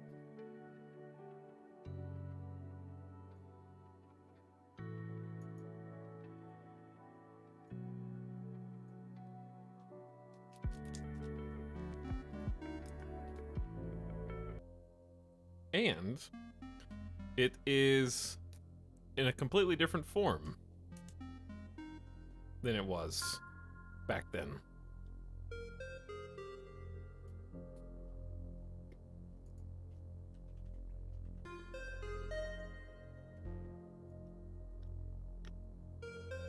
It's Cosmoteer time.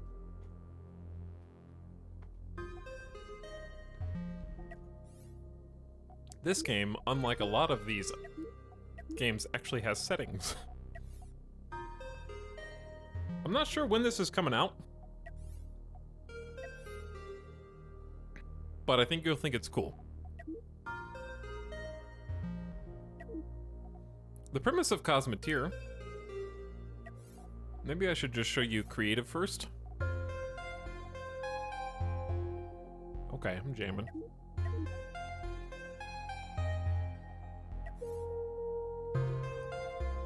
How do I want to like just load in a different ship.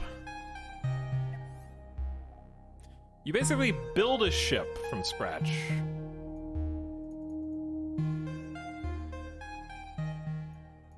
And on this ship, it has a bunch of systems. And the people, the crew on the ship, have to have quarters, and you can make walkways to accelerate the speed that they move through the ship, but they have to go to and fro hauling resources to make the ship work. So like shields, if they take damage, need to get new energy charges. So people have to bring the energy like cylinders to the shield to repower it, and weapons actually have ammunition and have to be manually reloaded by the people on the ship. So it's sort of a simulation of that.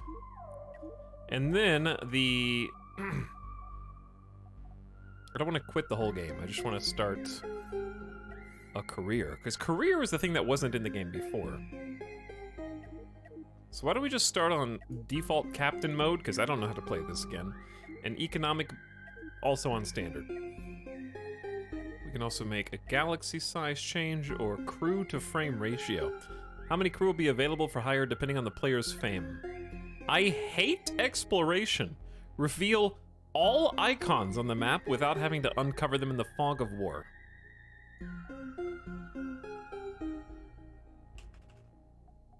Brand new seat. I hate exploration. So we can choose our starting ship. The Model L is highly maneuverable and sports 3 laser blasters, effective at destroying enemy subsystems. Lacks any significant defense. The Model C is slow and well armored with 2 cannons that are inaccurate but penetrate enemy ships.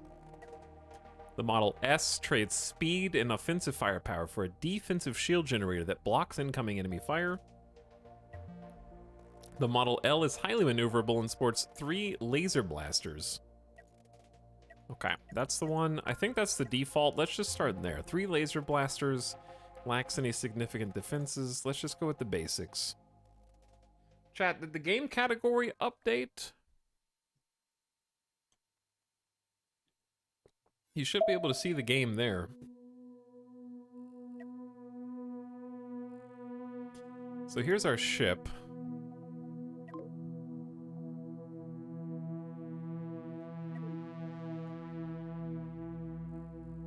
Okay. Controlling time. Command points. Cockpit, control room, and bridge each provide a certain number of command points. Most weapons and systems use command points. The number of command points remaining is displayed on the right. Once you run out, you won't be able to add new weapons or other systems. Now, you don't just add weapons and systems, you can literally build ships to whatever specifications you want.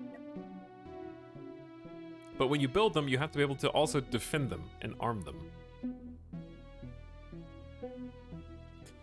If you run out of command points, you won't be able to add new weapons until you upgrade these rooms. If a command room is destroyed or becomes unpowered, you lose the command points it provides, and if your ship no longer has enough, you lose complete control of it.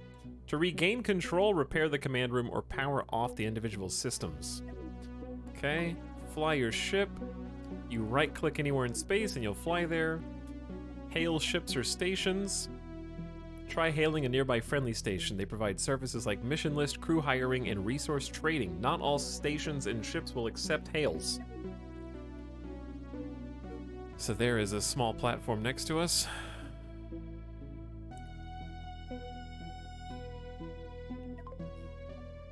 And here is the galaxy map. So, right now, we're here, because that's the demo. So we're just gonna chill inside of this section of the demo.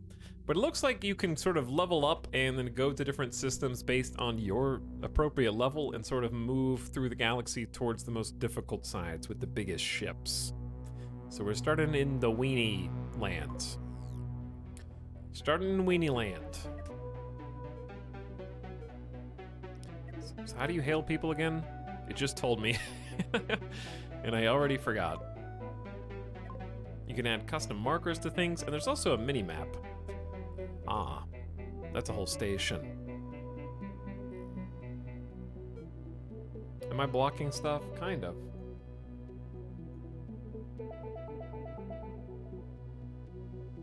Good enough. And they have their own defense platforms and cannon defense platforms, so we can zoom pretty far out, and what we kind of want to do, I think, is just go check out some unknown signals and go see what's happening over here. Oh, that's how you hail. Hold on.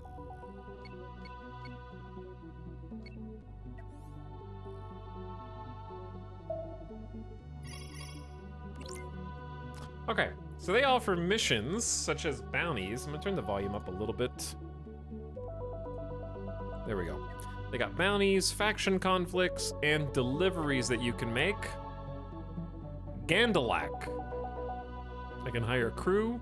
We already have 8 crew because there's only 8 beds. Materials. Ammo, steel, coils. We have 5,000 bucks. We're probably gonna have to reset this because once our ship explodes, we're gonna have problems. Purchase ship part blueprints to permanently unlock them for construction. Ah, this is how you specialize your builds. All sorts of upgrades.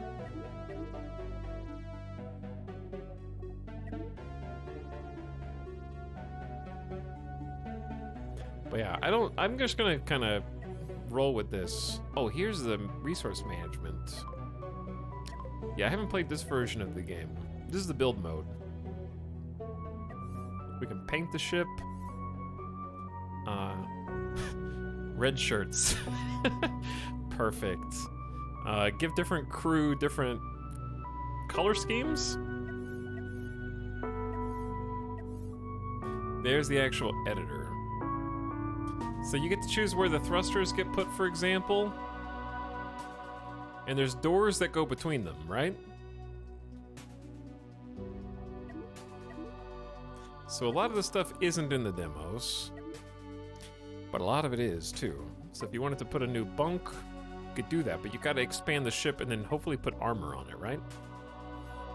So if we just go out with this, how screwed are we? This is unknown contact. Let's go find out what it is and maybe die. I expect to get blown up immediately. It is a minor shipper. I'm assuming these things are not like... So I can hail them, and there's someone that I could hire on there, and they might sell things too. So I'm assuming different groups of people will have different prices, maybe? Chat, did I see that correctly? Is this ship... Does that have 69 out of 420 possible ammo? What? Why do we live in a simulation? It's confirmed.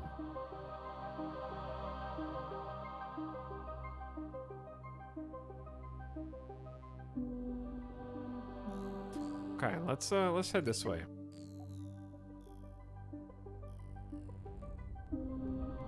How do you hide the... Gather, salvage, or mine resources with this button selected.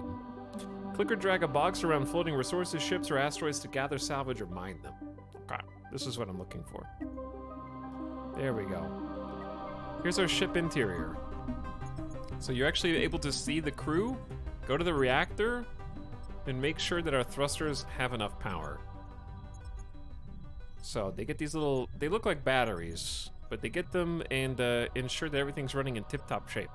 So they also have to man the guns. If they're not manning the guns and they're not powered up, they can't shoot.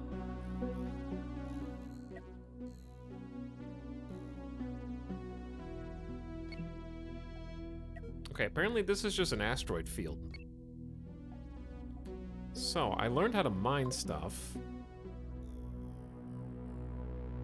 but I don't actually see rock. Oh, no, there's stuff all around me. Oh, damn. Okay.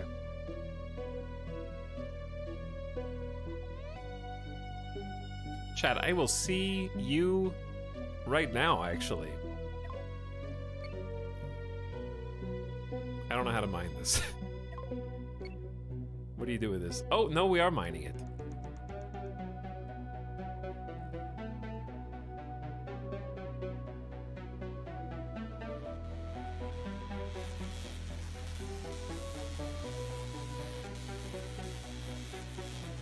I think this might take us a while. See, I thought that was a small rock.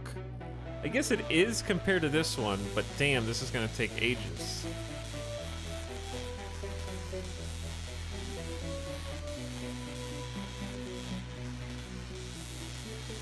We're gonna need additional mining drones. With a big enough ship, I'm assuming we could get more drones. I want to see if they're being deployed from somewhere specific. We have an airlock. Chat, is that? Okay, the music was freaking me out. I thought I was under attack. Oh, they actually do. They place each individual resource here. Got storage hold.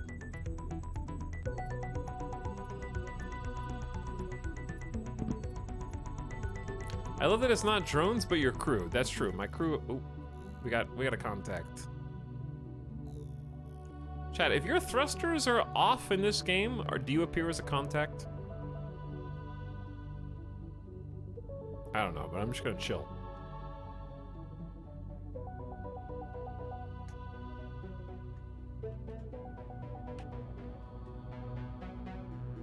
I'm just gonna hang tight right here because they are on the edge. And we're gonna at least fill up the cargo holds.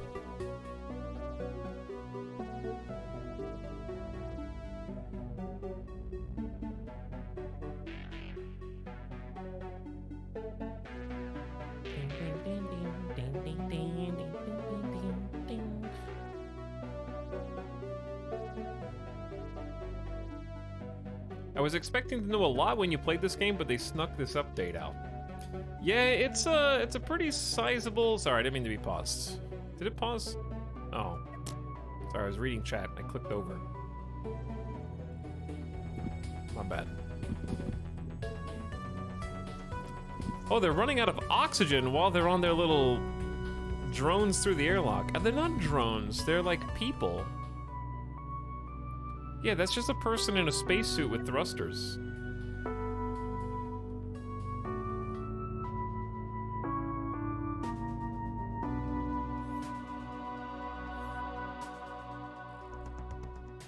You can actually see the little chunks where they're digging the asteroid out too. That's awesome. Why not move the ship closer? I mean, I can, I wasn't expecting to actually be getting all this. I'm not exactly playing here for efficiency right now.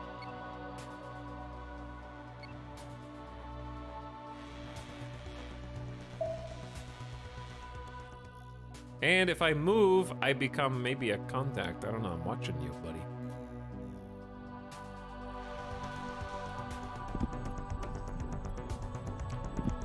How much copper is too much copper? All right, how do you cancel a mining gig? Alt.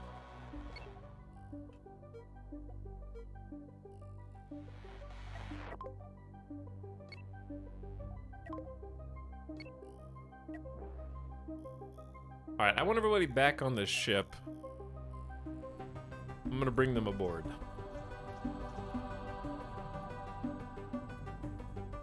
All hands battle stations! And we might have a friend over here. I also want to see what these are. Ooh, blue rocks. That's better. Let's go see who our little friend is. So we can try and like hail them, but they have to be at least within this range first. What is this? Hail rejected. The marigold. They're supposed to be IFF friendly, it says. Is it possible to run out of fuel or run out of energy in your reactor? This thing is, I think as long as it's at full health, it just keeps pumping out batteries. We got our little cockpit there too. Okay, did we just ram into an asteroid? Or did we dodge that? Let's get this one.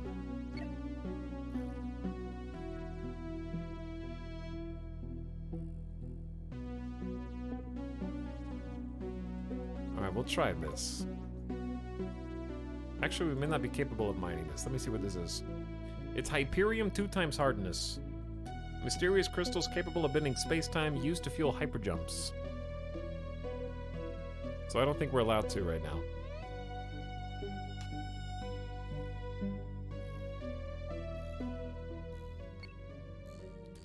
Alright, let's go investigate some more things, points of interest around here. Got hyperjump relays. I'm assuming we're gonna find some bad boy ships sooner or later.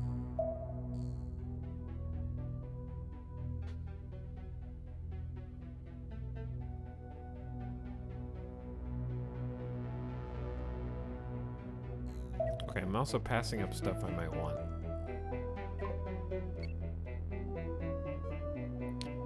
Why don't we try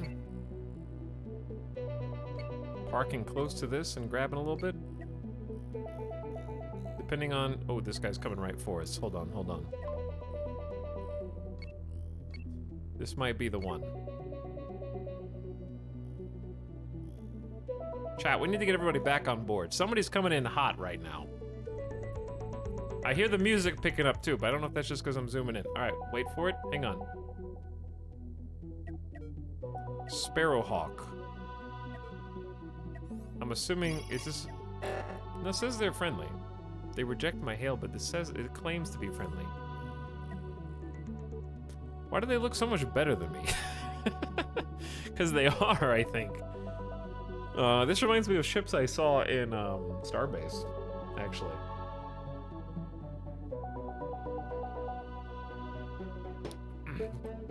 Glad to see more people playing this game. Hope you're enjoying it so far.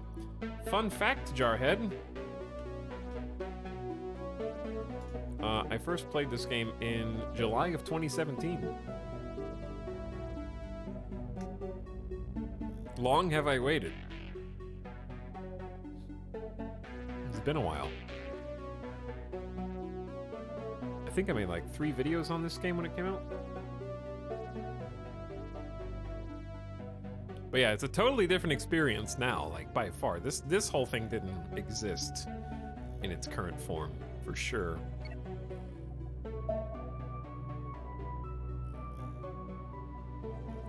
We got a whole bunch of contacts. I assume just green equals friendly, so. I like how I just keep calling everybody. Hello? Please answer the phone. I'm so lonely out here in the cold, dark space. So very lonely. We need more friends.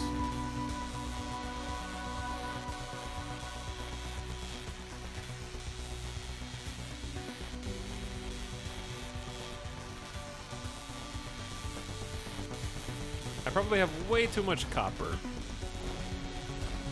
Stores 4 stacks of any resource type.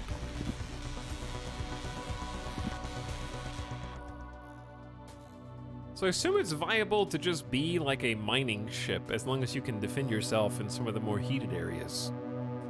I guess my question is it better to like... Is this usable for crafting something, or do we just take this back to station and sell it?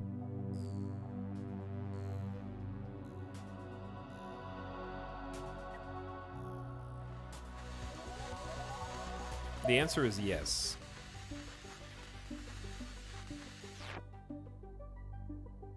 I still have Marge up.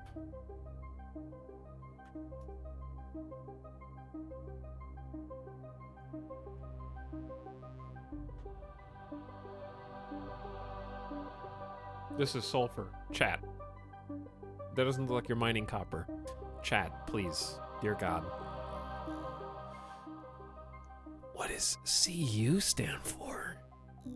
Because what I have in 6/8 of my storage is currently CU. Today I learned that stands for sulfur.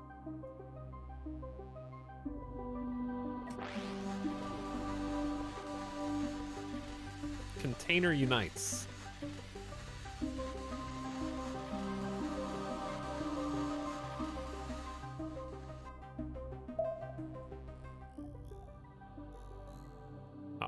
Hold on. Do we need to get back on board? Why do they keep going straight for me? We gotta cancel this. Okay, we're just gonna have to play one person down. I'm just gonna go ahead and line up. Facing the front. Go half speed just in case. And I'm gonna meet them in the field of battle. If it is, they keep heading straight for me. It could just be pure happenstance. Nope. It is pure happenstance. You're getting sulfur right now. Yeah, you weren't listening. I said that I need to go back and sell all of my copper.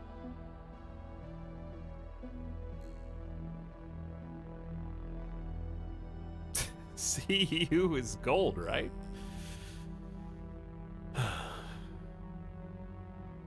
And you guys were like, you're not mining copper.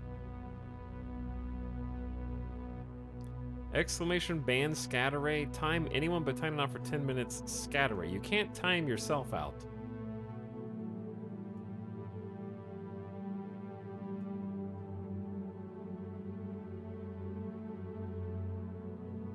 I'm just gonna make your channel points. Why not? Because I just don't want to. Like, I don't... Is there a mod here? I'm not gonna do it.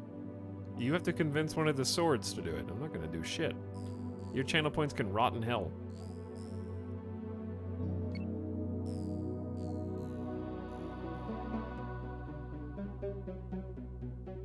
Not my job.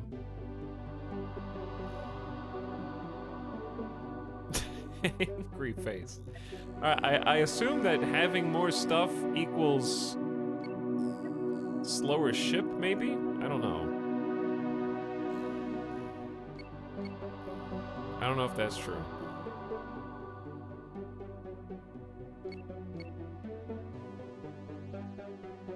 Mary Skipper timed out scatter ray.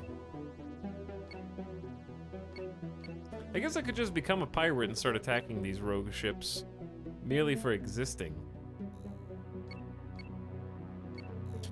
I assume they're not competing for resources here.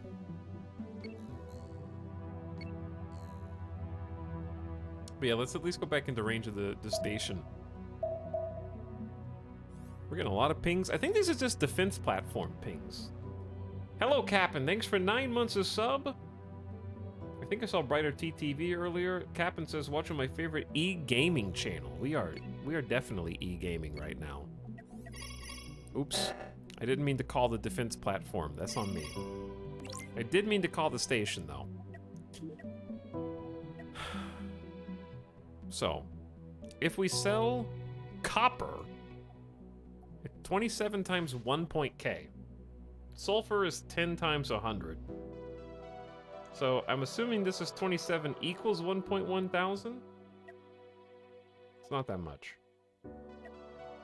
The sulfur's worth 10 per.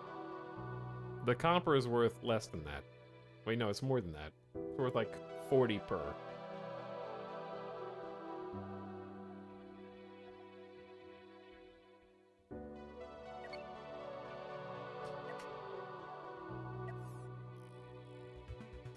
Okay, to do the trade, they actually have to... Oh, they have to unload. Look at this. There's so many people from the station coming over. Noom. That's because the station itself is also simulated.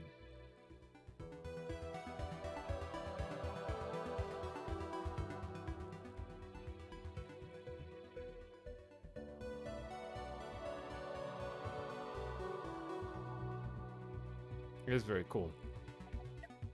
Now, I can't peer inside of that, presumably because that would be cheating. The more we zoom in, the more we get to jam. Can you attack the station? Why would you ask that?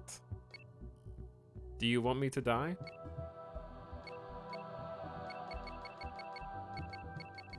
Do you guys know you can set up a bunch of shift commands?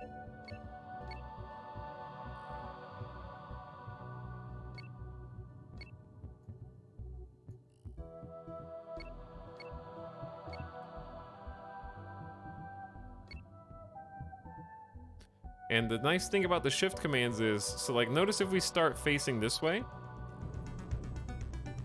which of course our guns are facing the front. If you just right click move, they'll turn, then move, then turn. So the shift commands, not only do they set up extra commands, but they maintain position from the last one. So if you wanted to reverse, I don't know how to reverse, actually. How do you reverse from the first movement?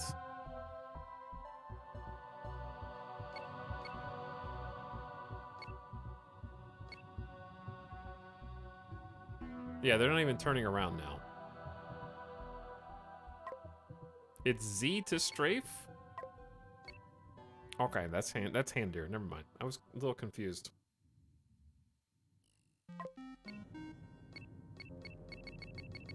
But yeah, Z to strafe is good. Anyway, sorry, I'm just learning the controls.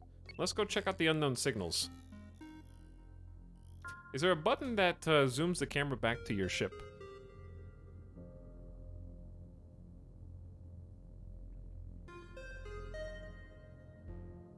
Is this the in-game soundtrack? Yes, it is.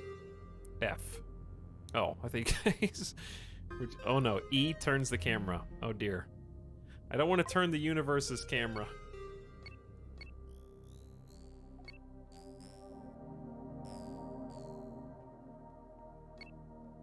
E. E.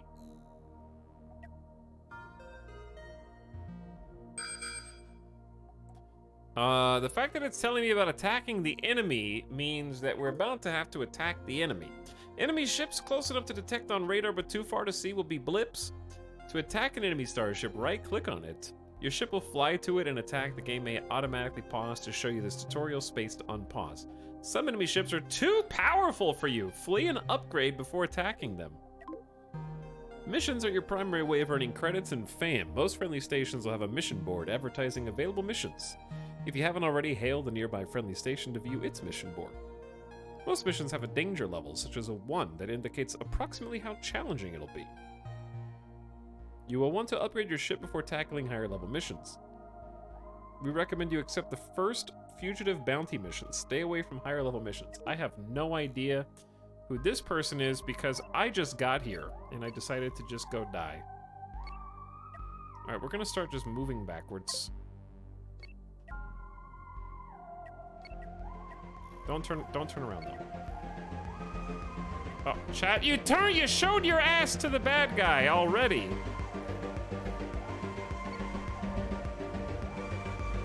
We're just softening him up. How close do we need to be? All right, half speed, please. We don't have any shields.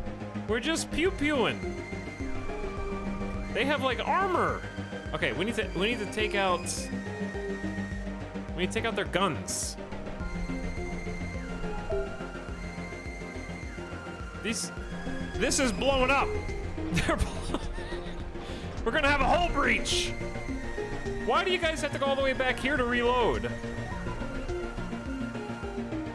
Take out the other gun.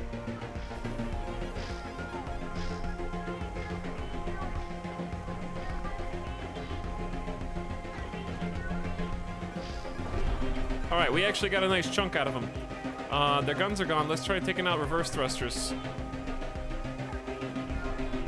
Good job. The other reverse thruster.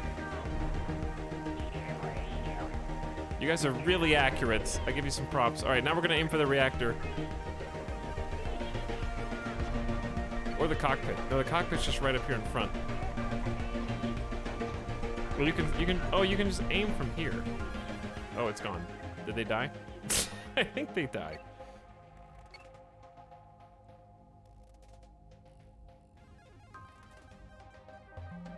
We handled that pretty well, but we took some damage. Is that this is the crew? It's the crew. Can I roadkill them? I'm gonna roadkill this guy.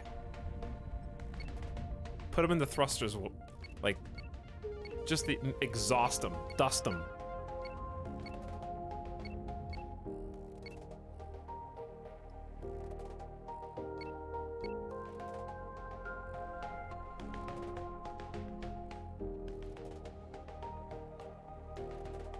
Okay, so their cockpit is dead. So we can like harvest this ship for parts. Unless we were capable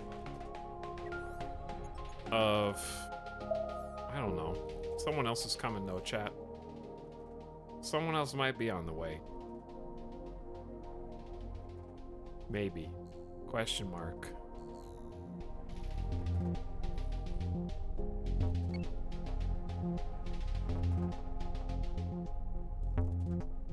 They're getting closer. It's very suspicious. Do we wait? After attacking an enemy, right-click on a part of the enemy ship to target your weapons. I did figure that out. Tip, destroy the enemy starship's reactor or command room to turn it into a lifeless husk.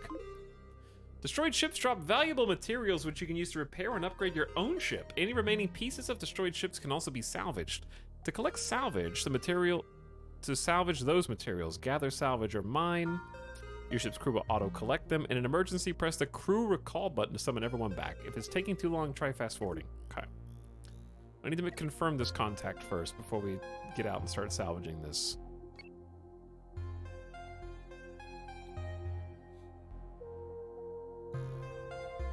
It doesn't seem like it's, we probably know if it was an enemy contact by this point, so I want to go back. I don't want to lose the wreck.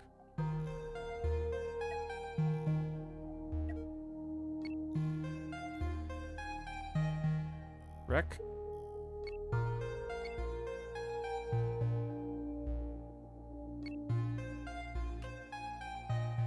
So you get to set the spot, and then the crew will sort of automatically control the thrust and perform the maneuvers that you set out for them. All right, let's do this. This is my wreck!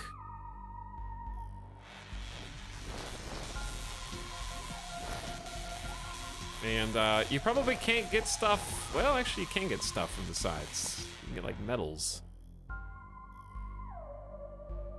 Little falconette.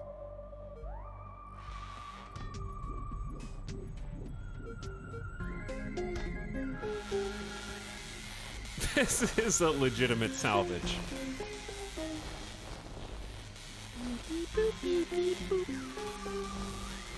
I'm curious what'll come out of these.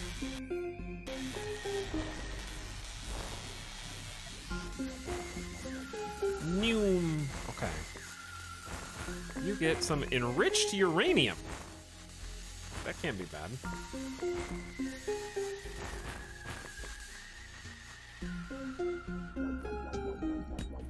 So we definitely have some crafting materials down. Okay, so here's the thing. Now that we've got this stuff, why is this button red? We need to do some repairs. Ah, it takes the resources that we're harvesting to perform said repairs. There's probably a repair all button too. Chad, did you ever try the Shipbreaker game? Was it any good? The Shipbreaker game is apparently very good now. It even has its own storyline and stuff, which is pretty sweet. I can actually build a new laser, which I feel like this is what the devs want you to do. Pew! Now we can get a fourth gun up there. The problem is energy is difficult.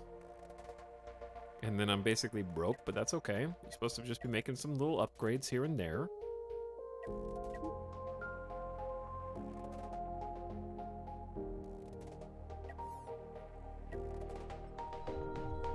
So the crew need to come out of the crew quarters and power this new laser up. 1, 2, takes like 4 cells. Okay, sick.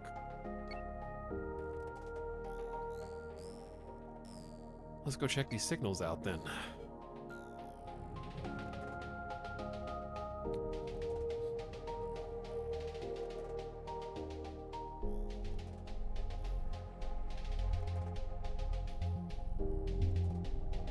Big rock.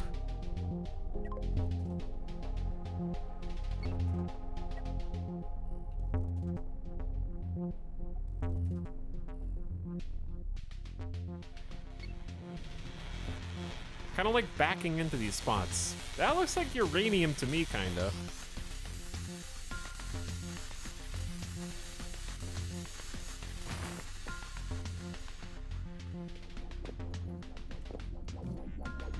I'm sure this is perfectly safe to put on board in our storage compartment.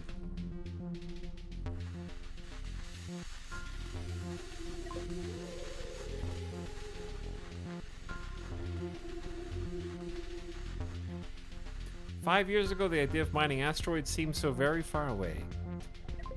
I mean, it's still pretty far away. I don't think humanity's going to be mining asteroids for quite some time.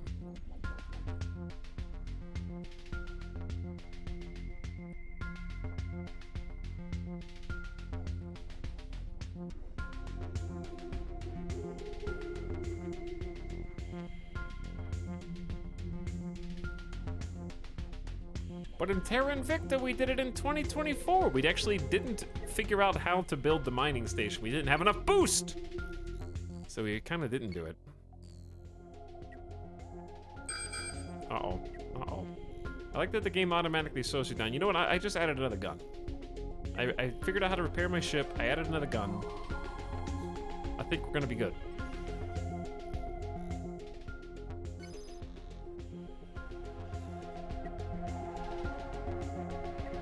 So once we get here, they'll be able to see us. At this stage, we don't have that much strategy outside of charge in. Oh, this is a cannon platform. Does that mean we accidentally found like a... Hold on. There is actually strategy. Time out.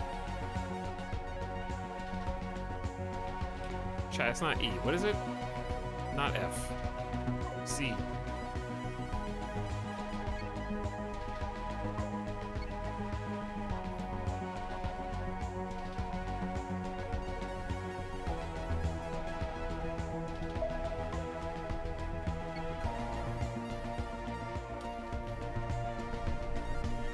Oh, they are turning. Hold on. If we can stay on their weak spot, if we can just go fast enough, they won't be able to hit us. Okay, they're target leading. There is a fire on board the ship.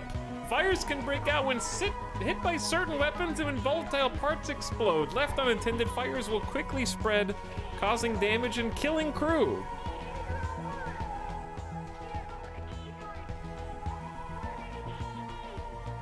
Add fire extinguishers to... Wait, you're just now telling me about the fire extinguishers. They can spread through open areas and through doors, but not through walls. Adding a lot of doors to your ship will make it more vulnerable to fires. Wait, what?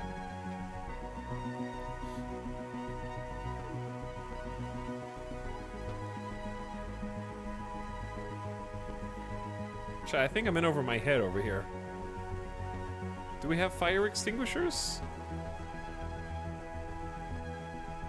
It's kind of a bit late to be telling me that, isn't it?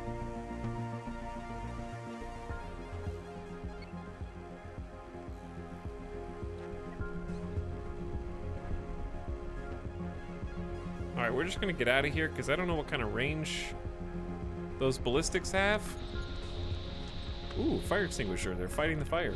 Why is the other person still sitting in there?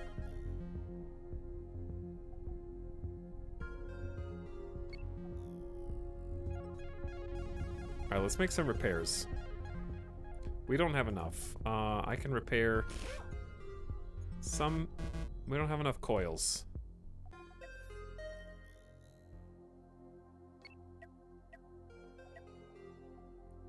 I think whoever this is getting reinforced by a friendly vessel. He's not a red shirt for nothing.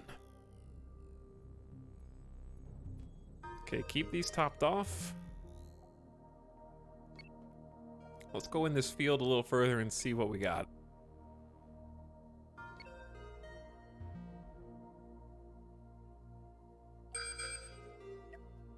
Okay, lots of iron. We haven't picked up any iron.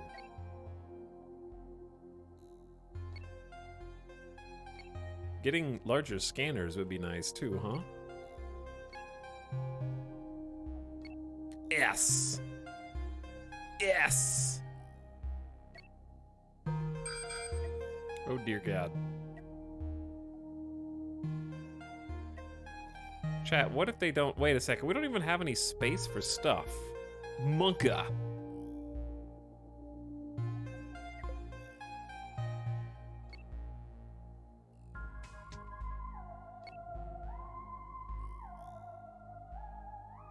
If they just stay back, we can just mine this in peace and then go. We probably need to dump our inventory more frequently.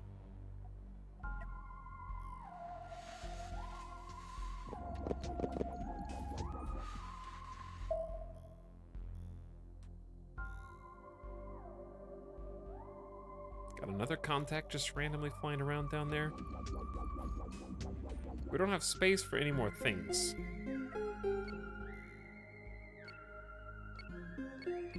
Okay, I want to go peek at this. It's a weapons platform. Here's what we do. We get close to it as fast as possible. Oh, it turns on a dime. Oh dear God, it turns so fast. We don't want to get... Okay, I kind of want to reset.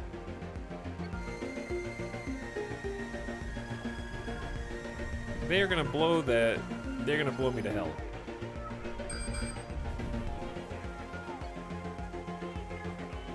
That's so much armor to try to get through.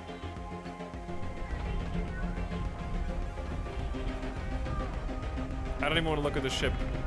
Alright, we took down the weapons platform, but at what cost? Are you guys okay? Hey, are you guys okay?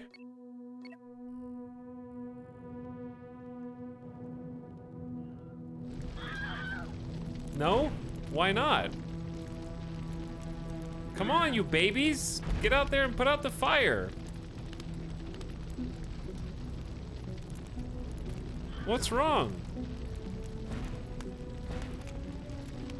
It's a little spicy up front. This one's chillin'. That one's chillin'. The captain is like, no problem. I just stay in here, I go down with the ship. We don't have to worry about a reactor fire at all. Okay, we have to worry about a reactor fire a little bit.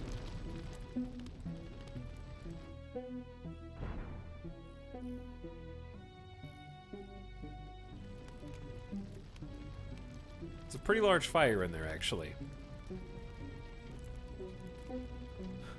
What do you guys think happens when the reactor blows up? I love how the, like, panicking humans are zooming around in the off camera.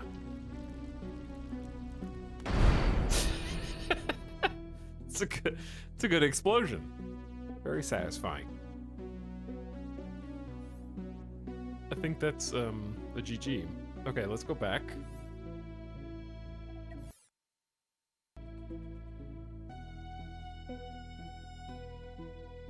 And do a Korea. Model C has some cannons. Model S has a defensive shield generator that can block incoming fire. Model L's the one that we just did.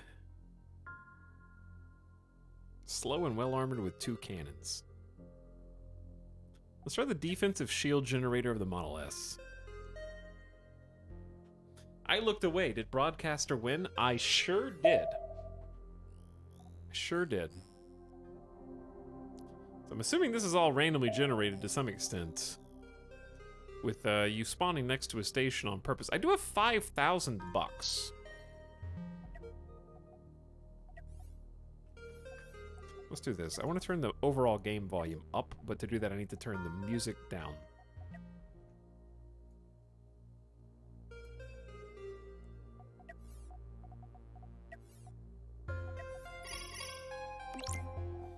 Okay, let's try doing 2 things. Number 1.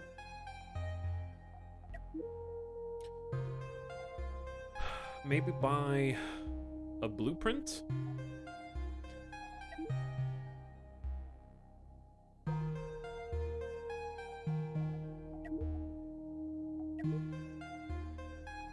Instantaneously travel to other destinations within the solar system or when assisted by a hyperjump relay to other solar systems. Big thruster. Because I want to try building some things. Moving walkway for the crew, but only in one direction. That's really good for big ships, as I recall.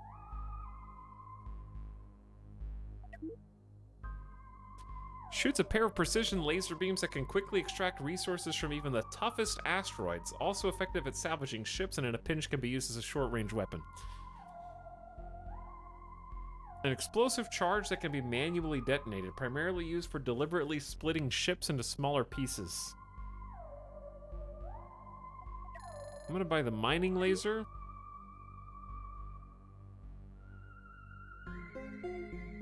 And that's it for now. My plan this run is gonna be expanding our ship to be a mining hauling vessel. Okay? That's the plan this time. We do have a shield. So what we need to do now is sort of... God, we only have 4 thrusters in the back. The crew quarters is like hanging out the ass. The only thing, if we turn around and get shot, the crew quarters will blow up and then the reactor will blow up after it.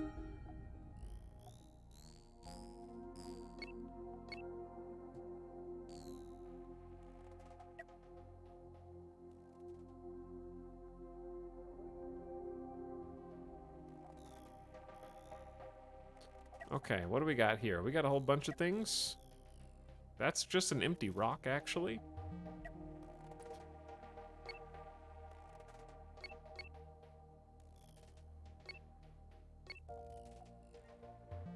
Let's start with, well, actually, chat, with sulfur wasn't as good as copper, right? I have no idea how much iron is worth, but we are in an asteroid field? We're in some sort of target area.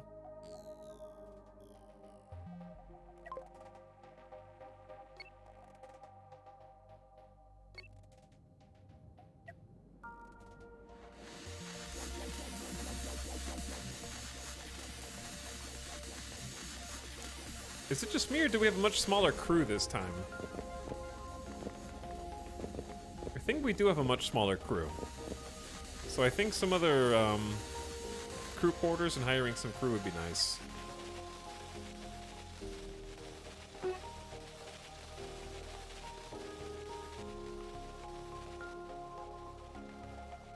Why would they remove stuff from the demo that was in it before? Which stuff was in the demo before?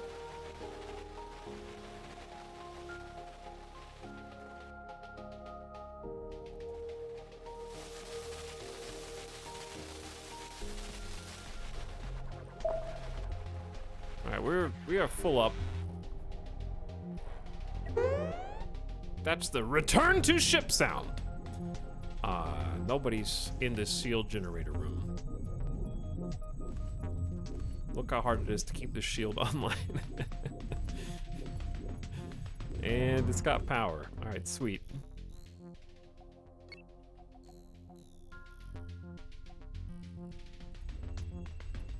And it's got to continue to be maintained.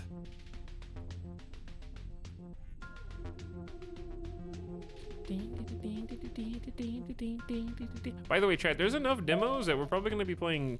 Like, I'm planning on streaming like every day this week. And there's enough stuff to play. We'll probably be playing demos tomorrow also. If not the next day. Because there's just so many games.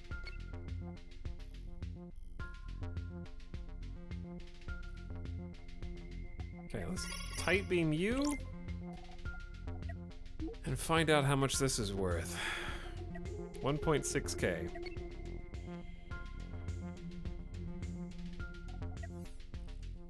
Here come the station traders. That is all for you.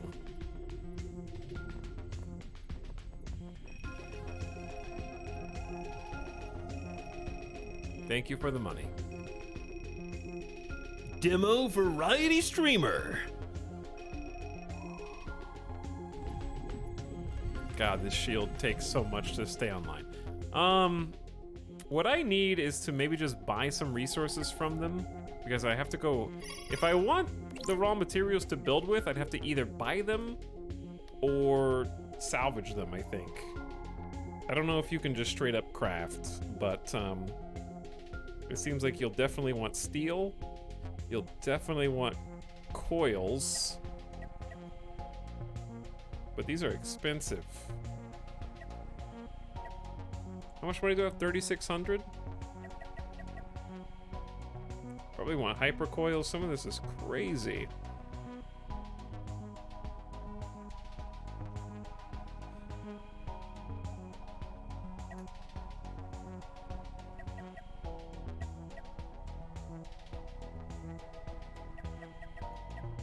Okay, so we're getting 40 steel and 20 coils. And they should also maybe bring that over? Oh, we have to go get it. Okay, let me park a little closer then, huh?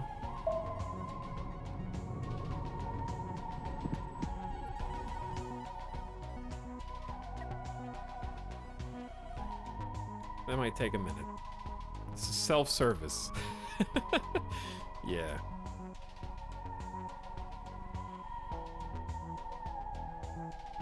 By the way, what's up, Modified? Thanks for 46 months. Appreciate the sub. What up? Welcome. Speaking of space, chat, I finished The Expanse Season 2 rewatch. Do you think that I would like Rings of Power more if I watched The Expanse less? Or do you think it doesn't matter? Interesting the game doesn't unpause while you're in this. So if you want more crew, it's gonna take 48 steel pieces, which we just don't have. If you want more storage, that's also 48. Damn, these are so expensive. I still have 600 bucks, I think.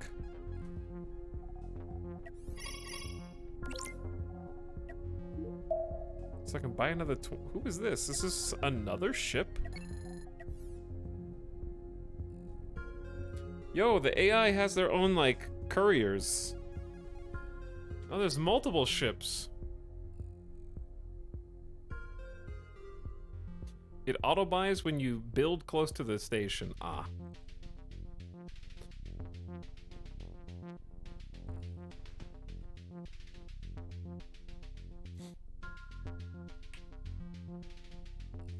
Well, I bought it anyways. Okay, easy there, buddy. This is 1, 2, 3, 4. There's 5 of us here at this station, just parked, making transactions. So does it all go in real time? Like, does it all,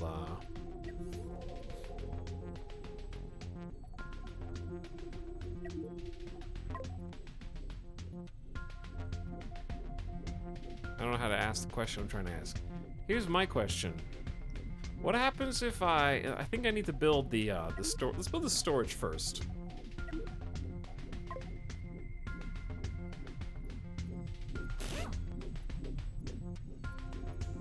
All right, now I'm poor. This ship is funky, but it's mine. Let's go back to the asteroid field.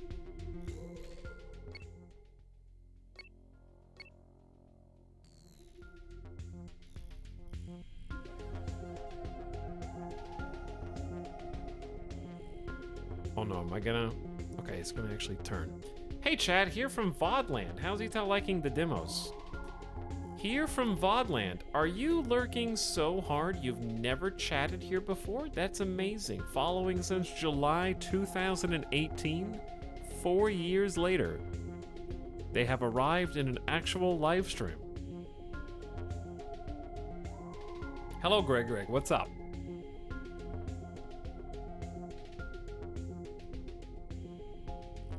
Welcome to stream. We're playing this cool space game that I played before, but not in this form. It's completely different than it used to be.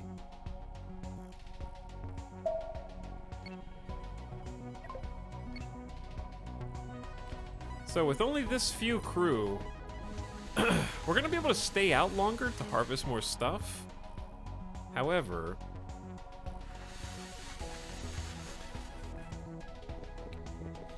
even though that's good, we don't have that much crew, so all harvests are gonna take too long, really.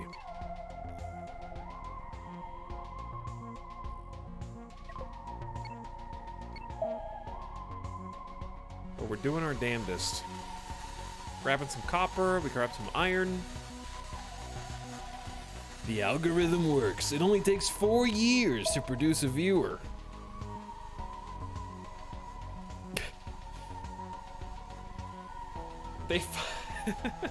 They finally caught up on all the VODs.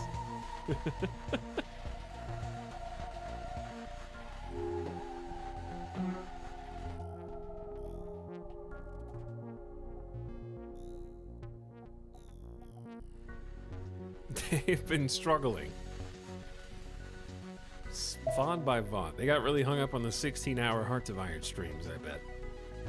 That's why it took so long.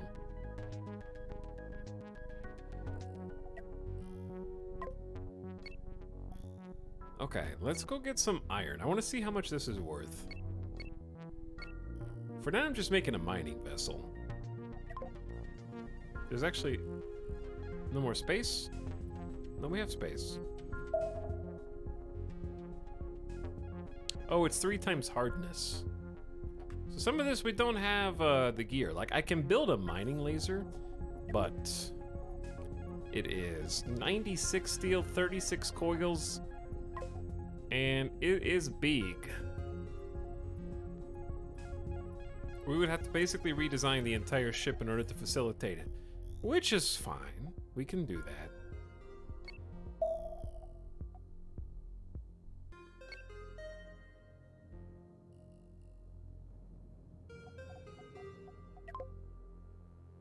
How do you tell at a glance whether a rock is mineable or not without just mousing over it?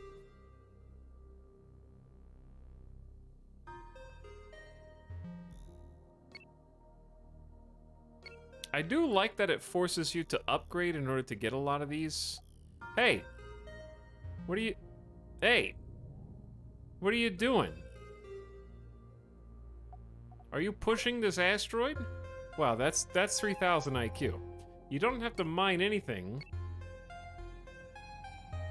if you just push the entire rock back to the station and sell it.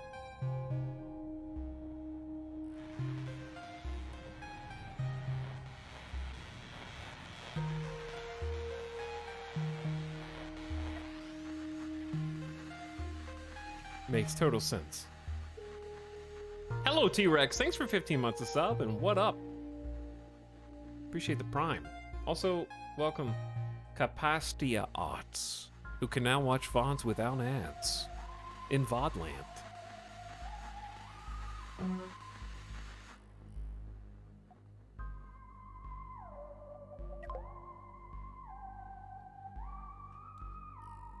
Is this rock grayer than this one? I don't think it is.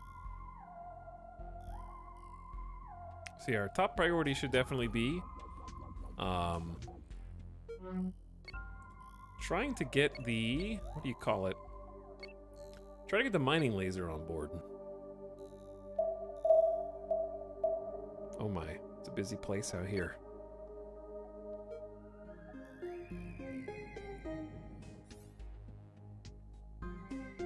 Dude, I'll put this on your wish list. Do not miss the launch discount.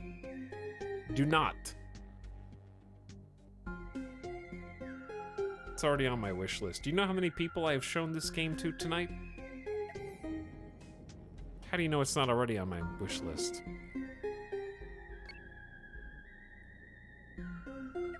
Obviously, we're gonna play this.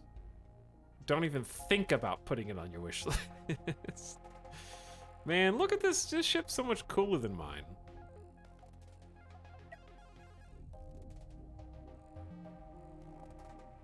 Look at their jumbo-sized cargo holds. They think they're so cool.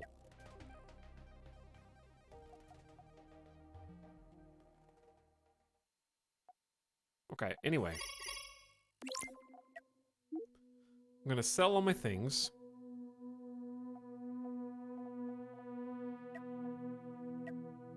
Iron and copper is worth about 1,600 bucks.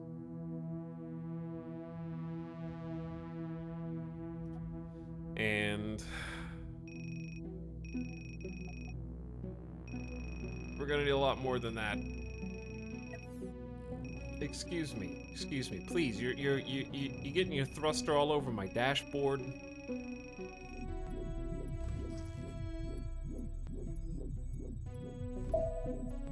I'm not sure how I feel about only one fire extinguisher. We could try taking a mission. But I kind of just want to be a mining guy.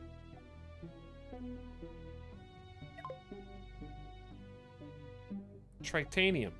Delivery mission. Acquire 15 tritanium, deliver it. Oh, I have to go fetch it myself?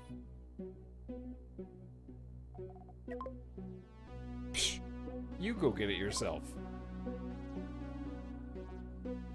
Cosmetographers from the Fringe systems are requesting data about various locations of interest in the Logo Curve system.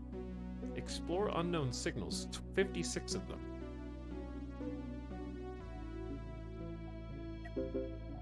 Sure, we'll just do that anyways. There's a fugitive bounty only 2.82 kilometers away. I'll do it. This is danger level 1. Okay. How far is 2 kilometers? Oh, they're over here. Okay, chat, here, my bonk. Alright, here we go.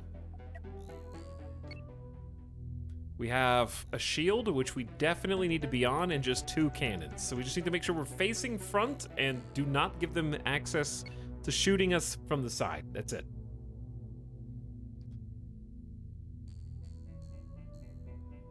Has anyone else played the demo of Season? I have not. Chad, what's your favorite demo from Next Fest so far? What do you want to see on the stream? I can see that Cosmeteer, I haven't played this in like 5 years, but it has definitely got a much more satisfying gameplay loop right now. Okay, I hope this dude isn't a god.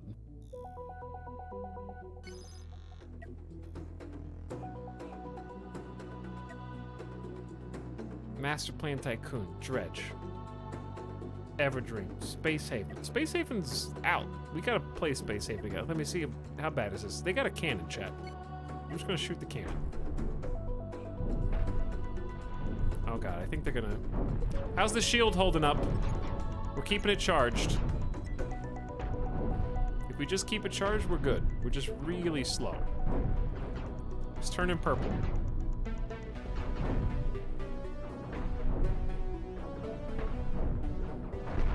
Alright, one down. Actually, let's just go for the... What is this?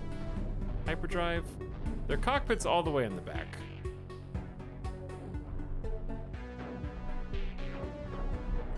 Maybe I'll go for their thruster.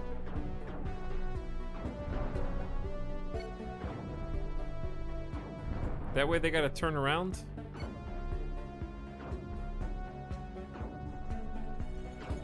We need more power! Alright, there we go. Very nice. Well struck. Don't bonk into it too hard. Now we're gonna salvage it. Oh, dude, they got spaced. Look at them flying around.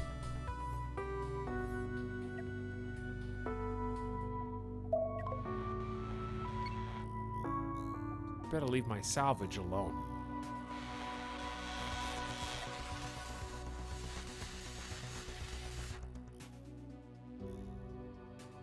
You guys just keep back. So we should get your enriched uranium out of this. And a whole bunch of copper. We might be able to get some good ship upgrades.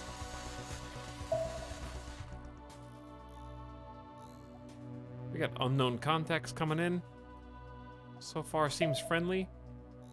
Multiple contacts converging on our location.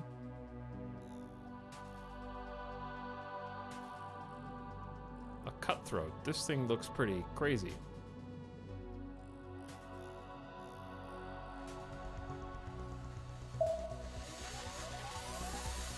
This is a legitimate salvage op. Chat, is there combat? Capacity, I know you've been watching VODs mostly your entire life, but are you watching the stream while it's live? Or you might not know how to watch a live stream. That's understandable. But we did, in fact, just blow up this ship with combat. To make sure that it is unpaused, you will need to hit the button at the bottom left, possibly refreshing. Since you're a sub now, you don't have to watch an ad. It's just refreshing and making sure that you play. But it is live, and we did just experience the combat.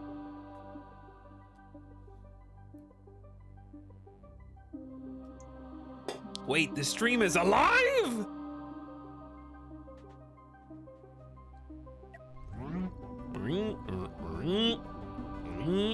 This is a live VOD? This is a live VOD. Okay, here's what we're gonna do. We're gonna go turn in, and then we're gonna do some ship upgrades.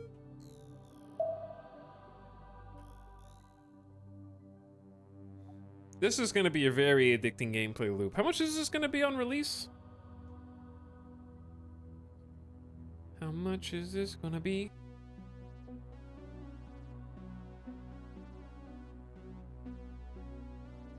How much is this gonna be on release?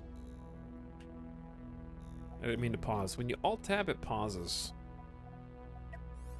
Is there a way to turn that off?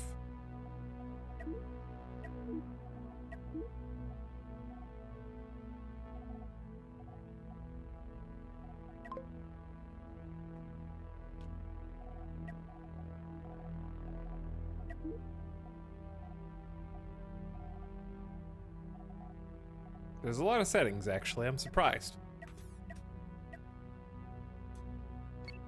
I think 15 bucks was the plan. That's a good plan. That's a good plan.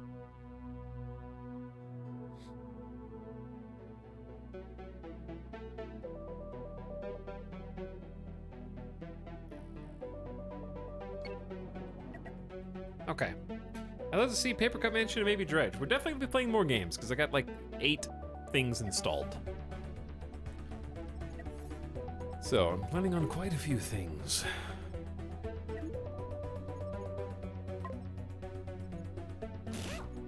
Okay, step 1 is more storage. And if we got more storage, we can get more crew. Uh-oh. Chat, what are the doors? How do you put doors in?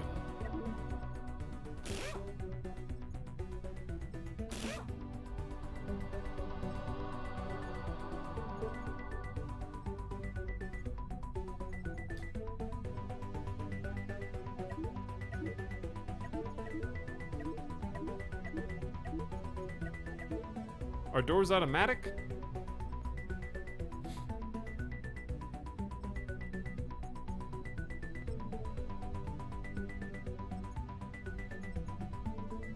Select tool, delete tool, mirror mode, building, blueprint mode, right there, I'm pointing. Chat, you're pointing?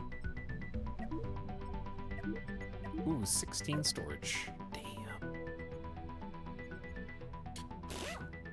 If you trash something, do you get a complete refund?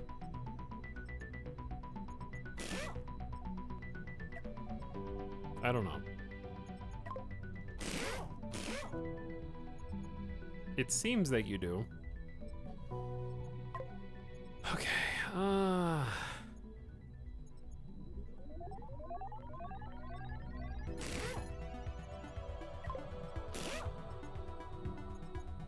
trying to get these big storages.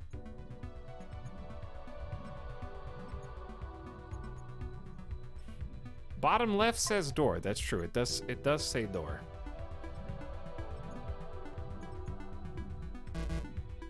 Illegal doors.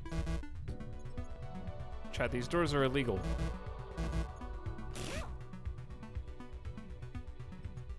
I'm out of money.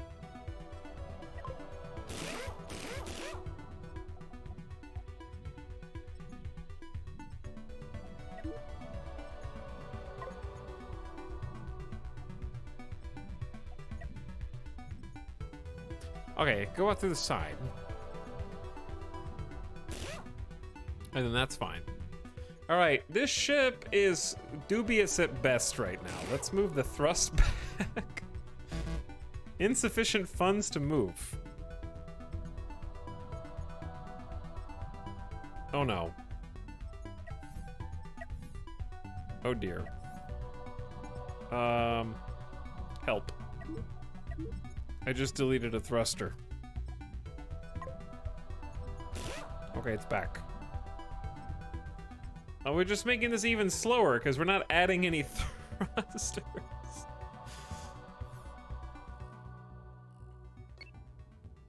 This thing is so slow. This is not where you want your thrust to be if you're making a ship, but I don't know how to... Okay, we need to go get some more money. Huge dump truck. Hold on. Didn't I complete a quest? I did. Gib payment. Eliminate bottom feeder. Mini missions will show you the location.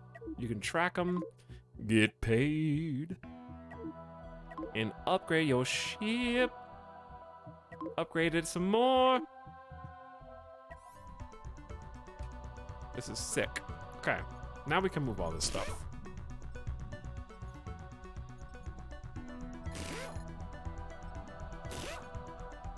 Here's the problem, though. You know what we can't move? All right, delete this. What do you mean prohibited area? It just... That's where...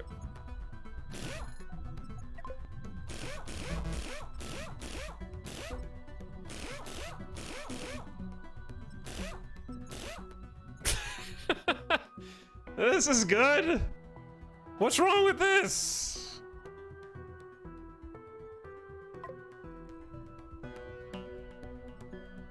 This looks solid, dude. Nope. Oh, no power access. You're right, you're right, you're right, you're right, you're right.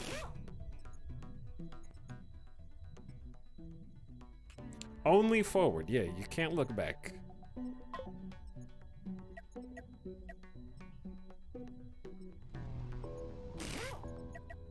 How much money do I have? Enough. Alright, the ship is large enough now that I think... Ooh, I can't do that. I need a smaller thruster.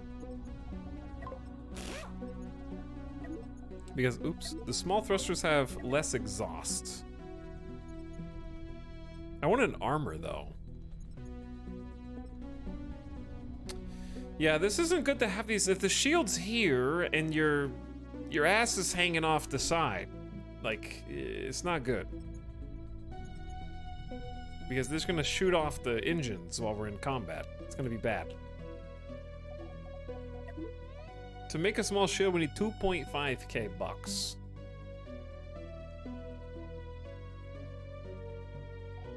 How much is it to make the mining thing? 3.5k. Chat, what if I just delete the whole ship and rebuild it from scratch? Did the crew die? What if I just delete the ship?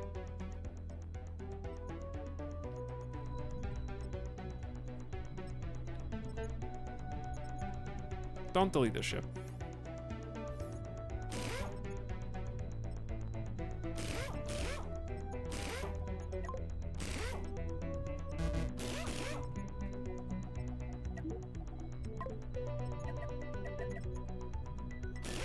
It's gonna be fine.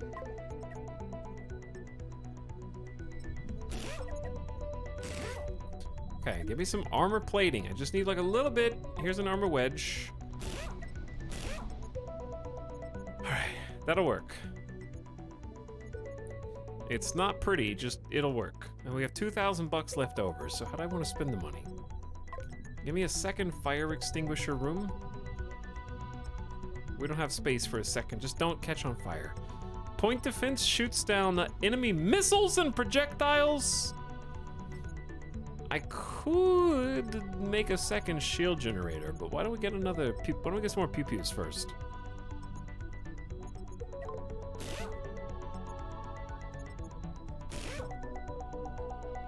Wait, how do you get in here? Oh, damn. Oh, no. How do you get to the shield generator room?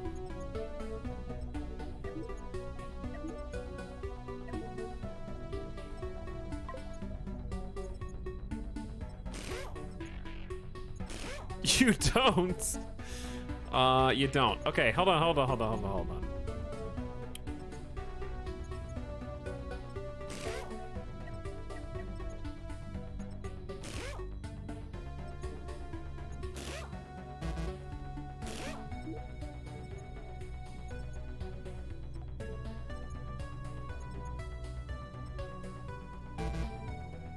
Why am I broke?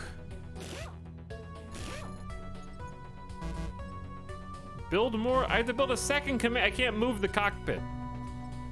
You can't. It's so much money to build another cockpit.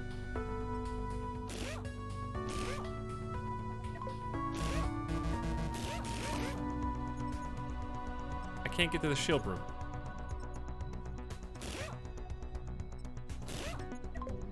Chat, is there a shortcut for,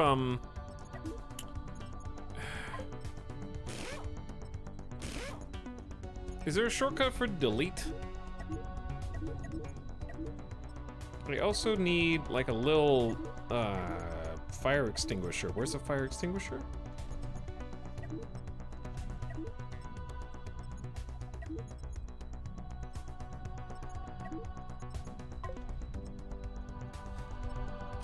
There we go. All right, this is gonna work for now. This will get us where we need to go.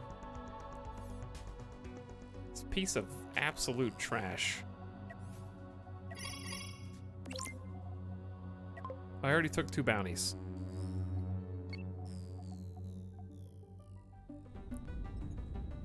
Do you see how slow this is? This hulking monstrosity just has 2 thrusters to push us forward.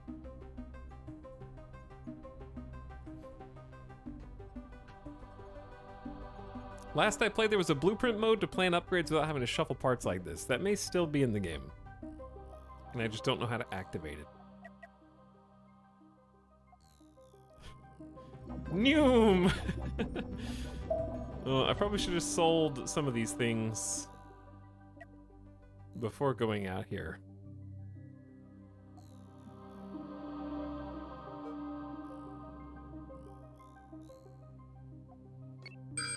Alright, there is somebody hostile down here.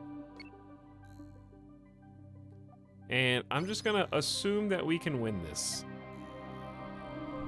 I have 3 lasers now. We need more crew. We didn't hire any crew! Why didn't I hire crew? If you can even catch them. Yeah, I guess they might start to be able to run away and I won't be able to catch them, huh? All I gotta do is disable their thrusters and weapons. Okay. This shouldn't be... Like, if I just target that right away? I need to disable the actual, like, cannon... Well, let's shoot the thruster out first.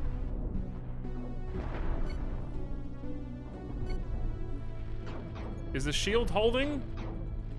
Sort of. It's definitely getting some piercing. We don't have anybody coming up. We have 1 person coming up to keep the shields online. Alright, whatever damage we took, we got the main gun.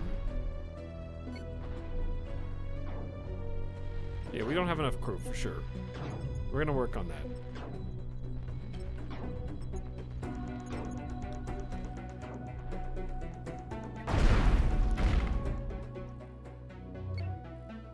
Okay, let's maintain speed. Go grab all the pieces. My ship now. Yeah, we got the expanded cargo holds, but we didn't get the crew to help.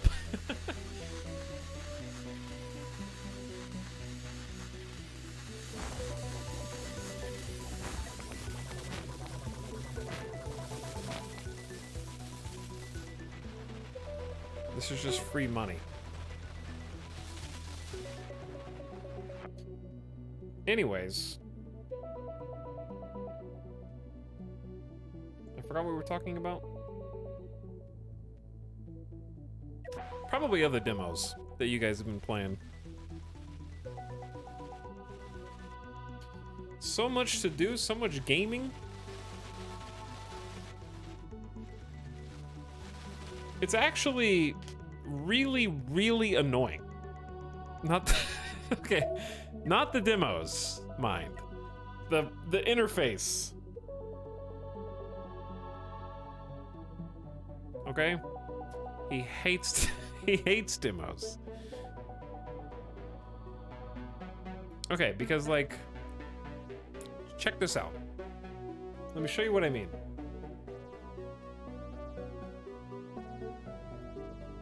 So, here's Steam, right?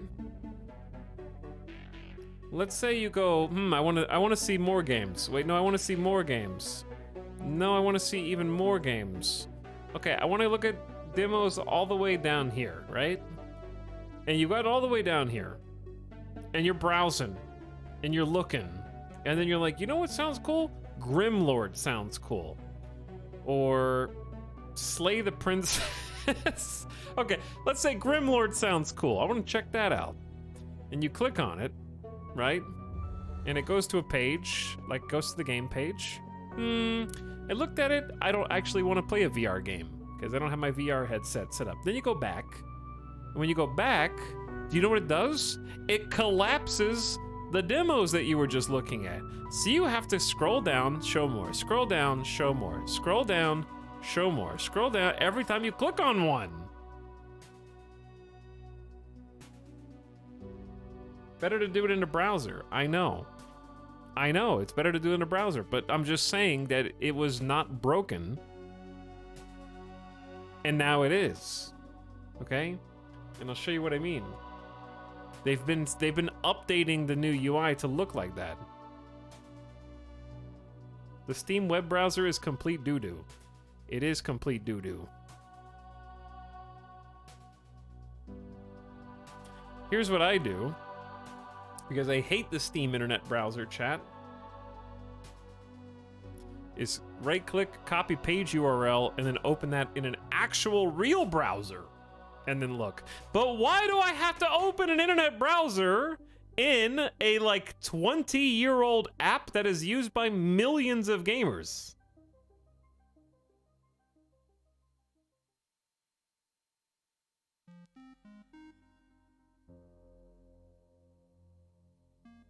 Why?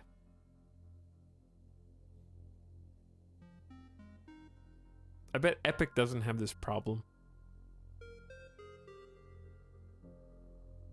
I bet they don't.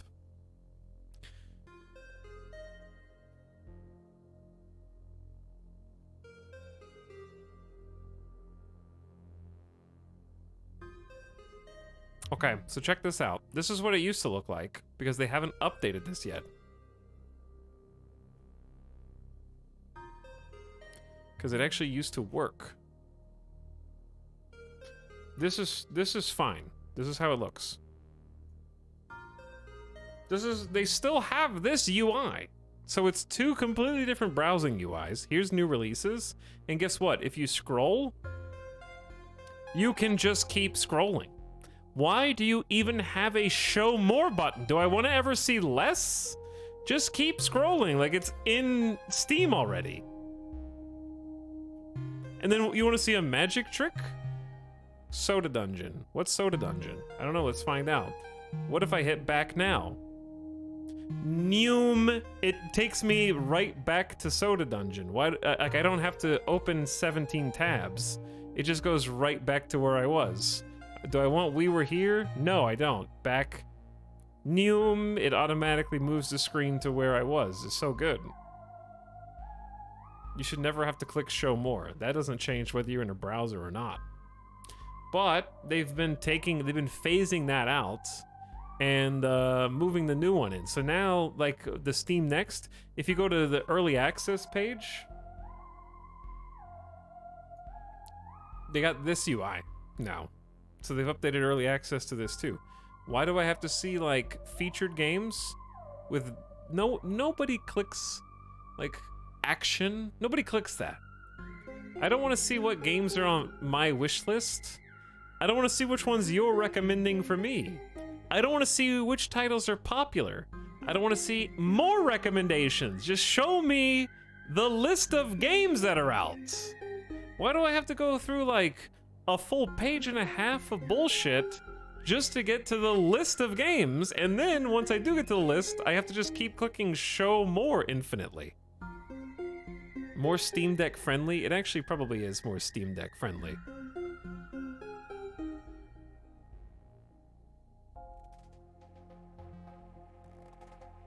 And then worse, if you click on one and then go back, you have to now chat, you have to middle mouse. Like, it doesn't even take you remotely close to where you were. So I gotta open like this for every single thing. When I could just be a back button enjoyer.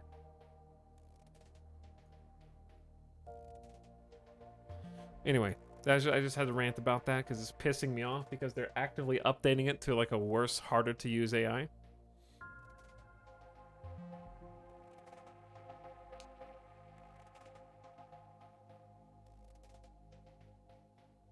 But yeah, I don't like having to scroll through like a full page and a half before I get to the list of games. And then you want to see it? This is something else that's actually pissing me off. Because this is my job, so it makes it worse. On the list of upcoming games, if you go to upcoming, every single game says coming soon. Like, no shit, it's the list of upcoming games. And also, did you see the UI just flipped back to new and trending? And I had to reset it to upcoming? just now. Like, it went back to the other list. You cannot actually see the when it releases unless you go and click on it. When does Bite Me come out? I don't know. Does it come out? It's got Q4 2022. It used to just list the... Oh god, I forgot. Sorry. See? Look, it's broken! It's on upcoming, and if you click it, it's not upcoming. It's the new and trending. Then you have to click new and trending or anything else and then reset it to upcoming if you don't use the middle mouse button tabs. Why don't they show the release date? I don't know. That's the question.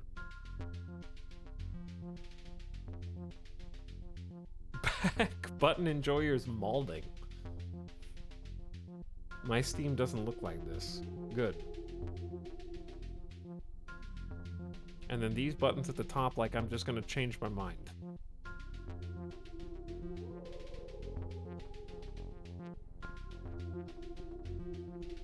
Visuals and viewpoint. Yes, I will narrow my results by colorful. Sorry, that's unrelated. Those are just tags. They're innocent. They're bystanders. You know what else is hilarious? A button to return to top that doesn't scroll with you.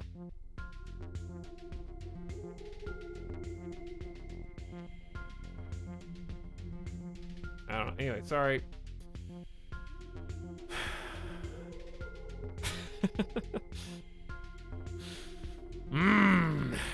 But it makes it difficult because I have to sort through upcoming games and find out when they release, and now it's just it's harder than ever before.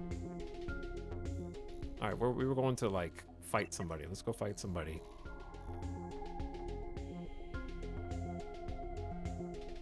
But yeah, it's much laggier interface now too. My Steam Next Fest page is using 50% CPU. I'm not surprised because they're trying to do like that fancy video trailer thumbnail on all the games. Where you mouse over and it shows you a little clip of the trailer.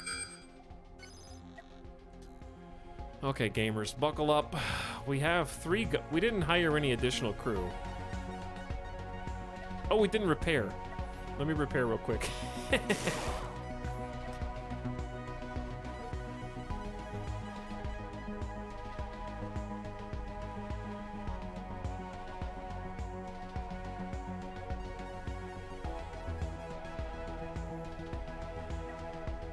Toothpick.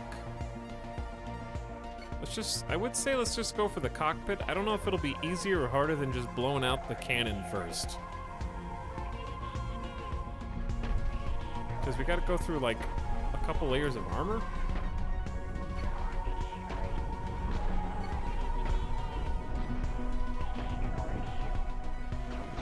The shield is not holding. They're shooting my fire extinguisher, which is mean.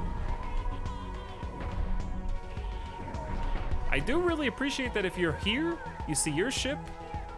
Like if I'm focused on the enemy ship, I see my ship up here, and if I'm on my ship, I see the enemy ship. It very smartly changes between models. And you can even do this.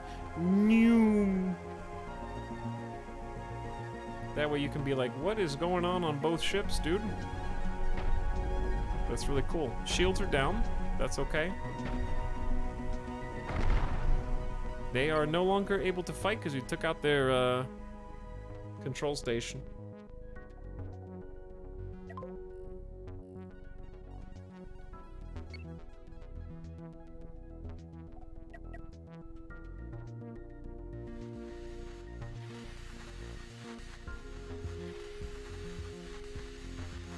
Winitel said, look, it's broken, my internet crashed.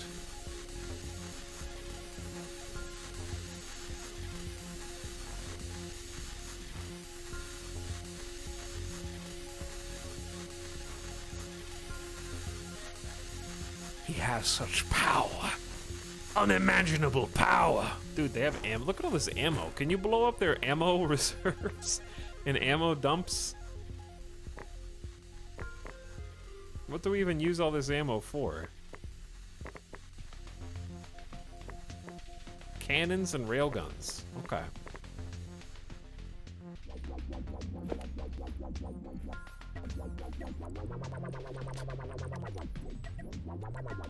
Dubstep music generator?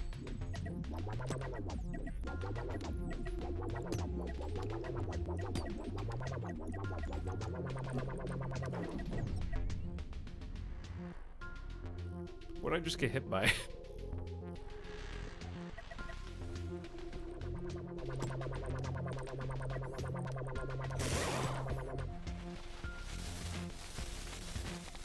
Lots of wobbles. Can you capture the escaping crew? I don't know. But we're about to have a heck of a turn in here.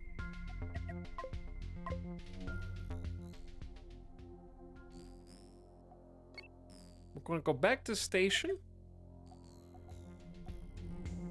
And we got 2 separate bounties.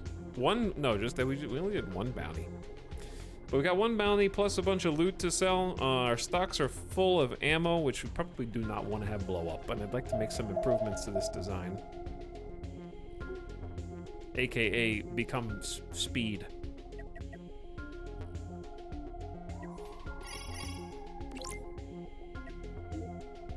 Okay. We're gonna sell Hyperion. It's worth a good amount. I'll sell the ammo, and if I need ammo for something, I'll buy it back later. Keep things that might be crafting materials. Construct reactors. Construct advanced ship parts. Okay, and then it is time to build. So where's blueprint mode?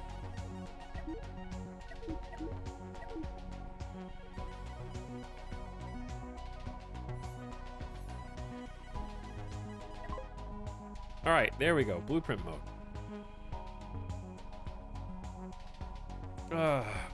Everything's blue. Is it weird that that confuses me?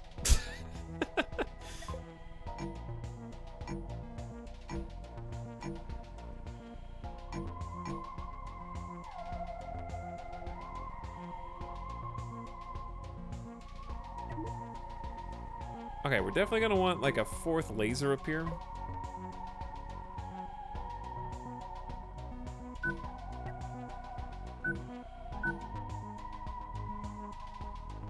Probably in that configuration so there's more articulation. I want a mining laser on the side.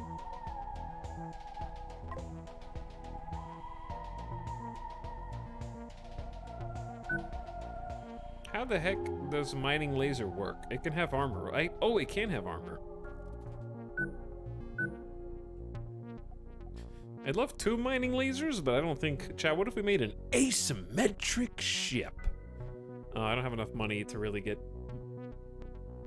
in with that. They gotta make other stuff. We gotta move the shields.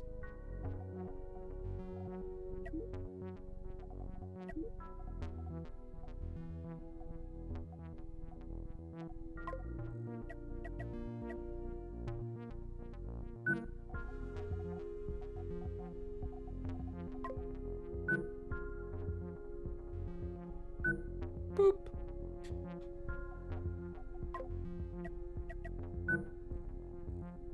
Alright, you gotta like this. Oh, I don't know how chat would feel about asymmetric. That's illegal. I don't even know if we have enough resources to get the thrusters back on this thing, huh?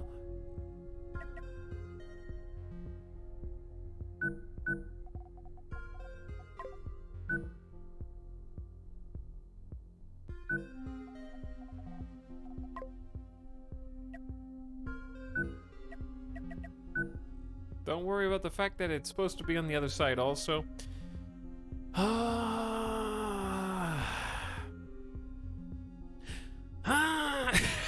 I'm sorry. Alright, what if we move this? I feel like we just need to start from scratch. Not really. It feels that way. I'm not gonna, but it almost feels like I should. Where are my rockets? Give me thrusters.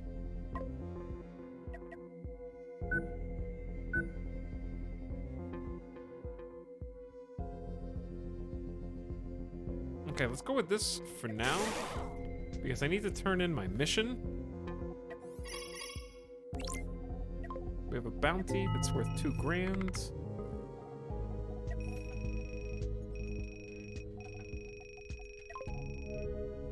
Okay. Now we can get the rest of the thrusters on here because I got 4,000 bucks. We're just gonna make blanket corridor in here for now. That'll make things a little easier. And then we can get the 2-way small thrusters up here like so. They might get shot off. That's why I want to have backups.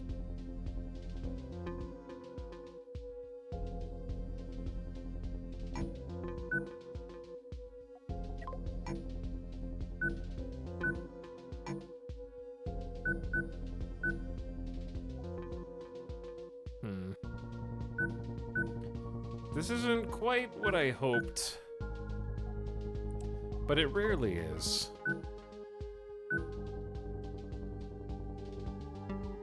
This is kind of wide. We do have 4 thrusters now instead of 2, so it's gotta be some improvement.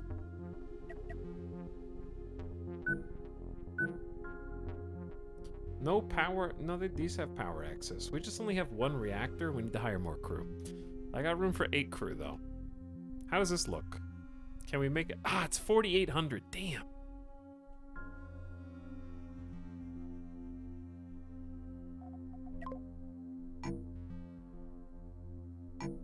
Okay, that's affordable. That's affordable, and it's looking better.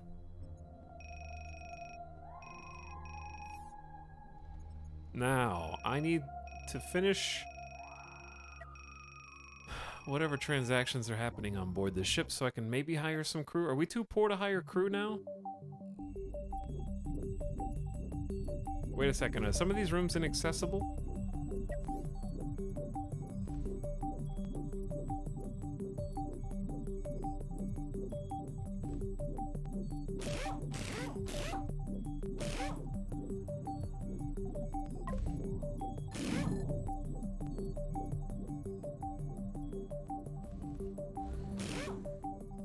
I don't want to put these in the storage room, but you have to have...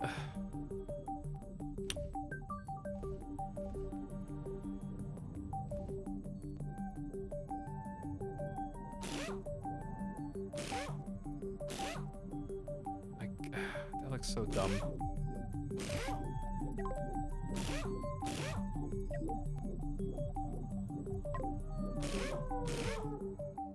It's very thick. This is suddenly very thick. I don't think it's supposed to be this thick.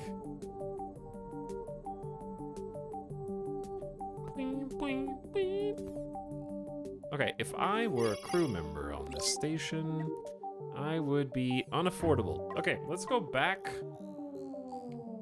to the asteroid field then. At least we're speedier with the 4 thrusters. We only have 2 thrusters for... Oh, we can't access that one. Awkward.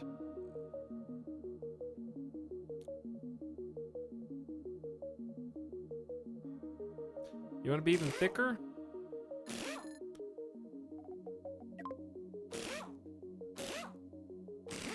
I apologize to this ship, in particular.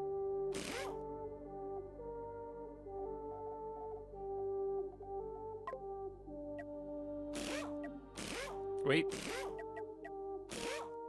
Well, I guess you can do that, and there's nothing wrong with it. It's just... it's fine.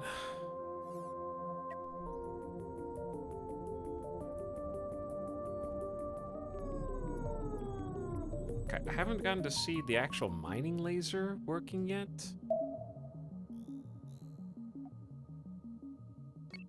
So what we're looking for is just... God, you guys have so much... You gotta put so much energy down. There's not enough crew to man a ship of this size.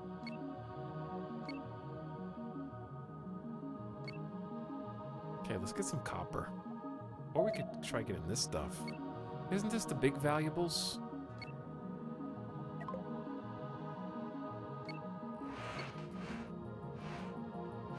See, we have a mining laser now, chat.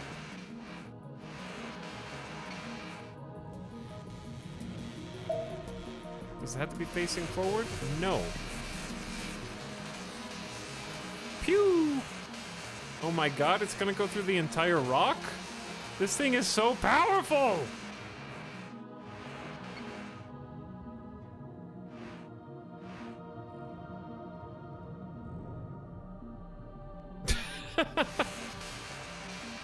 What are you aiming for, friend? Are you going for that one? Oh my god, hold on.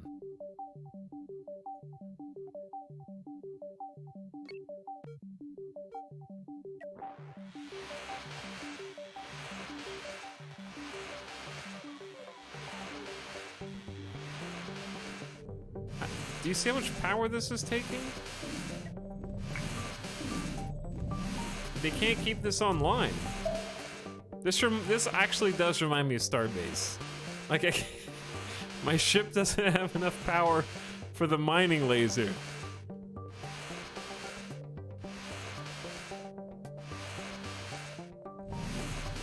This is very Starbase. Also, a single generator does take time to recharge if too much power is going to too many different spots.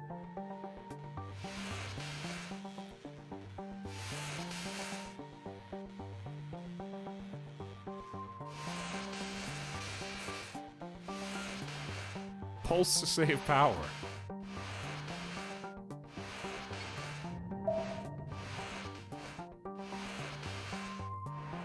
They're digging deep.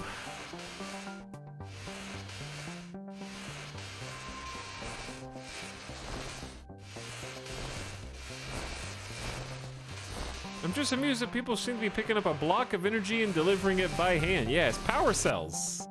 It's burning through power cells. I need people to go get the stuff, by the way. Oh, there needs to be more doors. Oh, there actually can't be doors there. That's hilarious.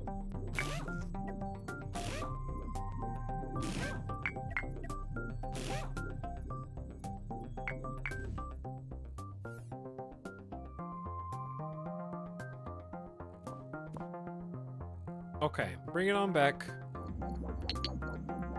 This is now a mining vessel. And we can mine and we can fight much more efficiently. We're gonna use whatever money we get from this little haul to get some crew. Okay, so let's go, let's do this.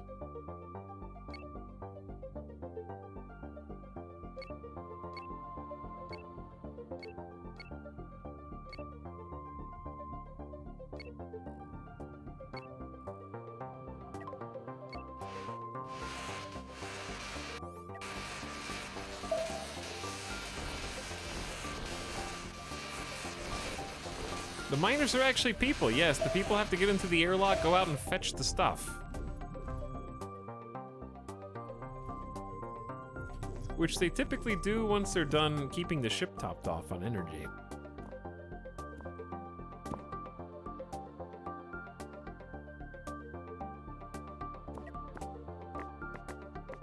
Okay. That should be... Someone just neumed on past. Alright, let's get out of here.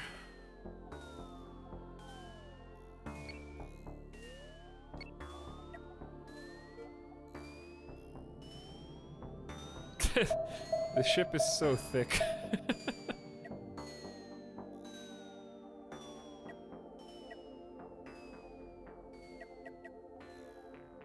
Okay, I don't want to ram into any of the other ships.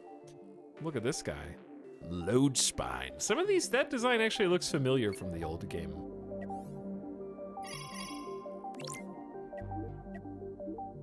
Okay, so we want to sell... Hyperium is used for hyper jumps. We got 69 and we can sell it for like 2K. And then people from the station will come fetch it. And put it in their own stockpile for the ship. I mean the station. And then we get the money. And then once we got the money, we get the crew. These guys are all level 0. There we go. Alright, the crew's a little bit bigger. We have, what, 4 people? Add thrusters to increase velocity and maneuverability. A speedy and maneuverable starship has many thrusters in a variety of locations, but the more you put on, the more you have to keep topped off. Your current fame is displayed in the top right corner under credits. As you defeat enemies and complete missions, your fame increases. It'll never decrease. More people want to join your crew. More crew is always better. As you become more famous, you'll soon stop earning fame from low-level ships, and you must complete higher-level ship missions. Crew operate your ship by manning weapons, piloting, and carrying supplies. A part that doesn't have any crew will have a red icon. When building, pay attention to how far a room is from the crew, power, or munitions it needs. Distance really does matter there.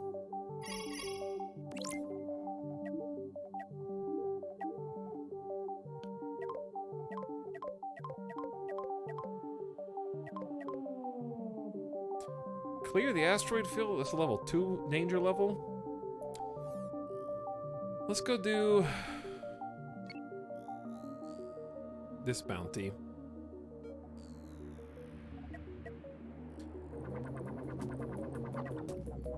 And ideally, if everything goes well with the extra crew, we should have enough to actually stay topped off this time. I don't know if they... Did they use the mining laser to fight? I hope not.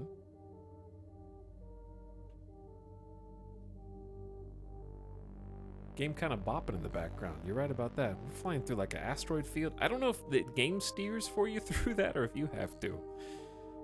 They're supposed to be somewhere. Oh, there they are.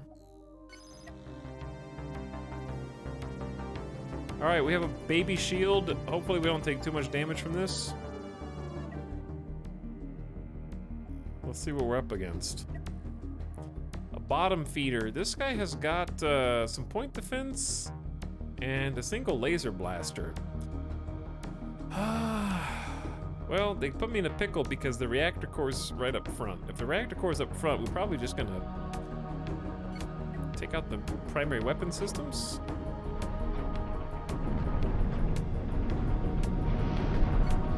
Ignore the point defense. The shield is taking the brunt of that. The mining blaster is going. Is that good? And then get a sick chain reaction out of it.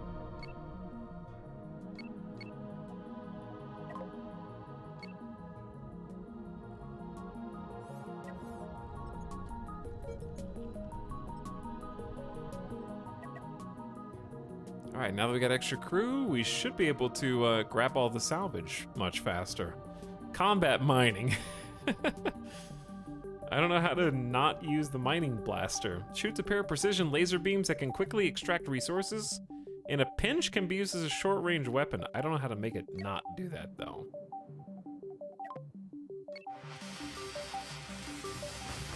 But it helps to salvage ships.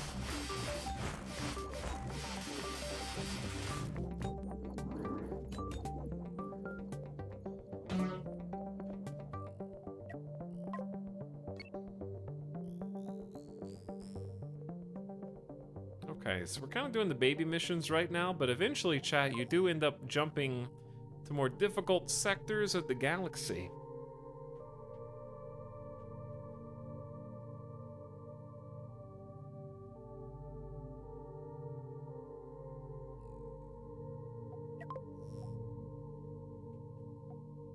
So you're just in a little weenie system to get started until your ship is big enough to do something cool.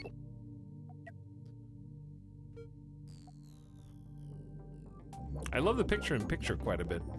It's fun watching the little tiny ship crew go around.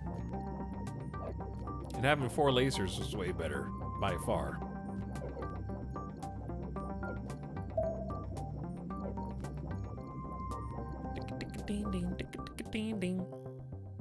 Oof.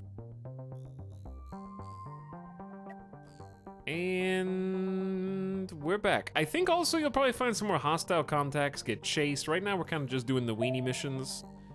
And I'm sure that over time, people will be bounty hunting you.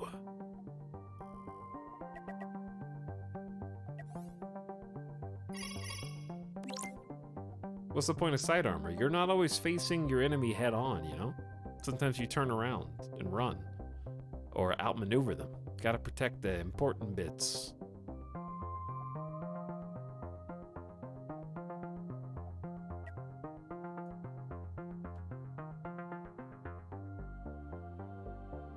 It's the same reason that, you know,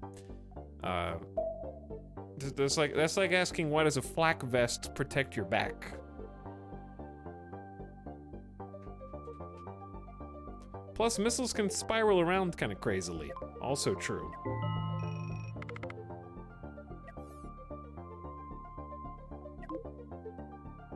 Crew will carry plasma. A power meter displays the total amount of power generated by your reactors. And we have been hiring crew. Got 3,400 bucks, which gets spent really fast. But yeah, this is a much more addicting gameplay loop than I remember it being before. What I would probably want to do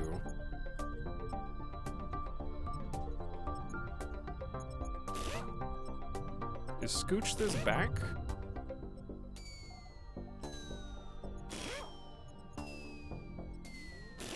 Move the shield up, build another shield.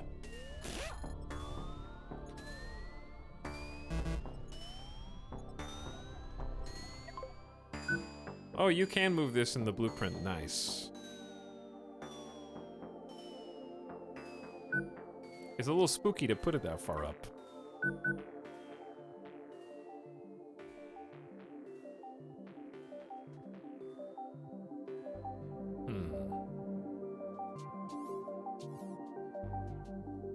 If I wanted more armor around the side than just a laser blaster, because if you lose your cockpit, you're basically out of luck.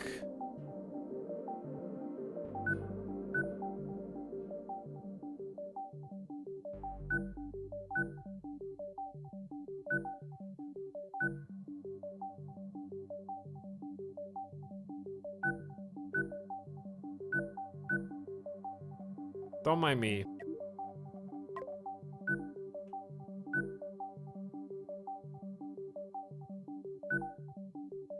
I'm just thinking.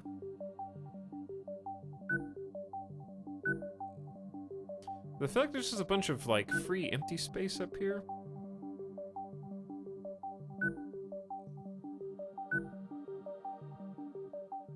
That could stand to be something else. Like, this is storage.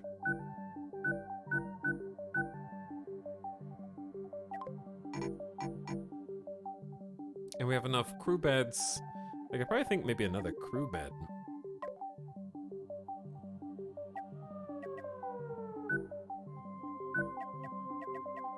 Gotta face the doors into the corridors.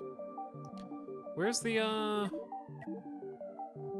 can't think of what I'm trying to say. I think my brain is a little fried right now. I don't know why. I don't think I've done anything super challenging today. There's what I'm looking for, fire extinguisher.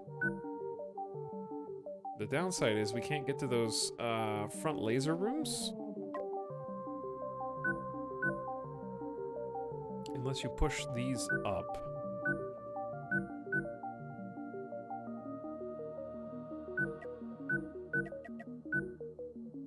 Which I think is viable. It's just a lot of doors.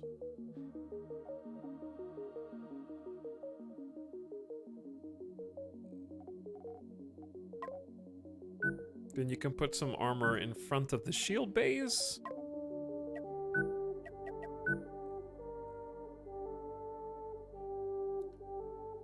I don't have enough money for this, do I? No, I don't. No, I don't.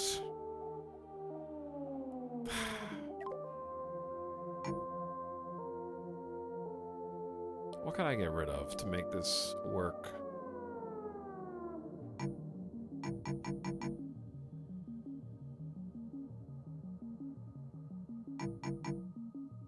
Maybe some side armor temporarily. I'm trying to sort of expand the ship outward. It's difficult to do. You have to do like a full redesign.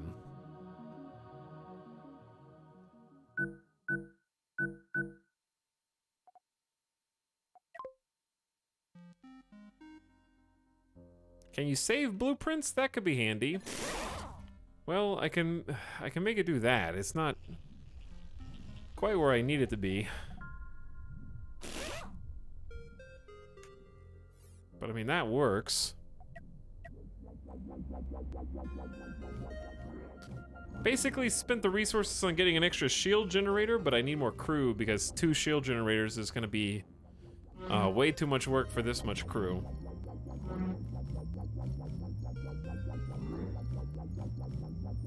Because, yeah, they're struggling to keep everything topped off right now.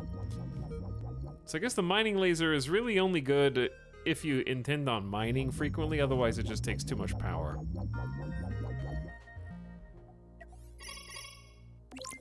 Yeah, I want to try one of these difficult ones. Pirate Hunter. Eliminate roving pirates 11. Level 9, destroy pirate base. Uh-huh. Yeah, no problem. Level 9? I can do that. Level 9, I'm good. This one? This pirate base? It'll be easy. I just want to see what a level 9 pirate base looks like. Chat, we got an issue here, I guess.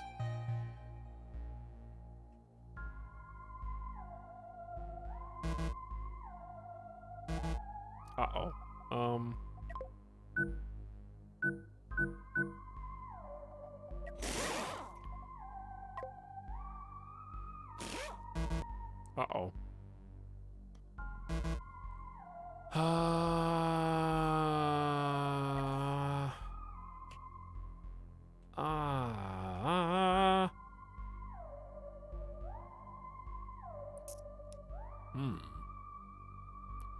I need more. My back thrusters are not working, chat.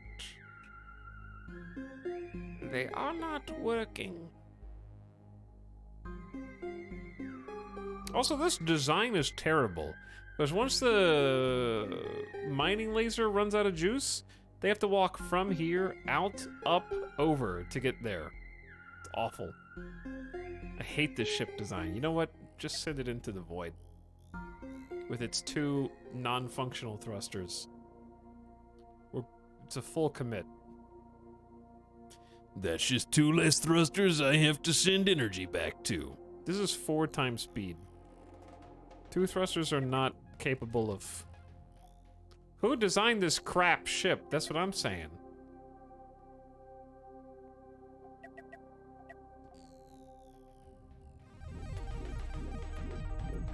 Can you move one of the reactor doors? Yeah, but then it's only 1 door. I need 2 doors.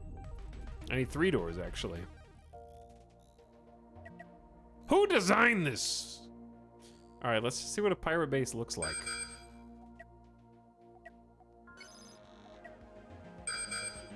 Oh, probably a lot of ships. Oh my. Multiple contacts.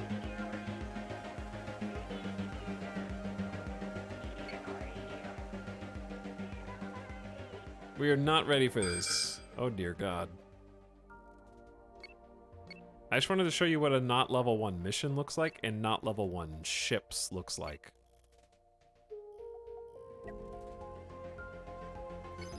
This thing looks speedy.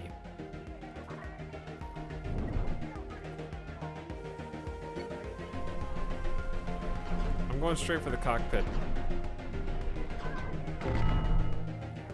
I leveled up. I am now obscure. Good job, me.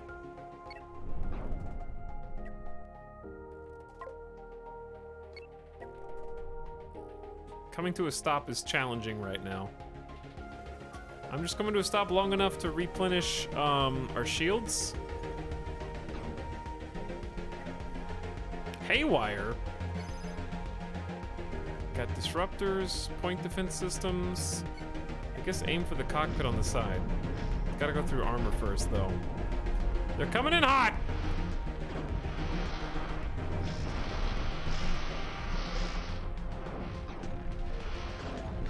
One out of our 3 forward lasers is down, but we have taken out yet another ship. Chat, maybe we're just gaming gods.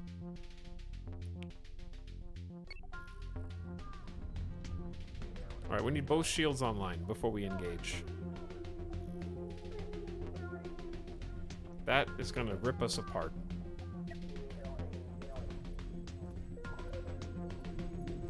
Okay, give the remaining crew a second. Figure it out. Okay, shields are back online. Lasers are being topped off. So we can at least have a strong first barrage. Neum.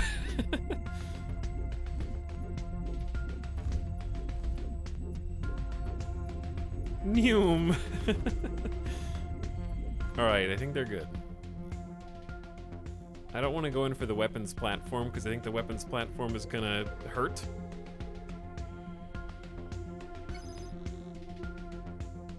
Because if we just destroy the front two, they'll just flip around.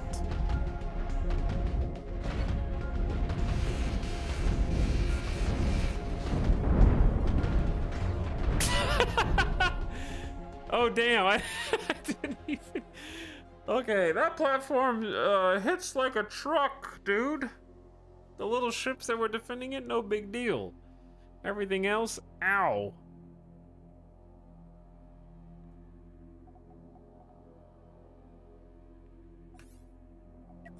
Anyways, cool game. It's just a demo anyway, so we can't actually leave the system. So I'm not gonna spend too much time save scumming. You got blown up by missiles? That's okay. Obscure Andy, it's true. But yeah, cool demo. Highly recommend checking that one out too. Manor Lords was nice. Midas is being a good boy. So chat, I'm a little, for some reason, I'm just a little brain fried today. I don't know why. But I think we'll just save the rest of the demos for tomorrow since it's been like 6 hours plus already, and I want to stream like all 5 days this week. And we'll just start early and do some more demos tomorrow. I meant to do more than 2, but I'll accept 2. I have a bunch more, so we'll probably jump into whatever tickles my fancy. I got card games. I got another space game that looks cool. We got builder games. We got factory games. I think there's a survival game. There's water games. I said that already, didn't I? What was the water option? Come back and find out. More new games tomorrow. But I would also like to play some more. Like, I'm still not done with Terra Invicta. It hasn't released its claw grip from me yet. So I think I'm going to play some more Terra Invicta this week, but we'll get some variety demos in first. Don't know about Hearts of Iron or Stellaris. But I am still addicted to Terra Invicta, and we had just gotten to do some cool space stuff, so we'll definitely do that again. Brain fog equals Terra Invicta withdrawal, maybe.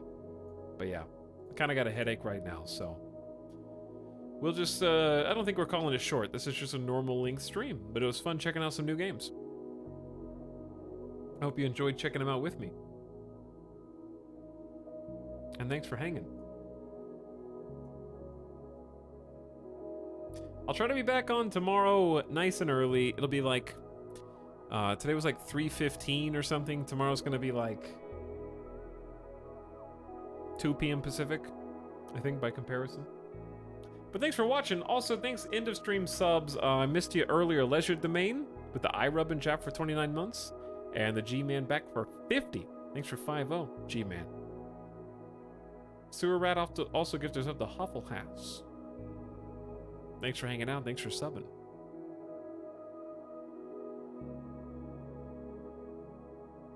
Nice to check out some new things. Thanks for stream. Hey, my pleasure. And thanks to the respective developers for working hard on getting some new game experiences out there. I'm gonna catch some Z's and we'll get some food first, then catch some Z's, and I'll hit you guys with like another 2, hopefully 3 demos tomorrow. Because there's some good stuff still. Manor Lords, I think, was the one that was most requested. And that one was cool. Very beautiful. Still got a ways to go, though. And doesn't have a definitive release date yet. There's also combat in that game. So I'm curious to see how that goes. Anyway, I'm going to send you guys into the void.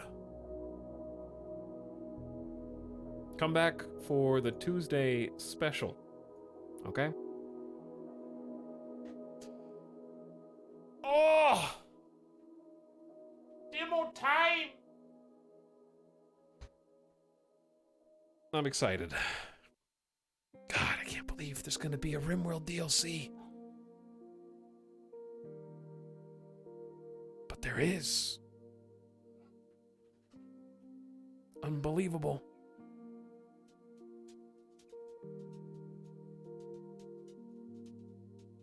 Bye everyone, good night. Go to the void. See you next time.